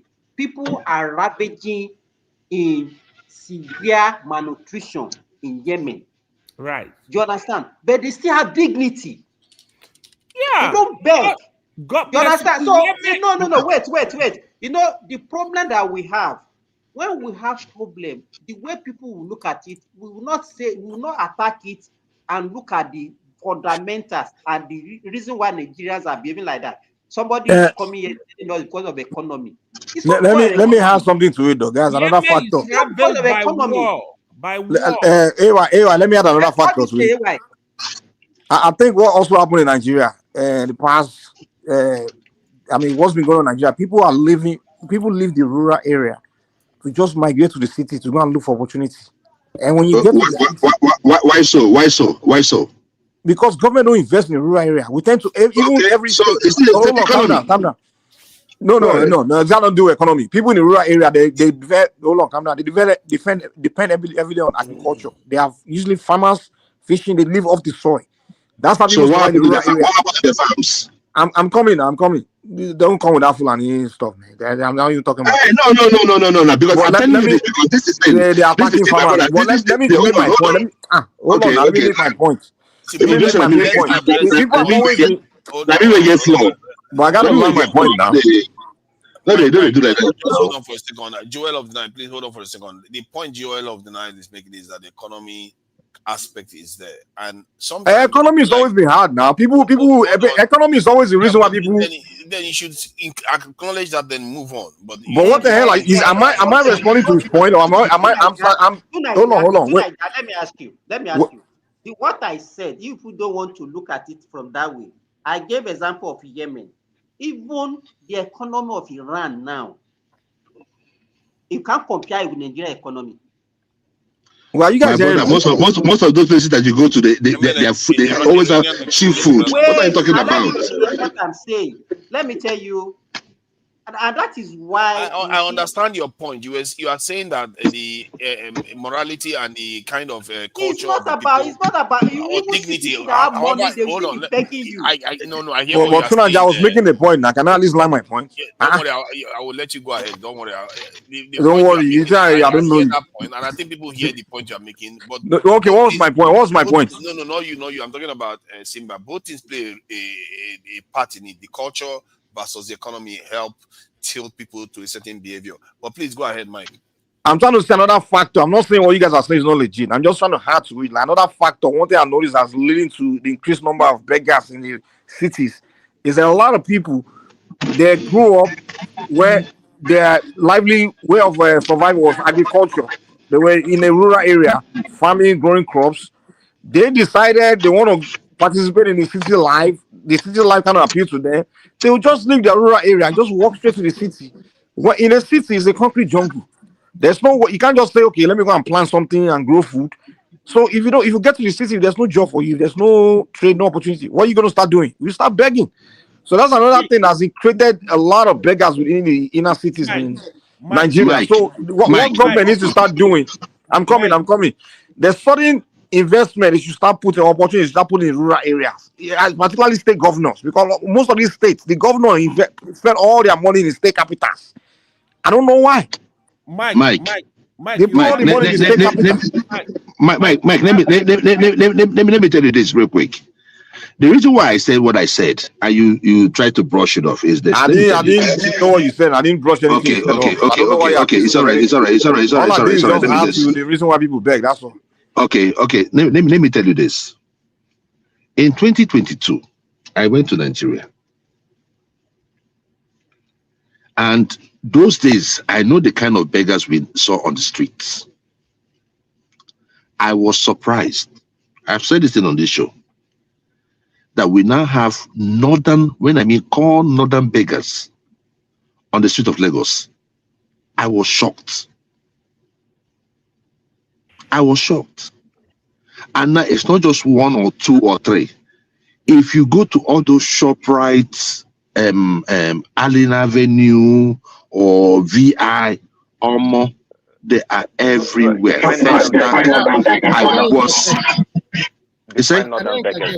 I'm talking about northerners, people that live in the north that move southwards. I'm talking about in their numbers. That's why I'm saying that right now is so intense. I'm telling you that right now is so intense. It's a lot of them. Oh my brother, what is population is going on? So the issue is this. The issue is this, right? If you ask some of them, right, you'll find out that some of them were living in IDPs, and they had to leave those IDPs down south. Hold on, please. Hold on. Let me add one more dimension. Hold on. You know. let me add one more dimension to this, because it's not just only about begging. Can I say something? Yeah, we don't let Joel of the Night finish. Let me just add one more dimension to this, because this man that is on this screen just now, I think he's the very strongest man in Africa or something that he claims to be. He was asking for money from I Should Speed, because to an extent I can see why, if after you've offered the service you ask for money, even if it seems like begging, it's a little bit undignified. But I Should Speed offered him money, he rejected it multiple times. It's like it's not like we are begging and without then we have claiming that the money he gave him was small. That was why he rejected. He gave him 50K. He rejected it. Then I think he offered him another one again. He rejected it. He offered him in dollars. He rejected it. So like, okay, let me ask you, why should he be asking what kind of attachment does he have? Is that can you yeah, but that's my point. That's what I'm saying. I'm adding another dimension to it. It's not like just begging now that we have the goal to say reject it again. It's like, what is that? What is wrong with us? See, let me tell you, Nigeria, somebody will beg you for money, you give him 100 naira or 200 naira, it will tell you that it's too small. Yes. Yeah. Wow. Let me say this. Especially your friends. Yeah, that's crazy. Let me that's true though. That's true. That's like very, very true. Tell you how this problem is big, right? It's entitlement. We have this entitlement mentality that we have to erase from our mind. We are looking at. Let me tell you how this problem. People, I don't think people understand the gravity of this issue, right? You see, begging in Nigeria, it's not only the poor, like Nigerians, right? Most of them, like the begging problem, it does not even come from poverty. It comes from entitlement. That's how you see people, like they do it okay, but they are still begging. You enter into offices, for example, instead of doing your job, the person is begging. You need tip. You go to mall, people are begging. You go to the bank, even bankers are begging. You say they are poor. So the problem is very deep. Look. Why do you think a banker would beg? My brother, their salary is not enough. See, my brother. See, look, I feel for them. Look, see, it's not like I'm here to mock any of them. I believe that if the economy is doing better, if they are living better.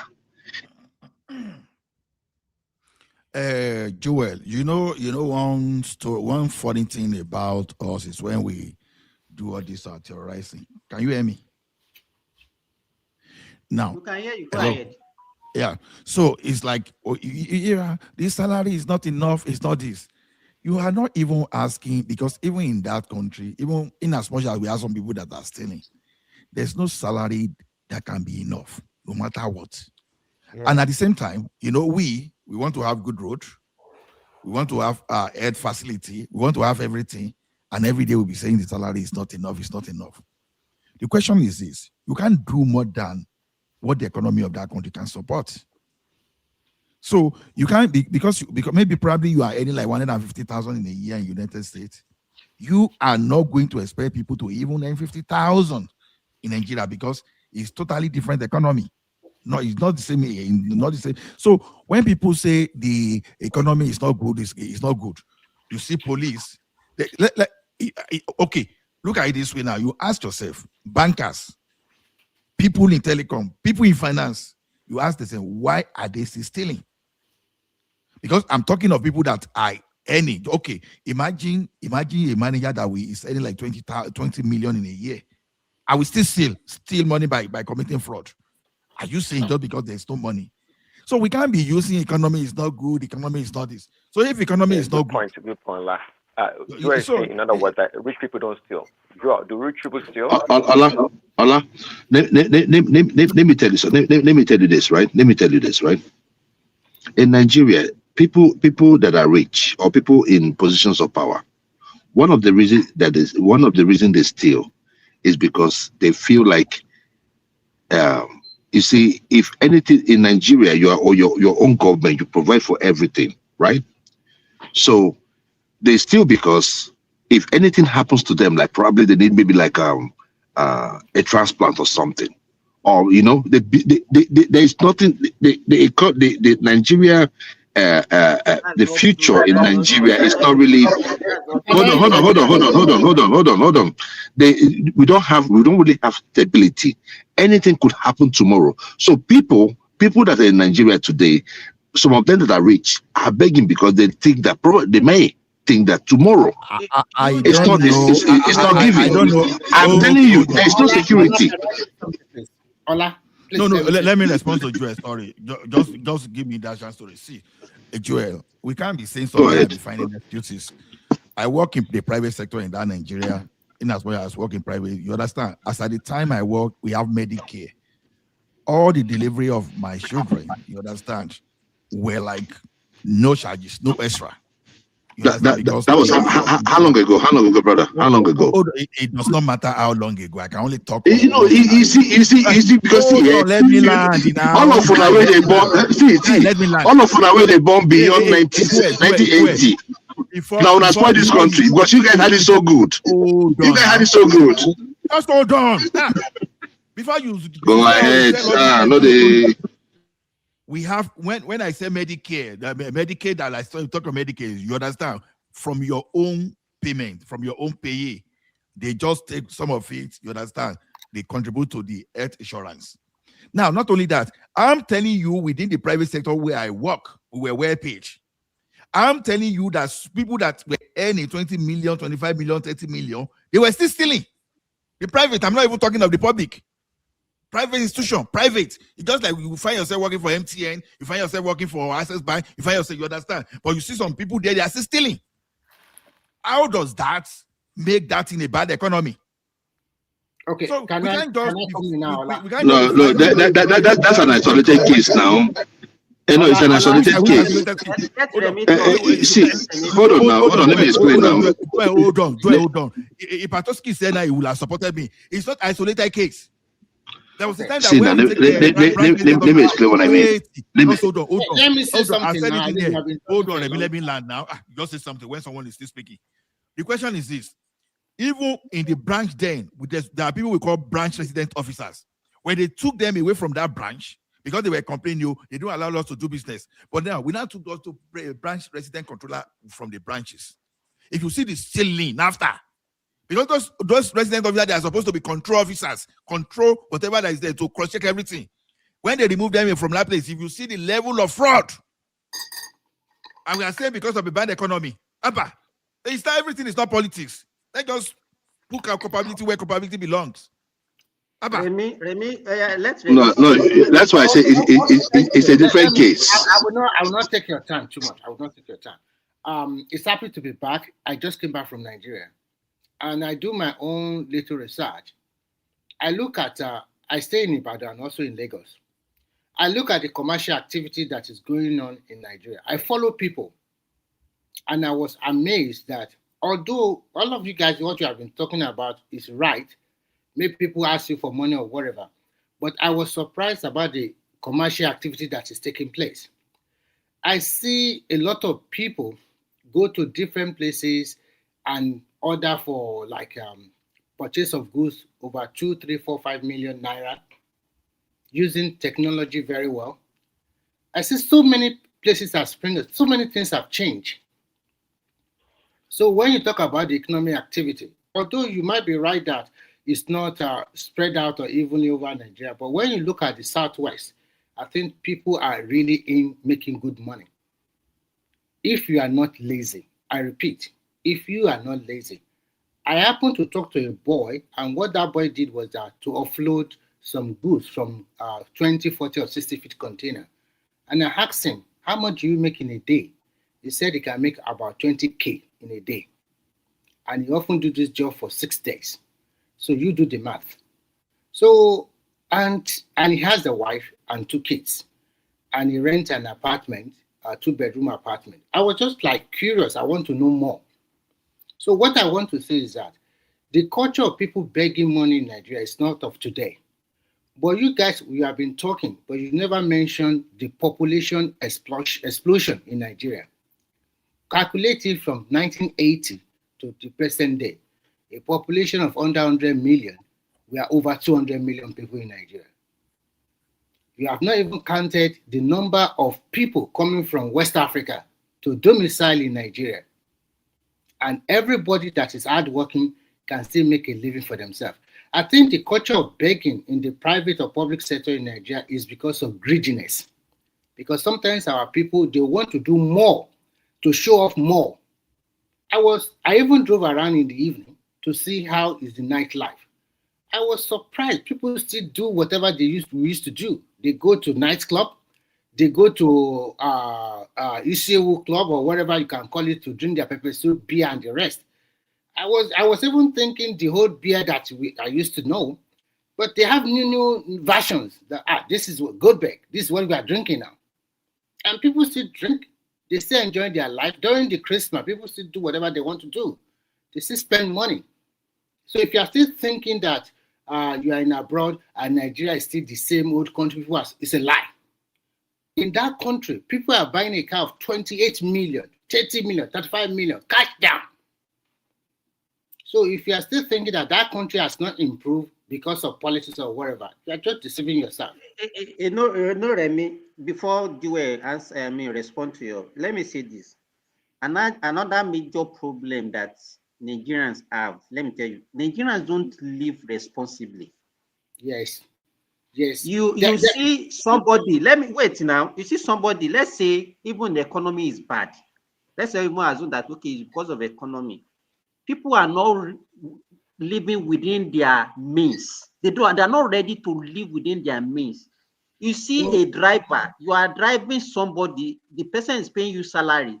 You are the driver, you now have 7 children, and the Oga that you are driving is having 2, and you expect that Oga to be dashing you money to take care of the responsibility that you created for yourself. Okay. People that are living abroad, let me ask you, people that are living abroad, how many of you have 7 children? Can you cope with, you know, you see them, just to add to there is the economy that's making them to hold on now. Let me add to you, Simba. Now you see with the people now is this: when they make money, you want to do something outside your earning. That's why you see corruption. Okay, when I work in NEPA, for example, when all those people, when NEPA people, they went out, they carry wire that do not belong to them, they sold, they make illicit money. What do you think they do with the money when they come? Assuming some of them even may, let's say they make like 4,000 in a day. They will now go to one beer parlor, they sit down there, they carry their concubine, because I won't call those people girlfriend, because there are some married women that they used to date that time. You know, the Abuja will be dating married women. They have some shortlet pay. They will use all those stuff. So those are the reasons why people are going beyond. You understand? That's why you see them doing a lot of illegal things, just because for them to finance their excesses. Because the word irresponsibly that Simba mentioned, that's what even brought this idea. You see all those police you see, when you see police smelling alcohol on duty, how are you going to tell me that just because that one is not paid? That's why. Because are you even supposed to be drinking as a police person? You are supposed to defy your whatever you want to drink till when you are on duty. But you see, policeman already is already drunk on duty. So Ola, let me quickly finish so that you can continue. I also look at the purchasing power of an average Nigerian in the city I stayed and I visited. I look at their purchasing power. If I go to the shopping mall, what I'm buying, they're even buying more than me. So I now ask myself a lot of questions that, are these people really suffering? I'm looking at so many things. I'm looking at your judgment is based on those who shopped in it. Oh my God. Let me finish, please. Let me finish. I beg, let me finish. I'm looking at the way they portray Nigeria online. I'm looking at, okay, am I going to see a lot of people like Somalia children, Kwashoko people, and the people dropping dead? Because I move around a lot. When this time around, I move around. I even touch Ogun State as well too. I move around. I'm looking at, are people going to be dropping dead? I'm looking at, are people even eating? In fact, they don't have a local cafeteria anymore. They have what we call item 7 in Ibadan. And these are before they were like old booker, but now they are well organized. Well, they just copied the European standard or maybe American standard. Very good manners. Item 7 has been there for years now. I know. I don't know, but what I'm just trying to say is this: that in the law, you see them on every street. Item 7. What I'm trying. Okay, to please let me continue. I beg now. Let me continue. Let me finish. No, but you can't continue forever now. No, I'm not. Just give me 1 more minute. 1 more minute, then you will continue. 1 more minute. The last thing I want to say is this: when I was serving in Enugu, I appreciate the cleanliness and the orderliness of the Igbo people. But when you talk about mansions and the rest, it's not that you can see a big mansion here and you can see a lot of red roof building beside it, the old ones. So, but when you are talking about infrastructure development, you have to look at most of the Southwest states, in which most of the local governments are well developed. And when you look at most of the Southwest states, except Lagos, they have the old city and the new city. The old city, you can see red roof. But when you go to Ibadan, it's as big as in fact it's the biggest. It's one of the biggest cities in Africa. If you go to other part of Ibadan, compared to the old city, you will not think that is this the same Ibadan. If you go to like Bodija and Ashi and the other side, you will not believe that you are seeing the same city. And when you look at the purchasing power of the people in the Southwest, I think they have more power in terms of buying something than the rest of the country. And that is the truth. Nobody can argue about that one. Because if they don't have that purchasing power, then businesses will not be coming to them. People will not be saying, okay, I want to establish my business in the Southwest. Because the people there are well organized and they have the power to buy things. Thank you. You can continue. I'll stop here. Okay. All right. So the thing there is this. I think we are getting everything mumbled up. If you are doing good in an office and you decide to steal, you're just a plain criminal. And the system that allowed you to steal should be nipped. It is not for. This is not what we're talking about. We're talking about the ordinary folks on the streets. People here talking about 50,000. Some people don't even make 50,000. Majority of us don't make 50,000 a month. We might have isolated cases here and there where people are doing well. You work in a private company. How many of us? We're talking about the 144 million people living below poverty line. What are we talking about? The issue there is this.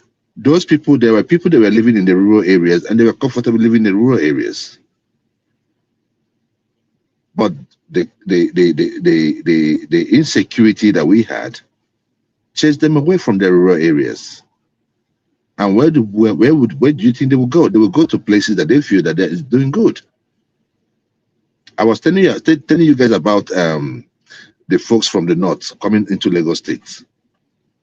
It's not only in Lagos State. If you go to Imo State, it's the same thing. You go to Anambra, it's the same thing. They're moving towards south. So for those people, begging is nothing to them. So let's look at the issue of begging in Nigeria as a holistic, looking in a holistic manner, so that we start catering for those that are lower. I believe that if most of them can eat, if they can afford to eat, even if it's 2 square meals, they will be able to keep their dignity. There's someone in Yemen. Hold on, please. There's someone in Yemen has a different culture. We are not of different culture. People don't react to issues in the same way. People react to hunger differently. So we're not going to kill our own for doing what they ought to do. Some of them begging. I bet you, if they were earning 1 million naira, even if they're only 150,000, they won't be on the street running after high speed begging for money. So let's look at it from that angle. Let's just look at ways to cater for those that are lower, that are at the lower cadre. Thank you very much. Can I quickly tell you something? Okay, thank you. Can I quickly tell you something? If you come to Europe, one second. I want to quickly let you know something. If you come to Europe, right? Europe or not Nigeria now, Europe, you will see Nigerians in front of supermarket begging. I'm telling you now, in Europe, not Nigeria now. Do they have a job? So you are asking me if they have a job? Are you Do telling me they have a job? It's the same Are you telling me thing. that they cannot find Probably. a job in Do you Europe? know if they have paper? Oh no. Do they have papers to find a job? I know somebody who have papers more than 10 years still begging in front of supermarket. And he's on the street. He has a disease of begging. You I'm don't talking understand. about. You don't understand the issue. Yeah, you don't understand how deep this is, Joel. You don't I understand how refuse. shameless. No. See, You my don't brother. I understand how refuse to. shameless our people are. That's why you're No. saying this. Nigeria. No. Nigerians are not like that because I No, they also are. live here. No, they No. are. Hold Nigerians are like on. that. See. No. I live in the United States too, and I've seen Nigerians here. I've not seen one Nigerian beg. One. I'll tell you, I know somebody who's gone to But Nigeria to get married. Now, if you're talking about Europe, if you're talking about Europe, I know that they usually have. I know somebody who has gone to Nigeria. I have get married in not. Nigeria, I have not.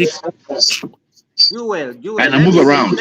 In Europe, I can understand because as far back as 2010, in the street of London, I even went just to go and eat Nigerian food. And I met two Nigerians. They came to me begging me 2010, not even now. We are saying the same thing. Do they have a job? For grab, let me Even tell if you, they it's have not it. only Nigeria that doesn't have job. Are they the only one that doesn't have job? My brother, if you see those ones, that's our problem. We don't see it as a wrong thing. Look, it has become a culture. Forget about let me tell you, if you see them Sudanese here, if you see the Sudanese here, the Sudanese here, they beg for money. The Sudanese here, they beg for money on the streets. I get it. Some of them cannot get a job because they don't have the papers to work. I get it. I do not see anyone that has an African that has a job to do and is paying him. Not even paying him so well, but paying him enough to take care of himself. That would be on the street begging. Joel, I'm telling you that I know somebody in Italy. I know somebody in Italy who does surety. Let us forget about the One second. This guy had gone to Nigeria to get married, have a child in Nigeria, still living in Italy as we speak now, sponsoring a family in Nigeria, still doing the begging job. What are you talking about? He's a professional beggar. That's my point. That's his job. There are people that do it here too. There are people. Hold on, my brother. There's this place I normally go to, right? This guy, every time you see, like I was going to work, I saw this guy. He was with a can, right? He said, "Please." I said, "Let me stop for this guy." I stopped, and the guy was like, "Hey, please." Oh my, I was coming from Indiana, and I don't have money for gas. My car is parked. Blah blah blah blah blah. I said, "Okay, bring your car. Let's go." He drove his car. I said, "I thought you said your gas was filled." He said, "Oh no, I don't have enough." I took him to the gas station. I gave him some gas, right? After giving him some gas, 2 days later, I was passing the same road. I saw that same guy there. So there are professional beggars, even in the United States. Those are not the people I'm talking about. I am talking about those people that because of hunger, that they decide to beg. Those people are in a different. Nobody beg because of hunger, Joel. Nobody beg because of hunger. Somebody that is hungry. Joel, so those folks begging ice cream money, they're not hungry, right? That's what you're saying. They just want to beg. Joel, let me explain something to you. If me, as a young person, when I was growing up, finished secondary school, while I was waiting to go to the university, I started doing labor work, going to sites to do service and get paid every day. If I could do that at that time, what are you talking? Do you think there's no way for people to survive in that country? Are you seriously telling me now that there's nothing available for people to do to earn a little thing for themselves in that country? I was telling you, me as a young boy, I started doing that to buy myself clothes, to buy myself stuff out there. Yeah. Do you know that in Nigeria now, there's even job that you can cook for people working in the bank, cook for them, do laundry for them, sweep. So many jobs you can make money. And even in my house, you can enter any site. You can go to any site and ask for work. I've been looking for 5 workers now in my farm. I've not gotten 5. That will be at least they will be getting 80,000 naira monthly salary. I've not got it. We just try to excuse everything when people show laziness, man. People don't have job. They are not ready to do this kind of job, but everybody just wants My to brother, even the 80,000 naira. Hold on, if you earn 80,000 naira in Nigeria, if you earn 80,000 naira in Nigeria as presently today, you will need to beg. How would you make up? At least earn the money first. No. In a family, hold on. In a family of three, hold on. Just a family of three, a father, a mother, and a child. So you rather leave that work to go and be begging? Abi, is that what you are saying? Is that what you are saying? That's exactly what you're saying. I am not saying. I'm not saying. No. Begging is to augment. It is not for you to leave your job. It's to augment. They're not even doing the job. They do. It's not just some of them do the job. It's not enough. And what are you talking about? We just travel now. Everybody now. If Nigeria was so good, why are you abroad? Now, please. Where will you get time to go and be doing 24 hours begging? Simba, let me say this. Sometimes some Nigerians, they don't face reality. You know, when people listen to people like you and now, they are the people that discourage people from working, doing legitimate things. No, it's not discouraging. It's not discouraging people from working. Blame other things. They will not blame them for their Simba. Joel is not trying. Joel is not trying to dissuade people from working. If Peter Obi was the president, Joel would be having the same conversation that we are having now. It would be on our side. Yes. That's the only difference. That's the politically every time. I think some young Nigerians are. Hold on, please, because sometimes we try to. Let me tell you something. You guys normally think that we're following Obi because we. No, let me tell you something. If Obi, you guys are going to see what keeping somebody on their toes is going to be like if Obi was president. We don't play that kind of. We are not giving him any soft landing. We are not going to be like you that will look at the economy or something is not doing good and everything is good. No. We're going to castigate him where we need to. What's the problem? Remy, hold on, please. Remy, hold on.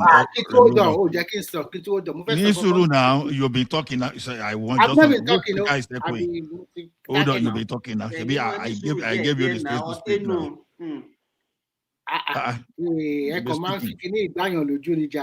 Now, see what you just did, Joel. See, no matter what, you said someone that earned 80K we beg. No, it's not necessarily. That's very wrong. See, no matter. No. I'm not saying that they will beg, but I'm just telling you that it's not enough that they are begging to augment. Okay, that's what I'm saying. Let me just tell you something. No matter how bad the economy is, economy can never overprice the earning of the majority. You understand? So because the mistake here is this, we can't be having the economy or where majority are earning 80K in Nigeria, and you not drop American market there. It's not going to happen. Your economy will be according to your earning. So when we say this thing, because that's why when people are comparing dollar that, oh, you must earn this dollar in a day, you understand? That's just misrepresentation of how economy work. Your economy will never outprice the average earning in that country. So if someone is earning 80K, you'll be shocked that person will sponsor his children from primary school to the university. And nothing will happen. And when we are even saying the economy is bad today now, people forgot now this day that you don't need even to save much again now to send your children to school because we have student loan there. You are not considering all those things as part of the economy. You have student loan, then you have this stipend that they pay the students. That alone is taking burden away from so many families. So this idea of you heard the story of Davido, the saga about DNA or no DNA. You know, when Davido's father came out and said the lady in question, he offered the lady scholarship in his own university, free of charge, with stipends, 50K per month. Do you know that the woman left at 200 level? He said he's not going to school again. Can you imagine? Somebody offer you scholarship, you are not paying for anything, free education, everything, food, free food. She left at 200 level. Taking care of the child that is not yes. And he was paying the school fees of his daughter, of her daughter and me. You know, when as much as we want to, politicize everything, we have to also look at ourselves. What are we doing wrong as people? We can't, let me tell you, we cannot get the people that are really not or whatever you are seeing is just a reflection of the people. I used to have an electrician that used to smoke. And I asked him, I said, how much do you spend on smoking in a day? As at that time, he said he was spending 1,000 naira to smoke every day. Me, I don't smoke, I don't drink. And you'll be wondering how I'm surviving and without begging. And you are smoking and you are still begging. Do you know if you are saving that 1,000 naira every day, how much that one could do that as far back as 15 years ago? That's 30K. Simba, and that's why we are saying, let us even advise people to live responsibly. They will not, then we will blame the government. Simba, you see that thing you said now, right? Not only in Nigeria. Some years ago, right? I was walking somewhere. So when I got there, the guy looked at me, oh, it's a nice car. I said, oh, thank you very much. So we get to talk. So I was looking at him and like the guy smokes a lot. So I asked, like, how many do you smoke? He said like a pack of cigarettes. So I calculated the money that guy spent smoking in a month. That was the money I pay for my car monthly plus the insurance. It's just smoking it away. So he was smoking the car away. Exactly. But he didn't know that he could afford that car, but he just chose a different lifestyle. He just chose a different lifestyle. That's the difference between me and that was the difference between me and him. These same people that they are claiming they are begging, they will get this money, they will get money from begging and they will go and be drinking. No, I told you what these people do with their money. You understand? Get the money, go to Broadway. At least if I do not know anything, like that's why they give NEPA and on NEPA, they do agree a lot. All the money they do people from, you understand, it ended up giving the money to their concubine, I promise a woman and buying something, use the thing to drink beer. At the end of the day, they will go back, they will go home broke. I will come back the following day, go and do that to people. Now, see, just imagine all those temporary case scenario. If they would not go beyond their boundary, okay, they would not do some kind of, they will not be promiscuous, you understand? They live responsibly. Okay. They will not go out and be doing their customers. In addition, I went to a small restaurant to eat, and I found two young guys there, probably between the age of 24 to 28. They were the one cooking the beans. They are the one cooking the jollof rice. So I got talking with them, and I asked them why are they doing this job, and they told me they are making a lot of money from it.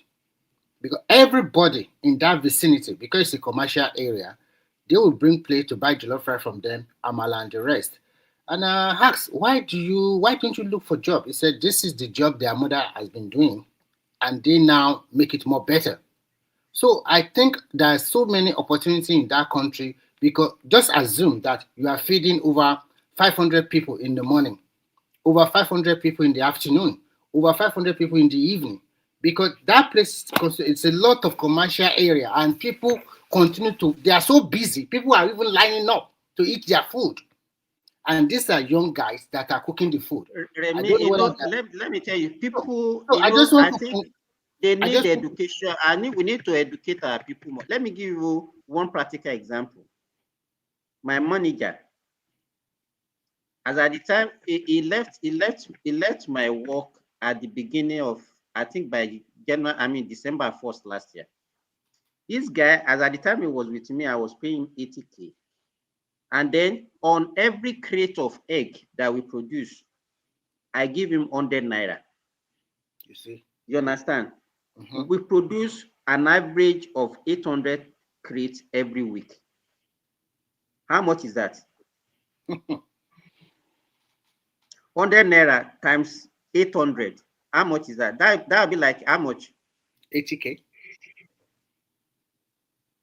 He now said the salary that I'm paying him is too small, that he saw somebody that will offer him 100,000. That was why he left. Okay, no problem. I said it can go. You understand? Look at somebody that is getting more than his monthly salary every week, but he's not looking at that one. You understand? You can see how people reason. Simba, do you know what people are thinking? They think if you are selling food, I discovered that in Nigeria, the people that are even into trading, they're even making more money than people that What are you into, telling me? What are you telling are me? working in private You know, organizations. people that are in the formal sector, they are the ones doing themselves the service. Let me tell you, if you are just an artisan, let me tell you, artisan that can make contribution of 5K every day. You know, in their show, you see them sitting down, and then the people that collect all these thrift, you know, the way they use it, all those things, they make like 5K every day. You understand? And then it's no, let me tell you, it's not Let how me much continue you to gain, give you. it's how you Let me manage continue your to give resources. you. Let me continue to give you my example. In Bodija market, this particular young woman, I knew her for a long time. And what does she do? She will help you to grind pepper and everything. She just have 2 machines to grind that pepper in Bodija market. She told me by herself that every day she's going home with 20K. 20, sometimes 30K in a day. Now, and she work 6 days in a week. That is 30K times 6. That's about 180,000. So so it says sometimes in a month she can get up to 500,000 naira just to help you grind pepper. Just grind pepper, or maybe your what do you call the flour, the yam flour. That's all. And then you work in a company and they are giving you like 100 or 200K in a month. You think you are better than her? No.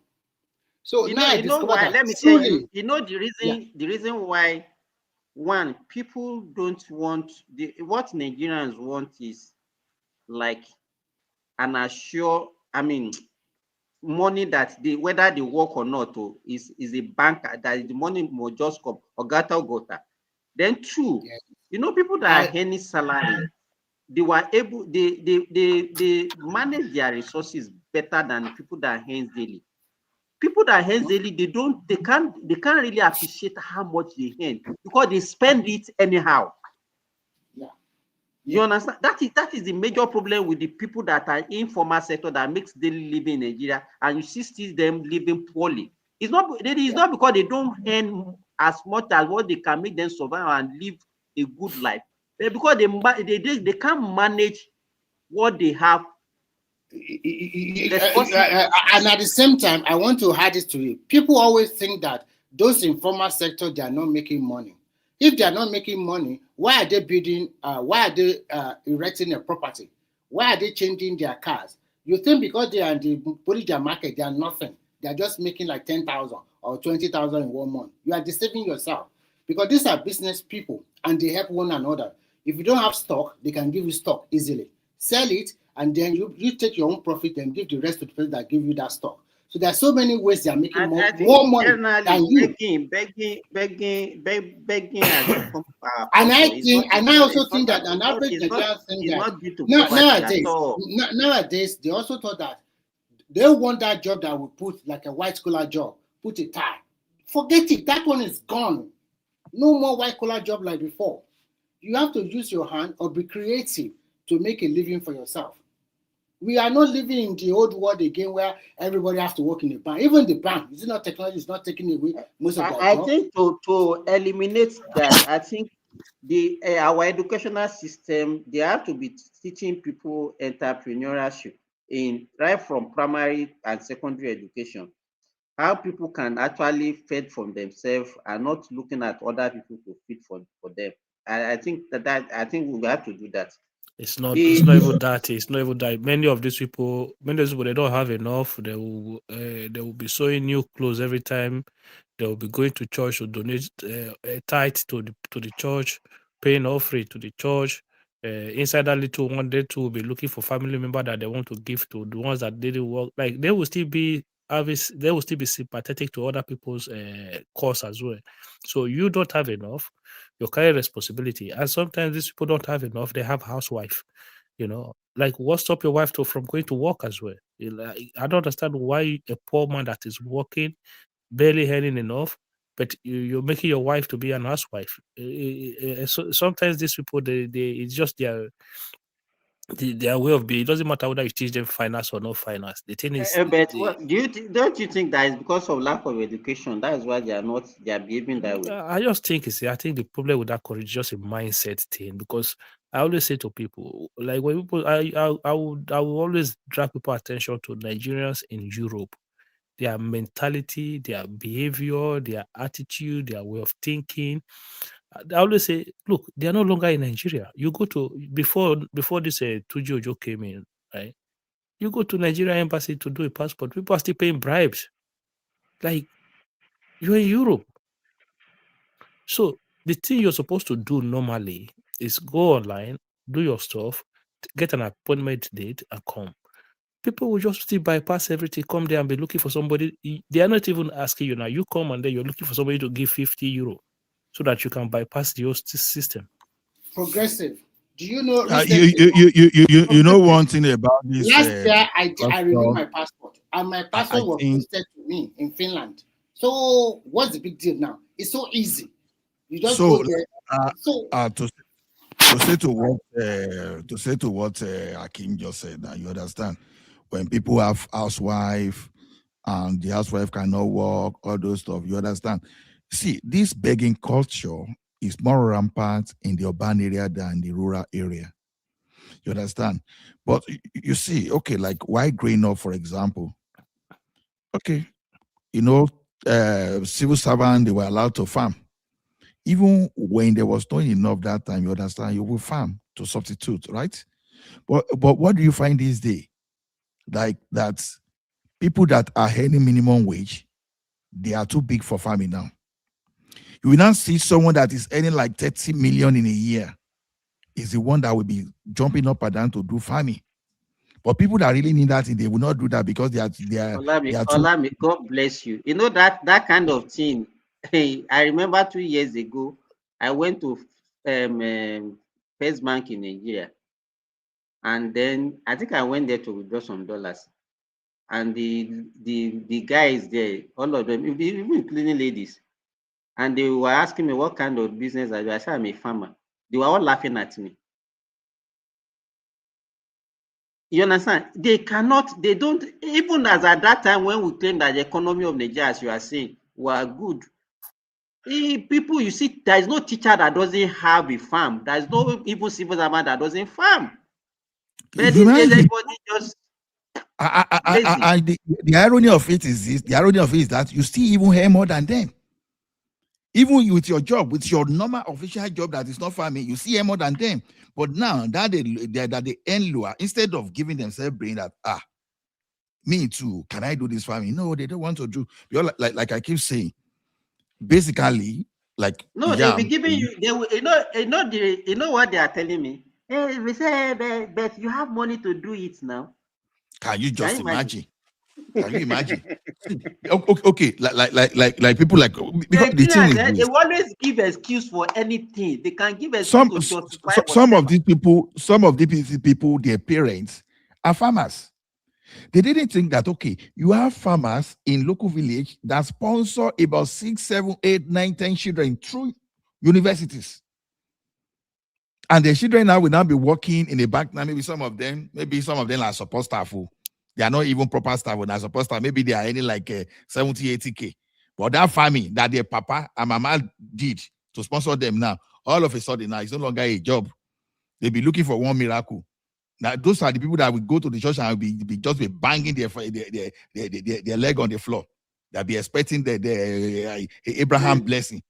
Abraham blessing that's mine. Forgetting that Abraham was a pastoralist. You understand? You pray Abraham blessings are just Abraham now. A pastor to be a pastoralist is that type of farming. So Abraham was a farmer. But you want Abraham blessing, but you don't want to do what Abraham did. Jesus of the carpenter. Ola, you see, like I have two. This thing you said now, I have two scenarios, right? So my uncle, that's my mom, immediate younger brother, is into cocoa farming. So the guy is making money. He's buying houses, stuff like that. But his kids are graduating, going into formal sector, looking for job and stuff like that. And I'm looking at him. I'm like, look, You already have a job there. Why are you going to look for work somewhere? Like, because over here there's a there's a time where one of my clients used to do some therapeutic session in a farm. So this man hold a farm, lamb with lambs and cows and stuff like that. This man's children, even the man who went to Nigeria years ago, he was telling me a story about things, how they went to Nigeria, the Irish work at the Irish embassy in Nigeria and stuff like that. So the man who owned a big farm, his two kids are in the farm with him, a girl and a boy. Even the daughter now have a child, so they have a child. They all come and work in that farm. They went to university, they graduated, but that is their job. The girl can do some other mating as a side attract just to, but they run that farm with their parents now. So when that man is no longer alive, that farm get transferred to those children. They run that farm because that farm was transferred to that man. It's a generational thing. They're going to pass it on, and on. Whereas, God forbid something happen to my uncle tomorrow, the children they don't know A or B about the farm. They have no idea about the farm. Well, I can't. Before you move on, You see this what thing. you just described right there, what you just described it's not unique to your uncle and his children. Here in America also, or in the West, where generational farms, have been sold or abandoned because kids also want to go to the big cities or get a white collar job. And that's the problem with American farming today, actually. A large number of their children don't want to farm anymore. They don't want to. So they're losing the farmland. And funny enough, do you know that you guys people that they fear God for this platform, remember that they fear God, mostly Remy. You just come and you just be blowing what is not there, and all of you will be seconding it. Nigeria are begging, they are just willingly to beg. No, God, wait. And people will just be saying what is not there because you want to paint yourself to look good. People are suffering in Nigeria. For we to say the truth, we will come here and be saying there is job. Which job? Western world, yes, the job is difficult. You are talking about third world country that as if there is job everywhere in Nigeria. No. Why are we not advocating that? Why are we not advocating that we will wear fair? Najama. And bros, here, people doesn't have job. The government we give them stipend before they get job. Nothing like that in Nigeria. Graduates should go to school after be a graduate to go and work 40K job. Abi? No, Naija, hold on. Why you guys are not coming to come here? No, Naija, hold on. Nigerians today will not be the first graduate. My papa, na graduate. You understand? So I'm not the first graduate in my family. You understand? Even my papa, even at university, he even attended a polytechnic. I started my own to know the high level of my papa's education and with the farm. Now, let me tell you something now. I have some courses. I have some courses now. You understand? Now, one of them is a barrister. You understand? And the other one study agric economics. No, agric-based course. Not agric economics exactly. Now, you know one thing. This barrister is the one that now moved to the grandpa farm that is now trying to commercialize. Whereas the one that happened to be the younger, the elder brother that studied agric, I asked him go to that farm. Let me know what is required. This guy didn't give me proper feedback. No, you don't have to say he must go to farm. He may not like it.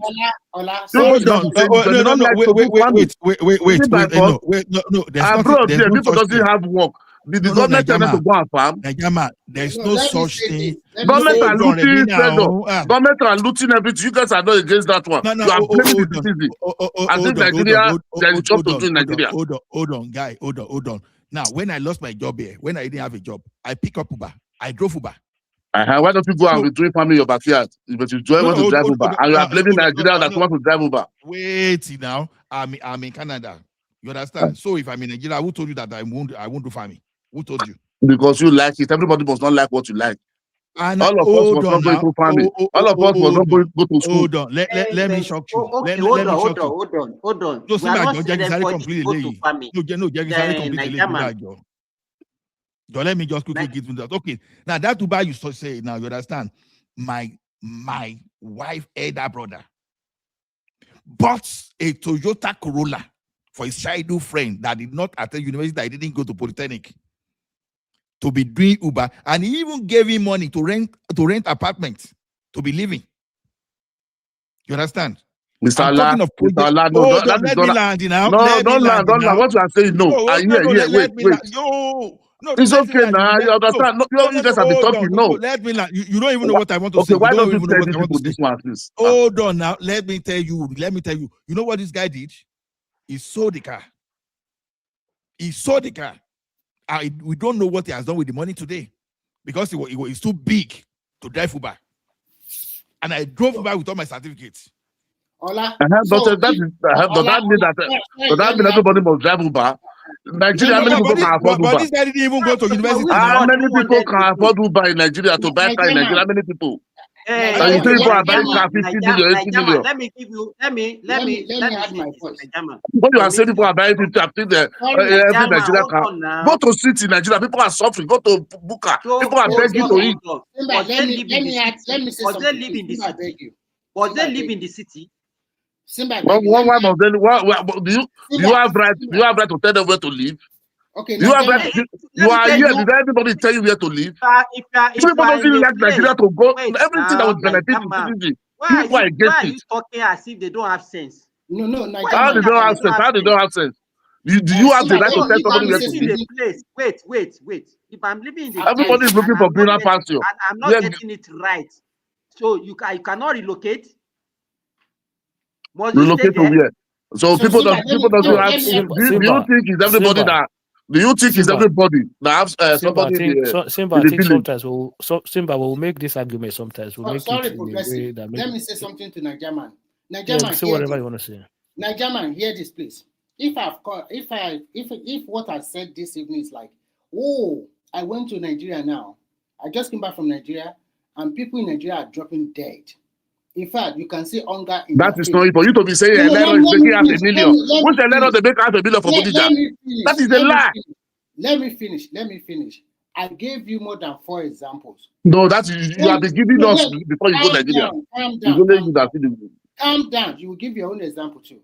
I gave like 4 examples of what I see by myself. You do not counter all the 4 examples I have given. You do not give your own narrative. I told you I saw a woman I knew that is grinding pepper at Bodija market. And because Bodija is a big market, it's making 20K in a month. Give me your own example. That is a lie. That is a total lie. And you say 500, you say it's making about $500,000. Wait, let me finish. The reason why not be weird this thing. Why you tell me about Bodija? I mean, let me finish. Because in your mind, you already have it in your mind that those people that are making women at their average take home in a month cannot be more than 1,000 or 2,000 naira, which you are wrong. Because these people, the body their market we are talking about. What are you talking about?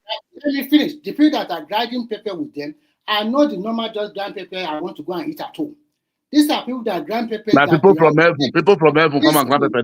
Listen, false. Listen. These are people that grind pepper from them. That take it to their small town to go and sell as small in retail to their customers. You don't need to even explain to you just understand. Wait, you are talking about Bodija. Wait, for God, they talk is the only one error that is in Bodija?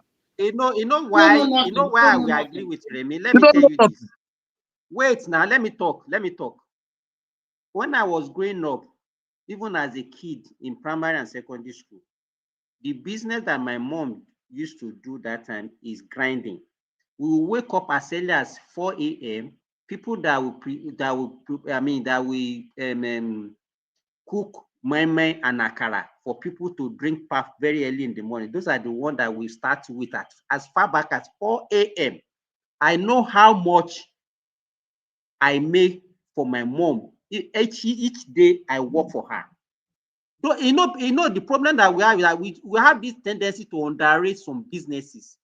and think that. So that time, how much I even maybe grinding, maybe 50 kobo, 1 naira for an average, like a cup of this thing that people used to make for stew and all those things.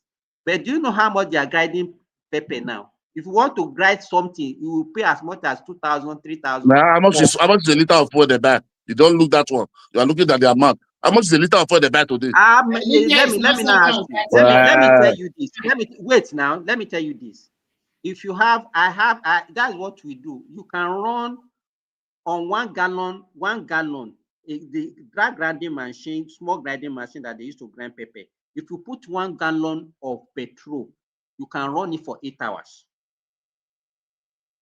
So tell me, if you are working continuously, if they brought up cab for you to grind, that 8 hours you go grind and finish. What are you people? I bet you will just talk to condemn Nigeria people. Now, because you don't have experience. If they bring so that I don't have experience, depending on the quantity, let me tell you. You have to go to university to learn how to grind. A paint. Let me give you. If you want to grind a paint for 4 kababa now, you can't collect less than 3K, and it will not take you 30 minutes for you to grind it. Yes. People bring bases there to grind. I don't think you only the one grinding down Nigeria that you say it, that you will make you half a million naira. Is it not that Nigeria that all of us? Okay. Niger man. Man, leave all this thing abeg. Niger man, hold on now. Do you believe that there are bricklayers in that country that own their own houses, that built their own houses? We know how many of them. How many are you counting? Do you believe can all you 10% to just count and say Nigeria is doing well? No, hold on now, 1 second. I'm trying to ask something. So the problem I have with this your submission, I understand, because when you start to have conversation like this, the easiest pivot for people is to, what are you doing in Europe? Why don't you go to the same Nigeria? Well, unfortunately, I left Nigeria over 20 years ago, so it's not this economy that make me to leave Nigeria. So what I'm trying to say to you is that you must have a situation where you have a building work, construction work going on in any part of that country. I want to use Benin as an example. You'll be trying to work. Youth from the community will come to your site and seize tools that workers are using in the same site where you are looking for workers to work. So is that their fault? So why those youth who are seizing stuff up and down looking for free money, why are they not coming to sites to work? No, to earn money. No, that is you cannot. No, that is government. That is government fault. Like here, let me tell you one thing. Let me tell you one thing. You are abroad. Before you build anything here now, even those you rent a shop, you want to change that shop pattern. Yeah. First thing you go to local council. Don't change it now. Don't change it. No, I'm telling you. Wait now. Why is it just easy for them to go and collect tools? Why not go to that site and work? Which site? How many people on that site are going to employ? More than people enough. Have place to work. That's why they didn't go there before. The person that side take people from that area. It brought people when they are coming. Look, if somebody can come from Togo, a Togolese came to Benin. That's an expert on ties. A Togolese came to Benin. Do bricklayer work. That's a Tyler. A Togolese came to Benin. Do bricklayer work. Buy land and build a house in Benin there. Those are Tylers. You guys are excusing all these things. Those are Tylers. I beg. Not Tylers. It's not a Tyler. Exactly that woman.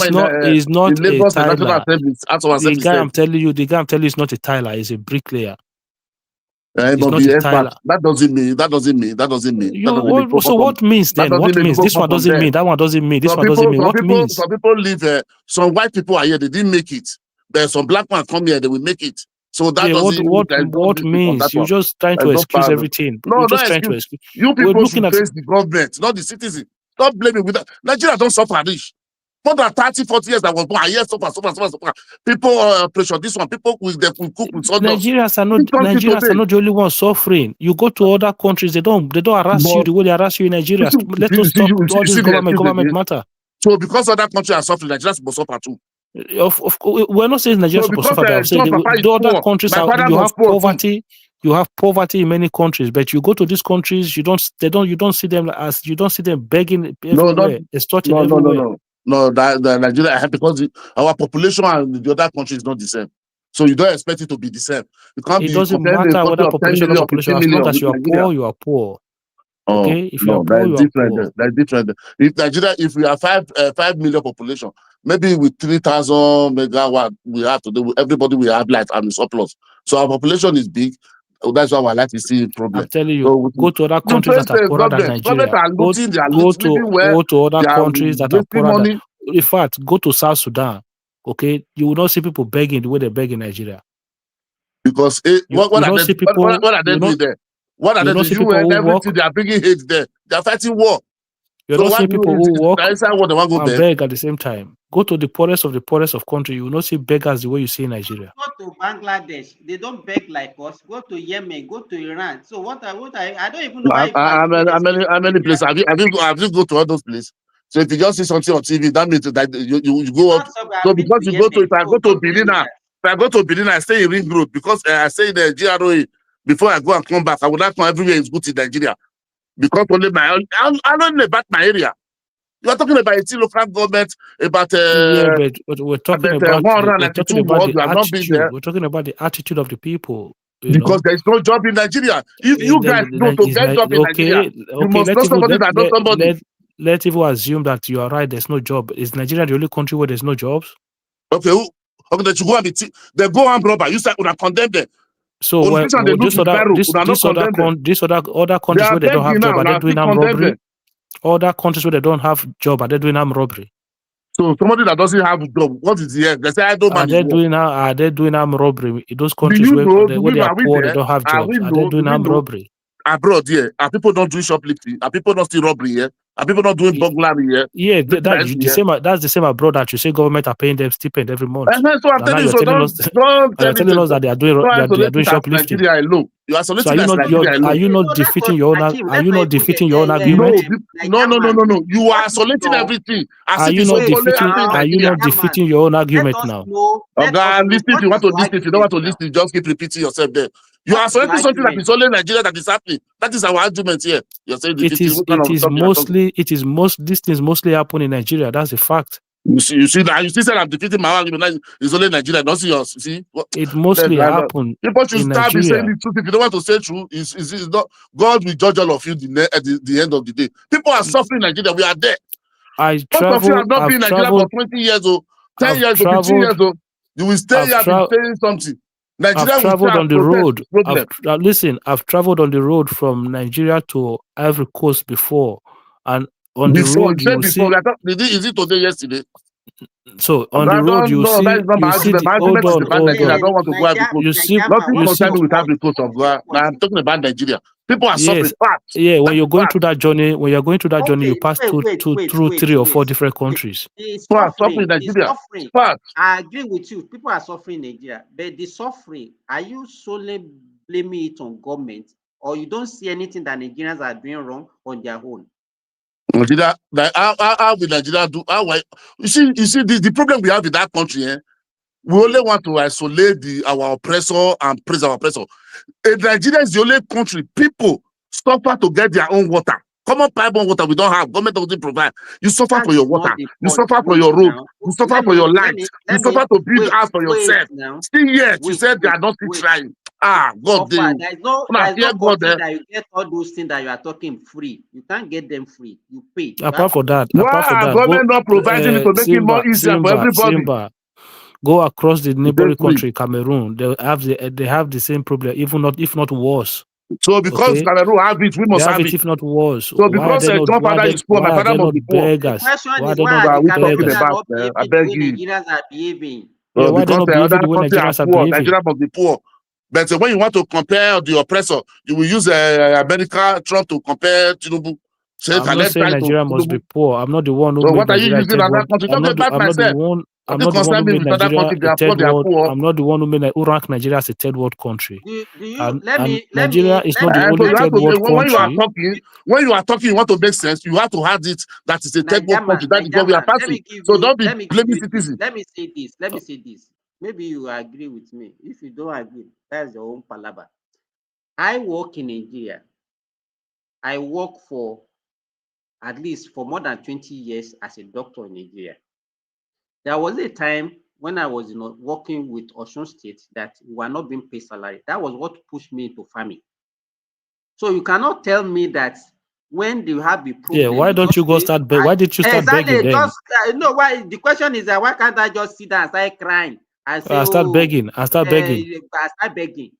Or when people come to the hospital, when people come to the hospital, you start extorting them. I beg you, wait, let me talk. This bumping something up.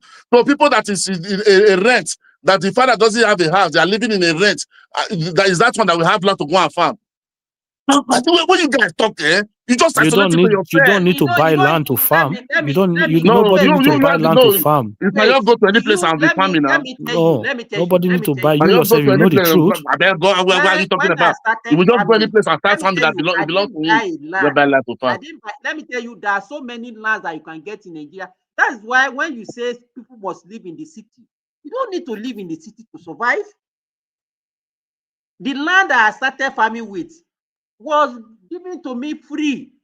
I'm going to you free because to clear it, to cultivate the land is free.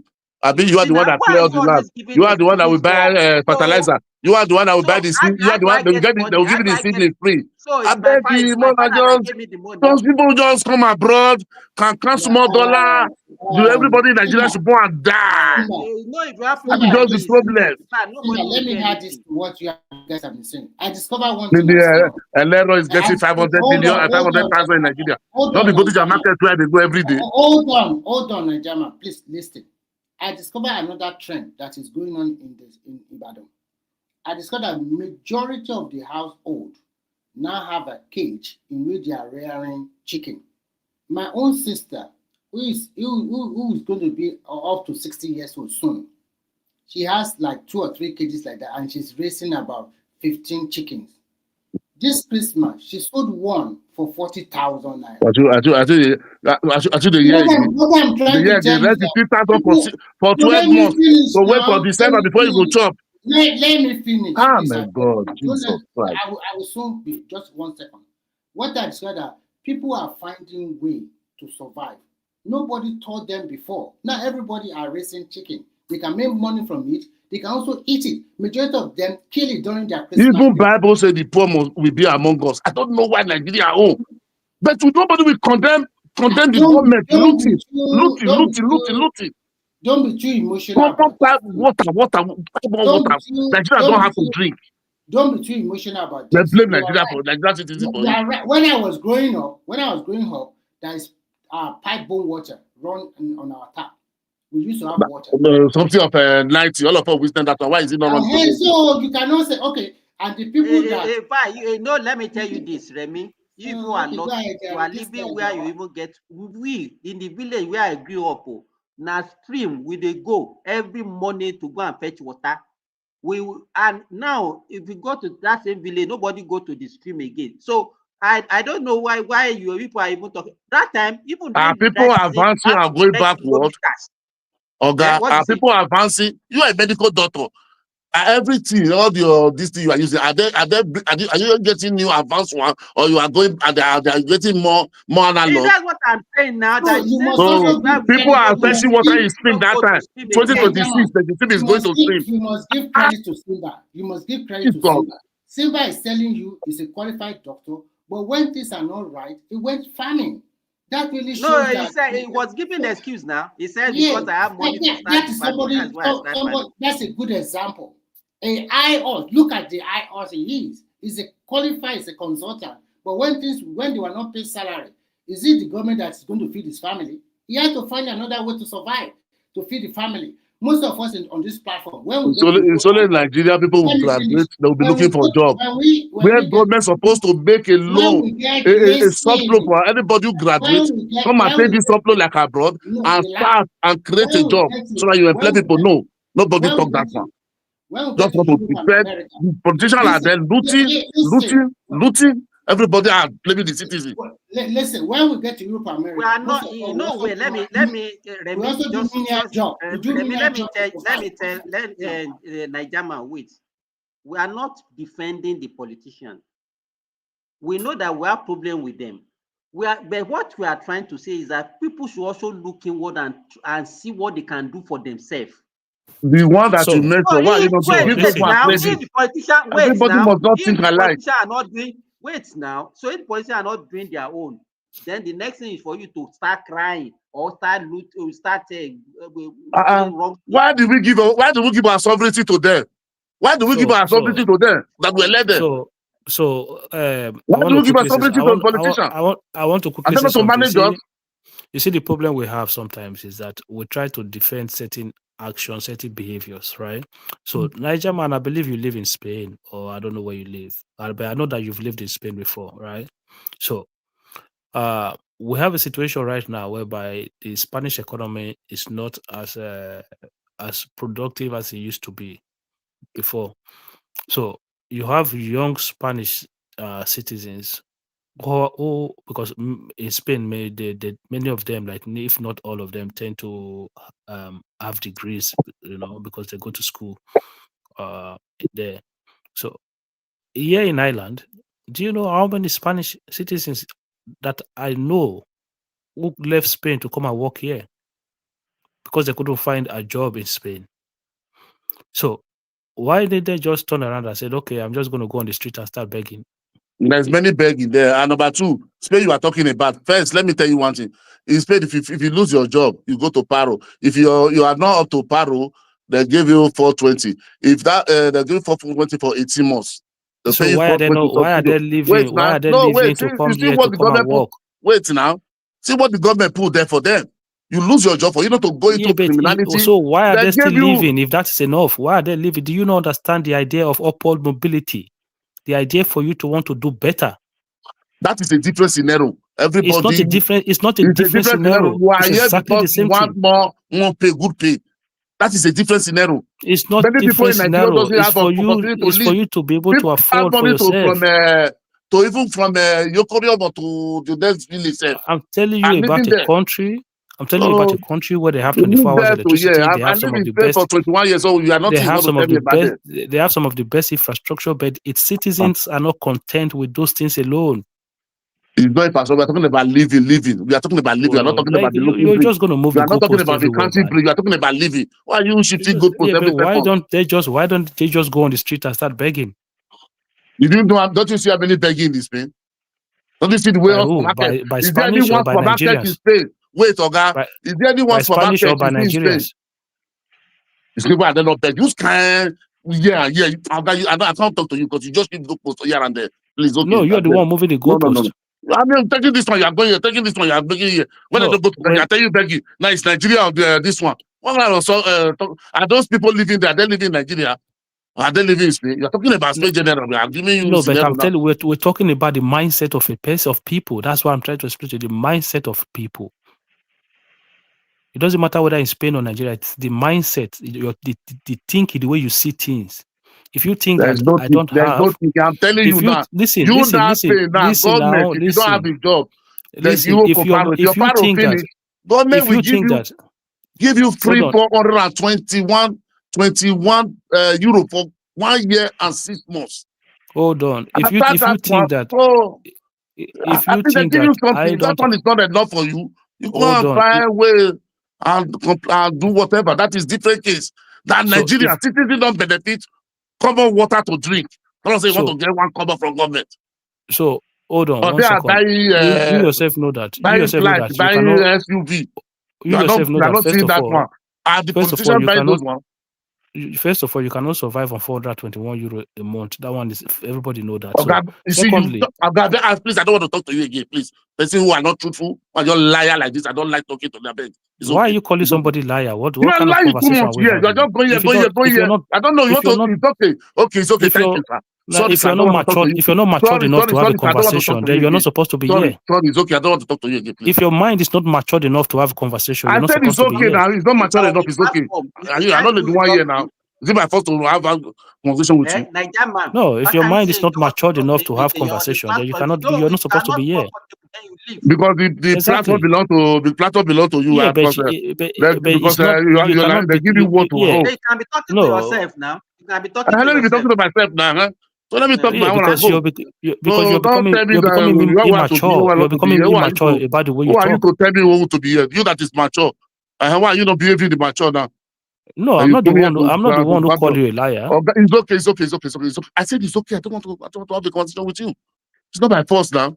If you don't have the temperament to have a conversation, then why I said I don't want to talk to you. It's my right. I'm not talking to you. Democracy. I'm not talking to you.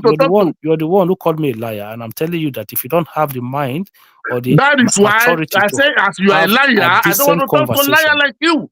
I let if you go. don't have the mindset to or the maturity to have a decent conversation, keep crying then you don't belong to this platform. That is your own problem.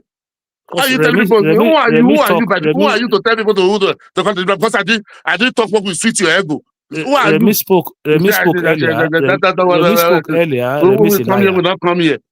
So if I don't come here, they pay me 1 million. The other person spoke. The other person is a liar. The only person who's not a liar is so you. So if they pay me, if I come here, they are going to pay me for it. What are you talking about?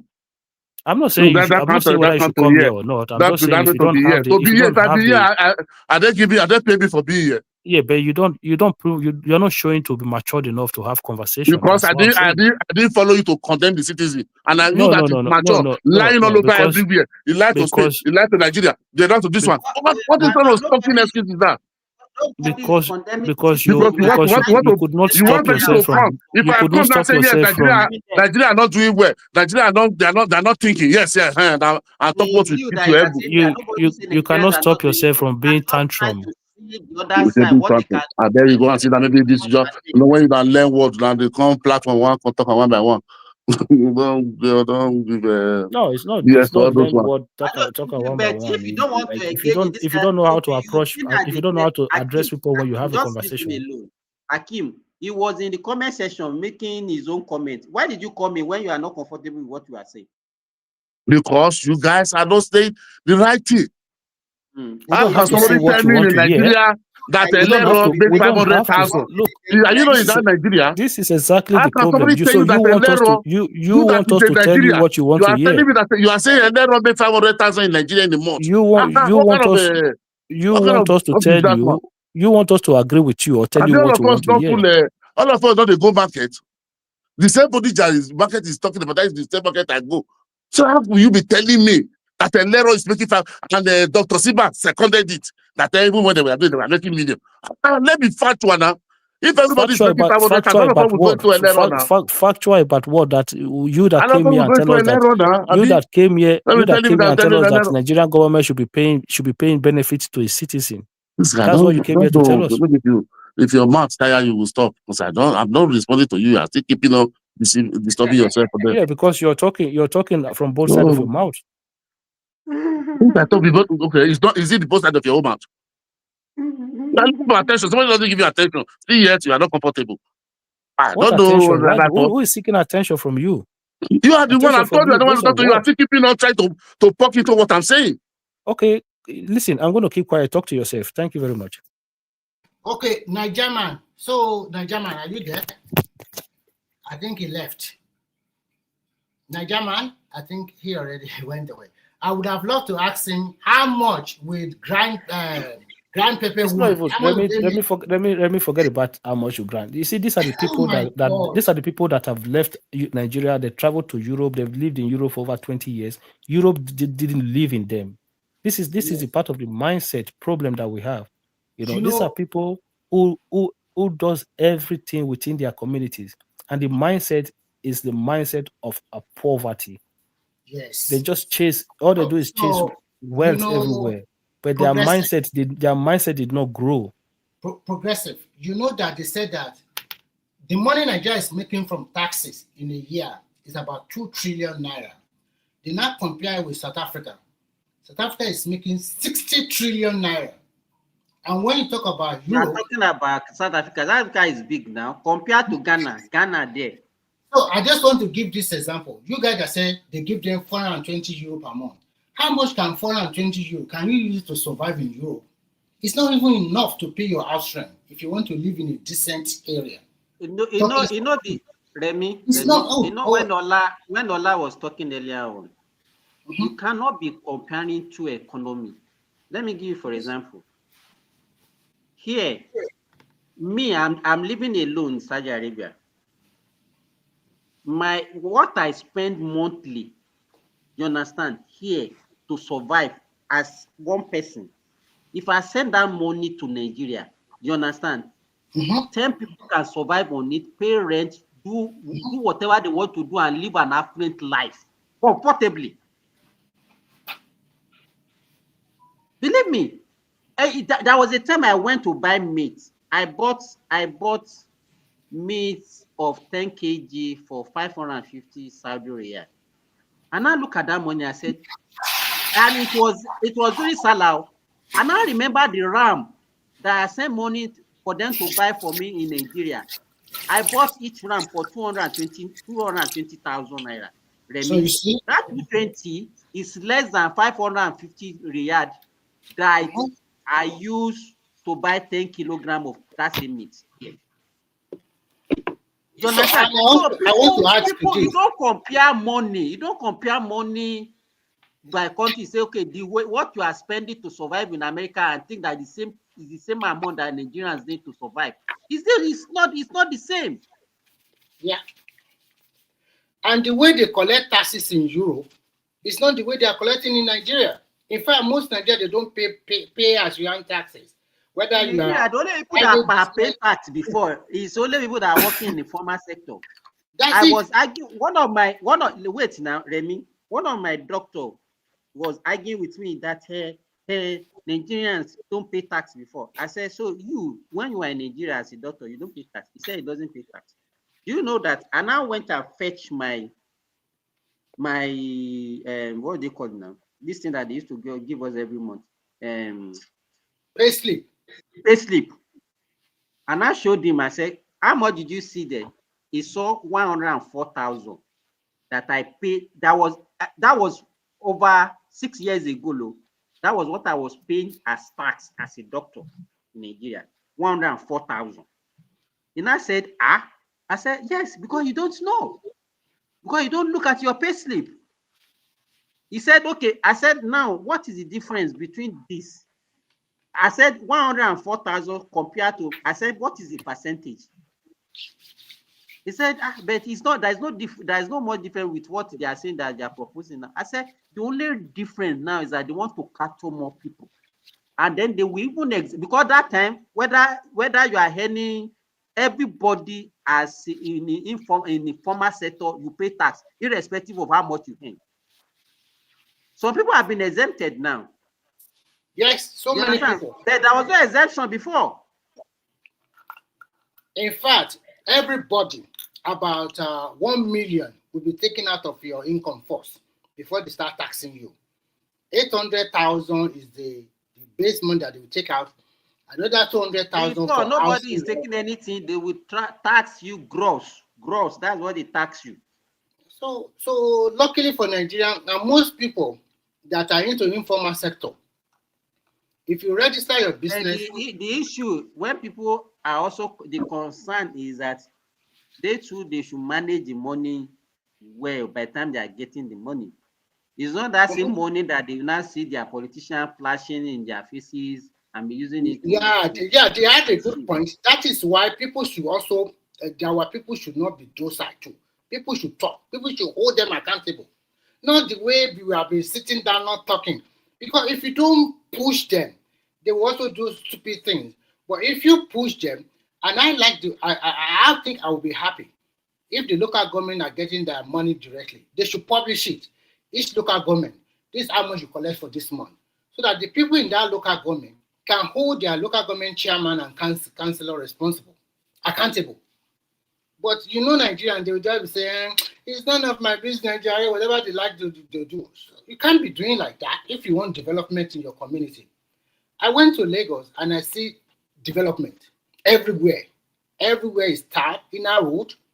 So that you see the beauty of democracy in that place. The people there talk. But when you go to other states in Nigeria, the people are busy, they don't talk. So far they eat jamala, it's enough. Look, So Remy, let me explain something to you. You know this Europe that you live. Do you know the amount of work or the amount of effort you have to put in for you to beat poverty in this Europe? It's a lot, too. It's a lot. In fact, you work your ass off. Sometimes people work 2 jobs. Yes. Sometimes it could be that you have to go and get an additional degree to be able to get higher pay. Yes. You don't just stay static. Yes. Because if not, that's why you see people live in a house share, renting one room. In this same Europe. Yes, yes.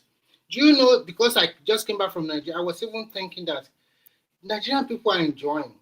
If you're a business person, you have your own house, you generate your electricity, and you generate your own water, and you have enough money to do business. There's no business of you to live in abroad, to suffer yourself.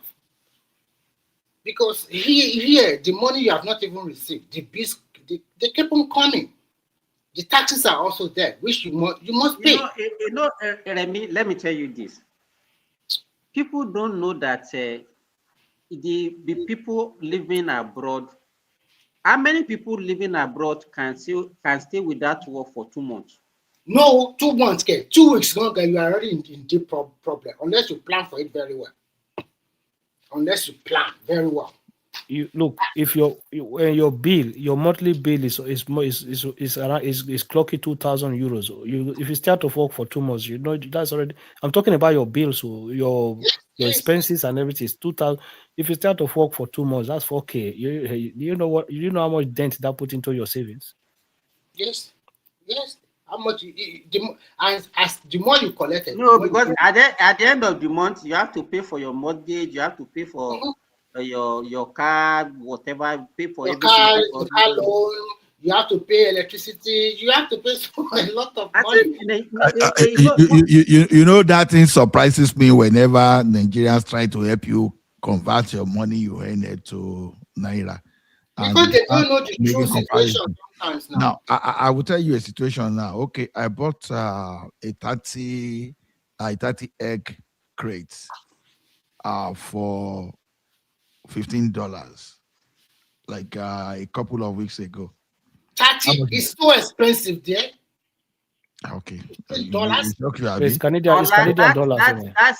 That same egg in Nigeria is 5,000 naira. It's Canadian dollars. Even if it's Canadian dollar, that's about 50 even pounds. here, even in Finland, if you get 15 crate, that's so if you convert it, that would be like 17K now. Exactly. That's why I say conservatively. That's conservatively. So when you look at it that one, okay, when people compare Nigeria and overseas, okay. Now, before we got house, we used to rent apartment. The last apartment we rent was like 2,250. No bill, because mortgage is another thing entirely.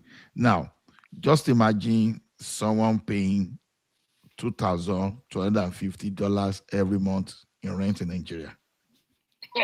Then you have to pay for gas, for heating the house. Then we have to pay for water. You know, you flush water, you pay. You get water from tap, you pay. You flush, you pay. You poo for toilet, you flush, you pay. You don't have a fixed rate. You don't have a fixed rate for your water over there. I know we don't. You can do. You are living in a communism kind of environment. Don't compare yourself with people that are living in capitalism economy. That is now a liter of gasoline today now, petrol today now is it varies, right? It's average of $1.28. So even at $1, that's over there. That's like about 1,100 per liter. So by the time you now have the 28 cents, you know what it means, right? And I tell you, I live in a province that is oil producing. So by the time you go to Quebec, you go to other things, another thing entirely, right? So when people compare, so that's why people will be saying, $1. You don't do that. That's fake analysis when it comes to economy. You don't, because okay, someone will say our GDP was like about 500 when this thing now is no. That was fake GDP based on the exchange now. Because if you put the same exchange today, that GDP you are saying is around $200 billion. That should be it should be close to 800. So there are but if they start, let's say, or like what they don't understand that. Let's say Tinubu just say that okay, they want to peg dollar for 400 naira. and start subsiding, the GDP will suddenly jump up to like almost 1 trillion now. Exactly. That's what people don't know. That's why I keep asking. But when you are talking of GDP, no, GDP, even economists agree that GDP is not the best measurement for your economy. You understand? It's just telling you that okay, it's just giving you the value of the goods and services you are producing locally in terms of dollars. So for investors to look whether your economy is maximized or is on the it's not even picking at all, so that they can come and invest. You can make investment decision. So there are a lot of things that people just talk about that you start wondering that do they really think that's how economy work? Like Nigeria, we are talking now, you understand. People keep saying something that those people that are artisan and those people that are doing trading, that trade something, they make more money than civil servants. I mean, when I talk civil servants, we know they steal money or we know they get kickback. Yeah, of course they do. Because you keep asking yourself questions. Oh, economy is not good though. But the same people that are economy is not good, they are not on the street. They are still able to afford. Because it simply means because before, what happened before was that, okay, if a barber was charging 20 naira to barb hair, once the economy goes up, they need to pay rent. They increase it to $60 to 60 naira, for example. The landlord increased it. So the thing is this: when you look at all those things, and you say, okay, you want to take some zero off that thing, it will still come to almost the same thing it used to be before. You are just looking at the B value up front because the thing has it has multiplied. But if you divide it by the factor of that multiplication, the thing still come back again. So is this economy we are talking about, if you look at that economy, you understand, there's possibility that it has even improved a little bit compared to 2020. So no economy will outprice affordability, no matter what. Because if it's outpriced, then there will be no business now. Oh, yam is expensive. See, Ola, Mr. Ola, they're buying. Mr. Ola, what the economy did was just rebalanced. It just rebalanced. So they removed subsidies, they liberalized the exchange rate. So everybody adjusts price accordingly. Everybody adjusts services accordingly. People will tell you all of this. They will not tell you that minimum wage also doubled in that same period as well. So everything just rebased and rebalanced. So if you then look at where we are now, people who like to use who created this bag of rice economy. If you look at where we are now compared to where we are early 2023, we are very for the bag of rice economy. Yeah, because that was what they used to tell us here. Just to say, you know this Niger guy in America that used to do skits. I've forgotten his Yoruba guy that married this Caribbean lady. I know the guy. Is it Caribbean or American babe? Lamborghini. You know, he went to Nigeria during this 30 December. Yeah, I know. I saw the video. You understand? And then he now went to market with that his wife. When the woman saw 50 kg rice, she shouted that, "What is this? What are you doing with this one?" Yes. You understand? I think just to support what you are saying, bag of rice.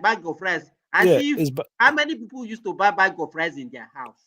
No, it's bag of rice economy. So let's even go that direction. Say, okay, was it last year I was having a conversation here, and I said was it that then Pansat was still here? Because I like to make my case, my argument based on what is on ground and what is factual. And I said to him then, I said, even then, the price of rice was still very expensive compared to what it is now. And I said to him, I said, a civil servant today with 2 children in the university, is that civil servant better off now or worse off before Tinubu became president? And you could make the analysis. That man have 2 children who never used to have access to student loan. Now they now have access to student loan. The man does not have to worry about paying school fees for those children. That's money saved, right? So the man's wage has gone up, prices have gone up as well. What about the 20,000 they are receiving as stipend? No, I know. I'm just saying the man don't have to worry about paying school fees and stuff They also like that. give them 20,000 every month. So yeah, so he's saving money from that side. So you have to look at it. If he's earning 70,000 minimum wage, and his bag of rice today is what 50,000, 51,000. So it's even, let's assume he buy bag of rice, he still have 20K left. So let's go to prior to that time before Tinubu.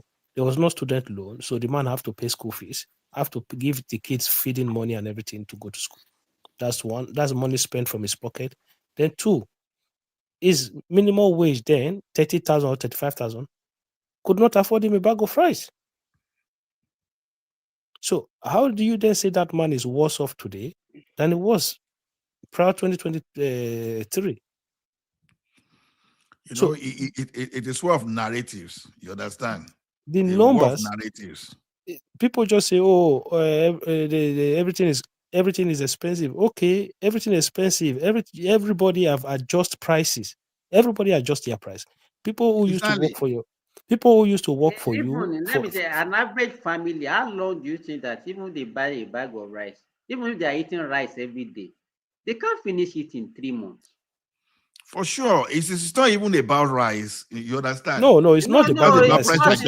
As Hakim said, Ola, they turn Nigerian economy to bag. Every time they want to discuss, they say, okay, how much is a bag of rice? How much is a bag of rice? Exactly. It's rice that is the only food that you can eat. I can't remember even that I'm living alone. I can't remember the last time I eat rice. I think what people need to understand. I always say to people, I said, the only way we will know if Tinubu government is a failure or is a success is when somebody has come in and run the economy on this same template. Exactly same template. Is that not why we are praising OBG and Jonathan? So after Buhari, we know. We know exactly. I think from Tinubu, we should be getting it better and better, because that's what we will know. That's what we will know whether he is the genius of our time or he didn't handle it good. We should be able to say, oh, the next person is better than Tinubu. I think that is the only way we can make progress. Yeah, I know, because people keep trying to compare this economy to previous economy. They are totally two different economy. One is a rent-seeking, subsidized, everything subsidized economy. This is a totally free market economy. This is a real economy now. This is a total free market economy where everything run organically. So until somebody else come around the country on the same template and we see the difference, we'll not be able to tell. During the Christmas period, the petrol goes down as little as 709 per liter. Those ones that are selling for 835, nobody go there. Those ones that even selling for 739, people are leaving them to go and buy at 709. So if this trend continues, there is probability that the price of petrol in Nigeria can also go below 700 naira this year. Maybe go to about this petrol the thing is still they surprise me. Why? You know why it's still the surprise? Because look at what was happening during the subsidy regime. Yes. What we used to hear that time was that the landing cost, even when the dollar was still 400 and something, that it was more than 1,000. No, wait now, that it was more than 1,000. Why are they not landing it cheaper? So why are they not sending the same people that are importing? They are importing and they are selling at 700 plus now, and they are still making profits. So that means they have power. They ban Nigeria. So and apart from that, come and see the ease. There is no queue on petrol in petrol stations. Things were even. Let me shock you. If you are coming from Lagos to Ibadan, there is a new petrol station, gas station by your right side, just beside NIMCO, because NIMCO is selling gas. People are also using the CNG gases to power their vehicle too. Immediately after that one, there's a new gas station that will be self-powered. You are going to buy the petrol by yourself. It's big. So in the next 2 years, most of the gas stations will be like Europe. It's self-service. Self-service, that's what yes, self-service one. So they are going to open it. They have already finalized everything. The next thing just to start people driving. We'll be doing self-service before I left Nigeria now. I have which station? they were testing Orlando that time. So the thing is, not self-payment anyway, not totally. No, the one in show, you put The name of the company that time is Easy Fuel. No, this one you put the nozzle by yourself. And you know what happened? Some petrol attendant, I don't know whether they have association, decide complain that they are going to lose job. Of course, you lose job. That's technology for you. So better start looking for another job. No, they don't have to lose job because sometimes they still have to put someone there too. It's not even. You cannot turn all the petrol stations to that one. Even Europe here is they still have a pump and pay now. No, so not everybody will do that. It depends on what you are. The person that is doing that. No. Even when you automate, they automated there, but you still have attendants there. So it's not the way.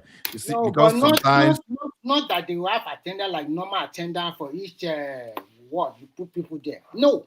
To put how many people? What I'm trying to say is that there are wisdom. They don't put too many people there too now. So what are you talking?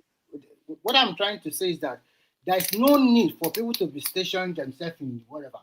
Maybe before you go inside that gas station, maybe before you buy the gas, you have to pay before you buy the gas.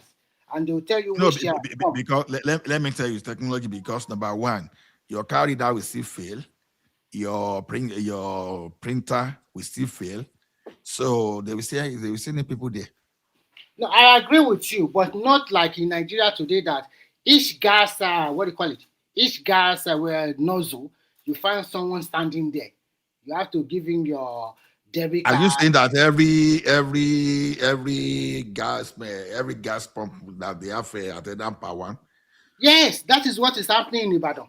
I'm telling you. But that's how it is normally. Uh-huh. So if you have like 4 gas station or gas whatever, I mean, if you have 10 pump, are you saying you are going to have? You have 10. That's what they are doing. Yeah, exactly. No, you even have more than 10. I think Nigeria don't pass that one. I don't know. No. You see some stations that used to be very busy. In fact, they used to have like on one pump. Some pumps used to have like 2 nozzles. Normal, yeah.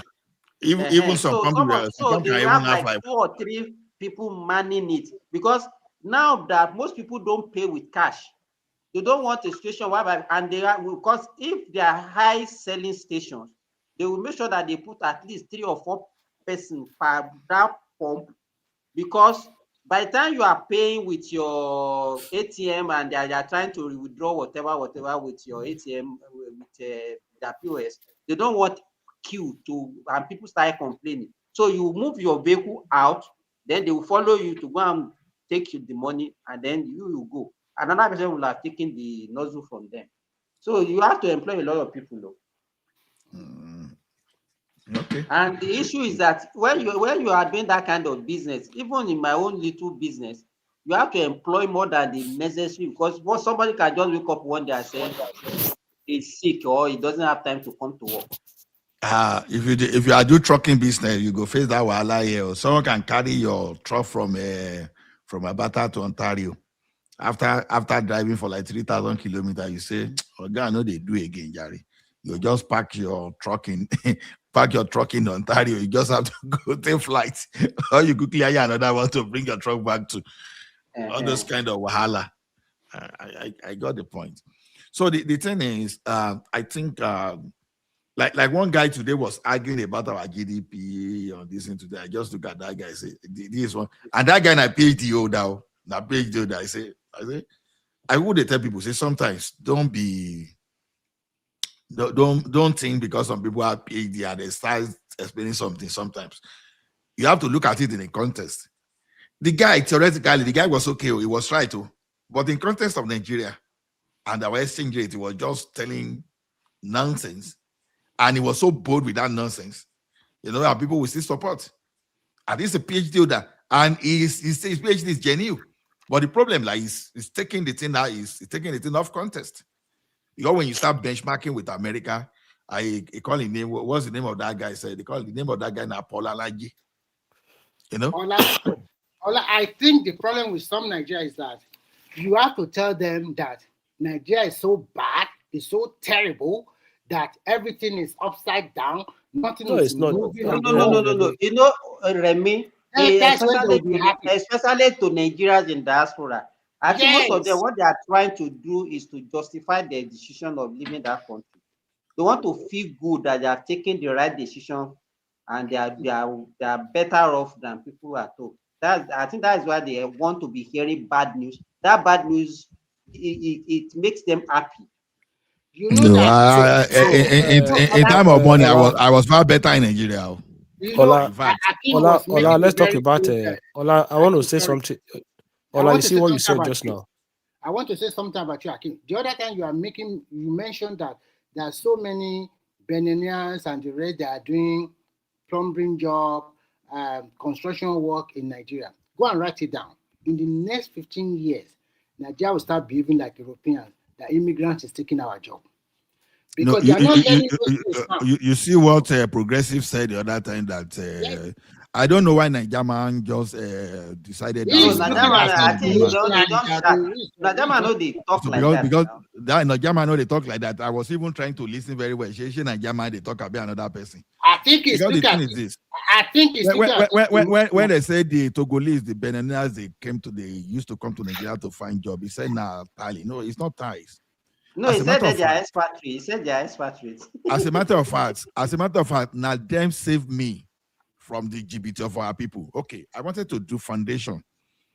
You know the person I put there say, he was going to take this amount too. You don't tell. He said I was going to take 400,000. I said, please calculate this 400,000. He could not calculate. You know, when they are working, now if you are paying them daily, if rain starts, they stop. That means even if the person just set 10 blocks, that means they just they work here. Once a one we drag.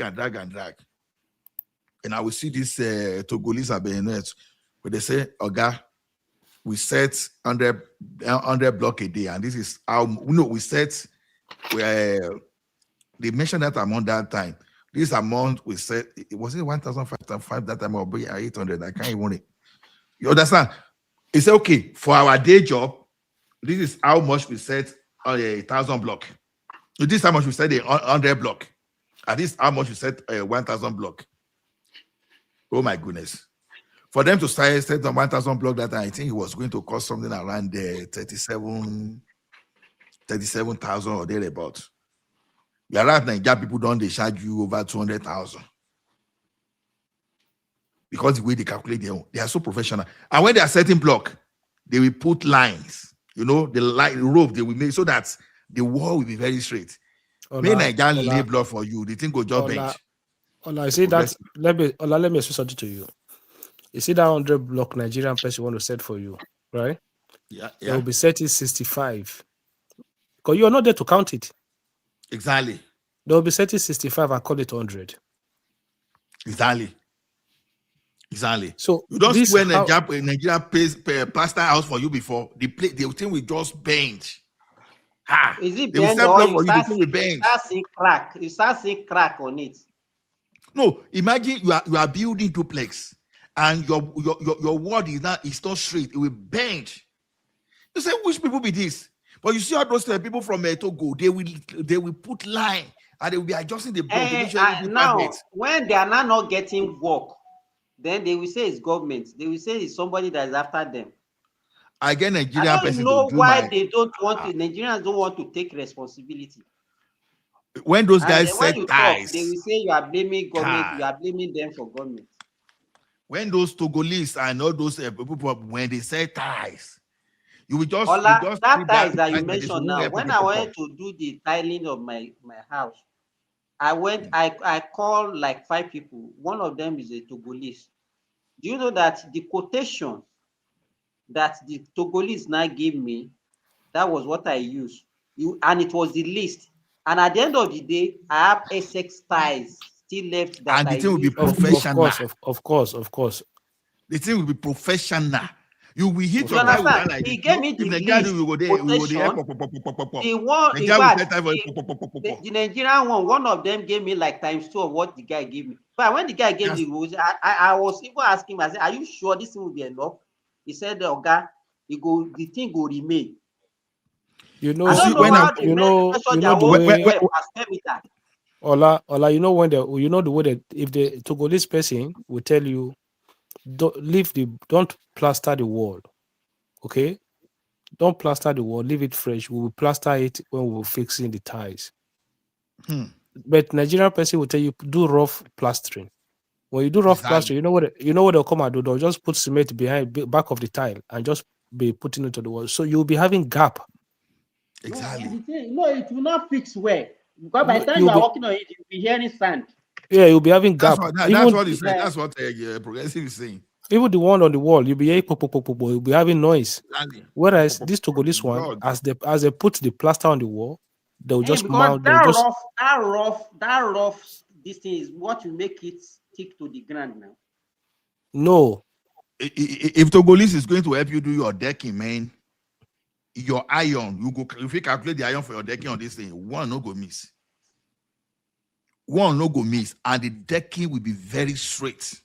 Will not bend. Just like 6 months ago, my younger brother, his house that he's building, they asked him to go and buy iron.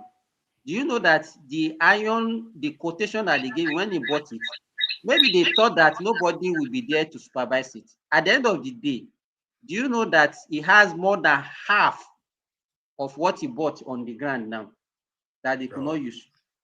Because they'll be trying to. If nobody was there, all of them will be gone. If people don't behave, so your money, your workmanship is not enough for you. Must you always get something from the materials? I know of an architect. I've seen they build your house like this. Maybe you want to build a duplex. So that duplex, just set your mind that if care is not taken, he's going to build the replica of that duplex for himself. And now you go pay. So when he's doing contract for you already, your contract is building 2 houses. One for you, one for himself. And now you go pay. Ola, so you know what happened to me not long ago? I had one of those furniture guys do kitchen cabinet. Okay, so first of all, just to start the job, it took the guy like 2 months. So I start to I got hungry and stuff like that. So I said, what's wrong? You can refund the money if you're not going to do it. Then the guy started the work. But sometimes 2 days they will not come work. Sometimes 3 days they will not come work. So one day they will come work. 2 days they will not come work. So I just prayed to God, say, God, let him just get this work to a place whereby I can kick him out. So one day the guy came and he said they want to do the cupboard underneath the sink, not the kitchen sink, the wash hand basin in the dining. So I said, okay. Then I saw it because I saw him on the CCTV camera taking those acrylic wood. I'm like, I called him. I said, like, where are you taking those wood to? Oh no, I just want to go and build that thing in the workshop because the machine we need to cut it. We don't have it here. We can only do it in the workshop. I'm like, what do you mean? Like that thing is just to build it, cut it with normal saw you're using there. But you never told me you want to take those wood if I didn't see you on the camera. He said, no, that you just want to go and use it to build this thing. As he left, he called me, oh, Oga, give me the balance. I said, what balance? I said, finish the job before I give you any balance. That was the last time I hear from him. I just took the balance and gave somebody else to finish the work. You know, these are the kind of people that you are dealing with. People who don't have the energy to work, people who will take 20 jobs and don't want to do your job. They will come and complain. And you have people who come and support that nonsense. Tomorrow, that one, when he finish work, the next thing he goes to the beer parlor and then use his money to drink alcohol, then start looking for somebody to extort in odd form. You know, you see young boys in the community. They will be looking for somebody to buy land so that they can get money. If you are working, somebody's house that is believing in that house for more than 10 years, the fence collapsed. For this guy to erect a new fence, the community came, asked him to come and pay, I think 500,000 naira to the community. 500,000 to erect your own fence in your house. you see, our people are not professional, and not only they are not professional, some of them don't even know that job very well. That's like that plumber now. I was doing a project, and since I left Nigeria with that guy completing that plumbing project. And that plumbing project where that guy did that job, that's where that one it is as I speak to you today. Understand? So I now find it difficult to trust anybody except I just get proper professional. Baba, don't let us hear waiting with the talk on phone. Let me just help you mute. So our people are not professionals, but then they are not telling themselves the truth. So the problem in our country today, everything is politicized, and it's very funny. And I keep telling our people, we may decide to say, okay, you don't want a particular government. It's okay to do that. But as you are saying, I don't want this guy. We speak forever. The person have not heard the person speak. It is okay for you to say you don't want someone. But at the same time, can you please look at those alternatives, those people that be coming into that position that you want? Look, the government is going to spend over 4 trillion naira now. 4 trillion naira, which is just over around 8 or 9% of our current budget, or let's say about 7% of our current budget, to pay for electricity subsidies that they hold from before. Can you imagine? That was darkness. They gave us dark. We're going to pay 4 trillion naira for darkness. Darkness. The darkness they gave us. I want people to understand. They don't have alternatives. Come and see Nigeria talking now. They will be telling you. No, hold on 1 second. Okay, 1 second. What I'm saying is that, how do you justify that kind of system? In my opinion, I think they should remove all the subsidies from the electricity. Just the way we remove for petrol and dollar. Let them charge and let people control how they use electricity. The government has done what they need to do in food, remove VAT from food, from children's clothes, from medicines and medical equipment, and some necessary things, take VAT from it. Okay? But you cannot be paying money to oligarchs, to big multinationals, for them to provide you services that you don't even get. Imagine all the years where we were paying fuel subsidy. You will still have queue, you have bad fuel, you have all of those. And we were paying subsidies. We're still having queues, we're still having shortages. But since we removed subsidies, did you see queue anymore? No. Exactly. See, if you want our electricity industry to develop, I saw a news recently that the amount of money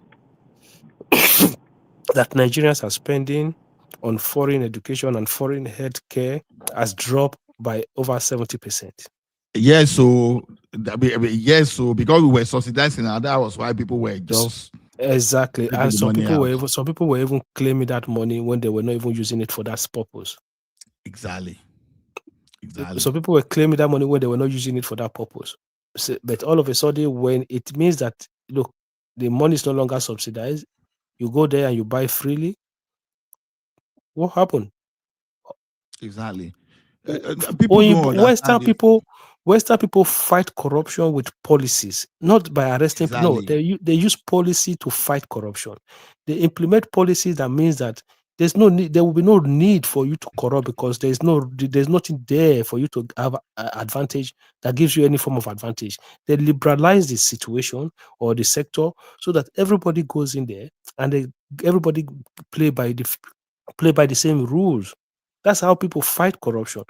These people just have this mindset that, you just arrest this one, arrest that one. Like, listen, people are too smart for all of those things. Put policies in place that will mean that they will not be exploiting you. That's how you fight corruption. And you see that all this northern fight against the government is because of all this broad change and that they don't longer have advantage. Look, under Buhari, people were complaining, we are making too much money. We are tired of making money that they were not working for. They're just getting money anyhow. Do you know how much people like Emefiele, if I keep telling people, that if Tinubu want to be corrupt, there's no way he would have removed that subsidies of the dollar. Yes, because there's no doubt. Like is the easiest way for you to make money. Is the easiest way for you to make money, and nobody will question you. You take $1 million, you take $5 million, you take $20 million out of the CBN, you take it straight to the black market.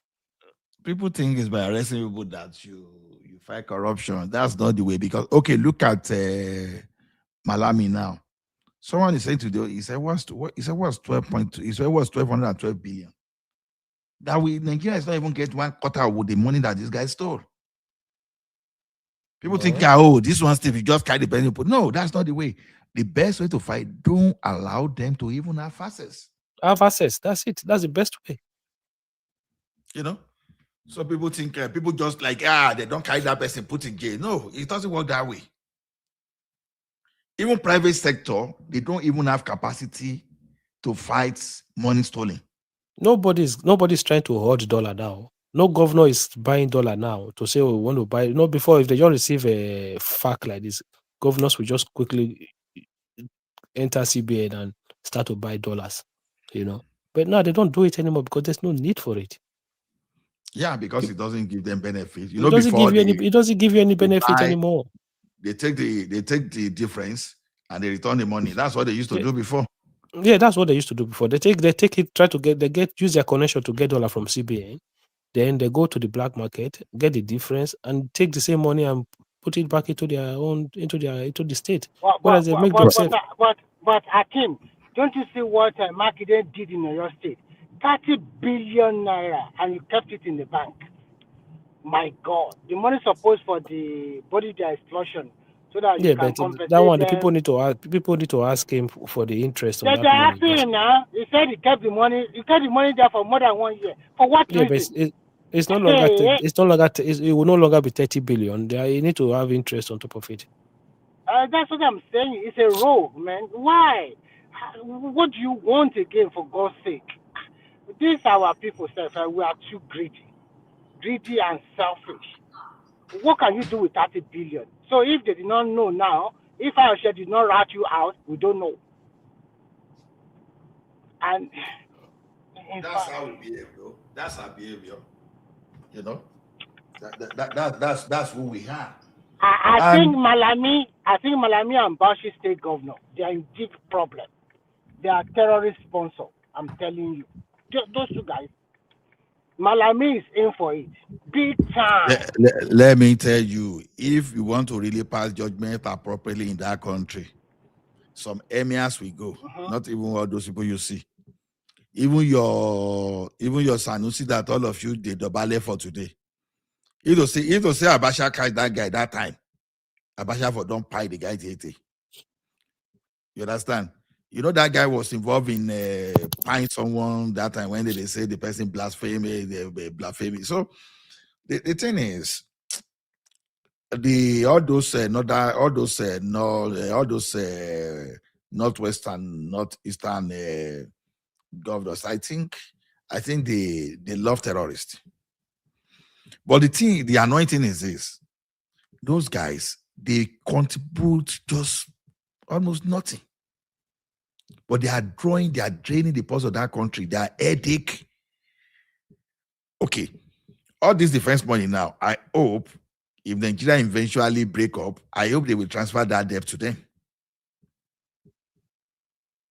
Because if Nigeria break up today, all those money used to prosecute war against insurgency, all those in there, I think they will transfer the money to them. You know the one thing I figured out today? I read today rather. Nigeria is rated the 6th in terms of the country that produced rare earth metal last year. Ask yourself, where's the money? Where's that money? You know, although that means that probably they are counting all those illegal mining, everything there.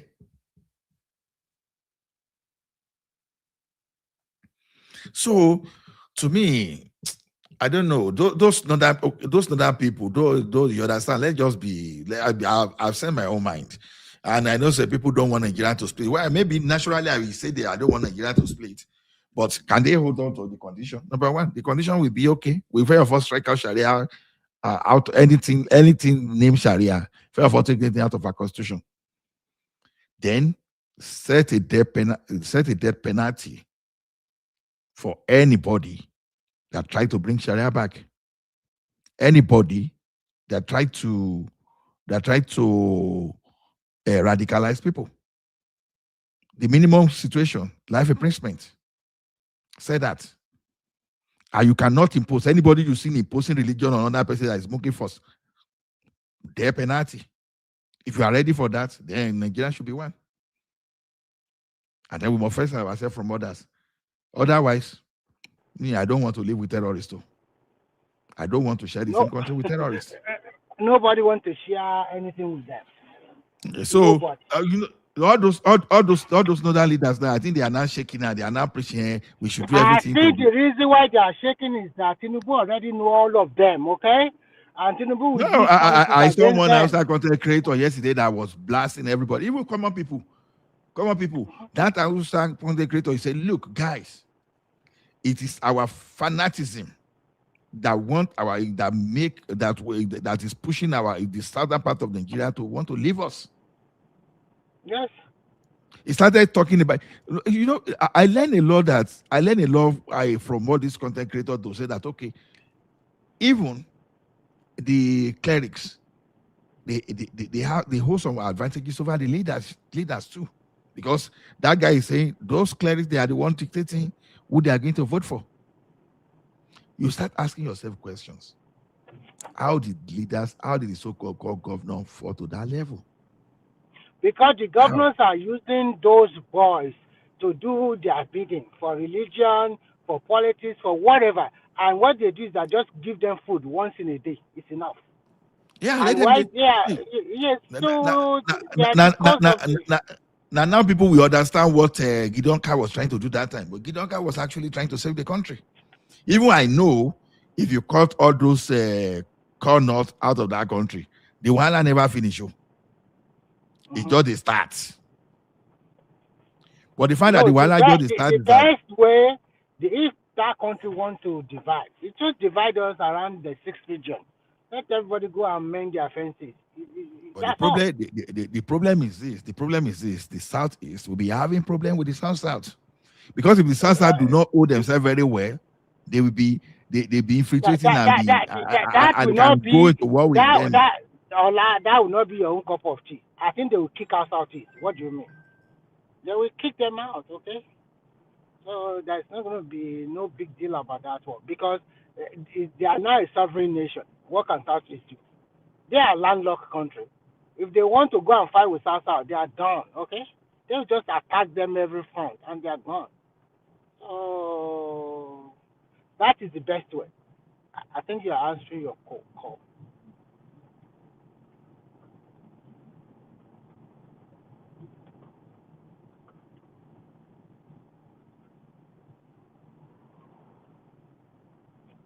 Hello? Yeah, hello? I'm here. I'm listening. Before.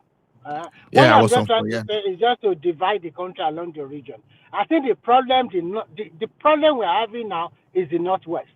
First, they don't have a candidate. And if Tinubu finished by 2031 by God's grace, I think we should just give it to Northeast or North Central. That's all. Let them also go out but I know them. They will rally around Tinubu. Go and write it down. Do you think they are Northeast is where Boko Haram started, though. ADC cannot give their ticket to Obi because they know that Tinubu Northeast is where the problem started, though. Not Northwest. So Northeast is where the problem started. You are talking about terrorism, but Northwest too. They are also doing the same thing. Why did they go and bomb Sokoto? Why did America go and bomb Sokoto? No, the question is where they have the head office now. In that country today, where terrorism started in Nigeria is from the Northeast. We can't change it. I agree with you, but what not concern their major cell, the ISWAP and the rest? It's in the Northwest. But that Northeast is where Nigeria Army are having major casualties. Yes.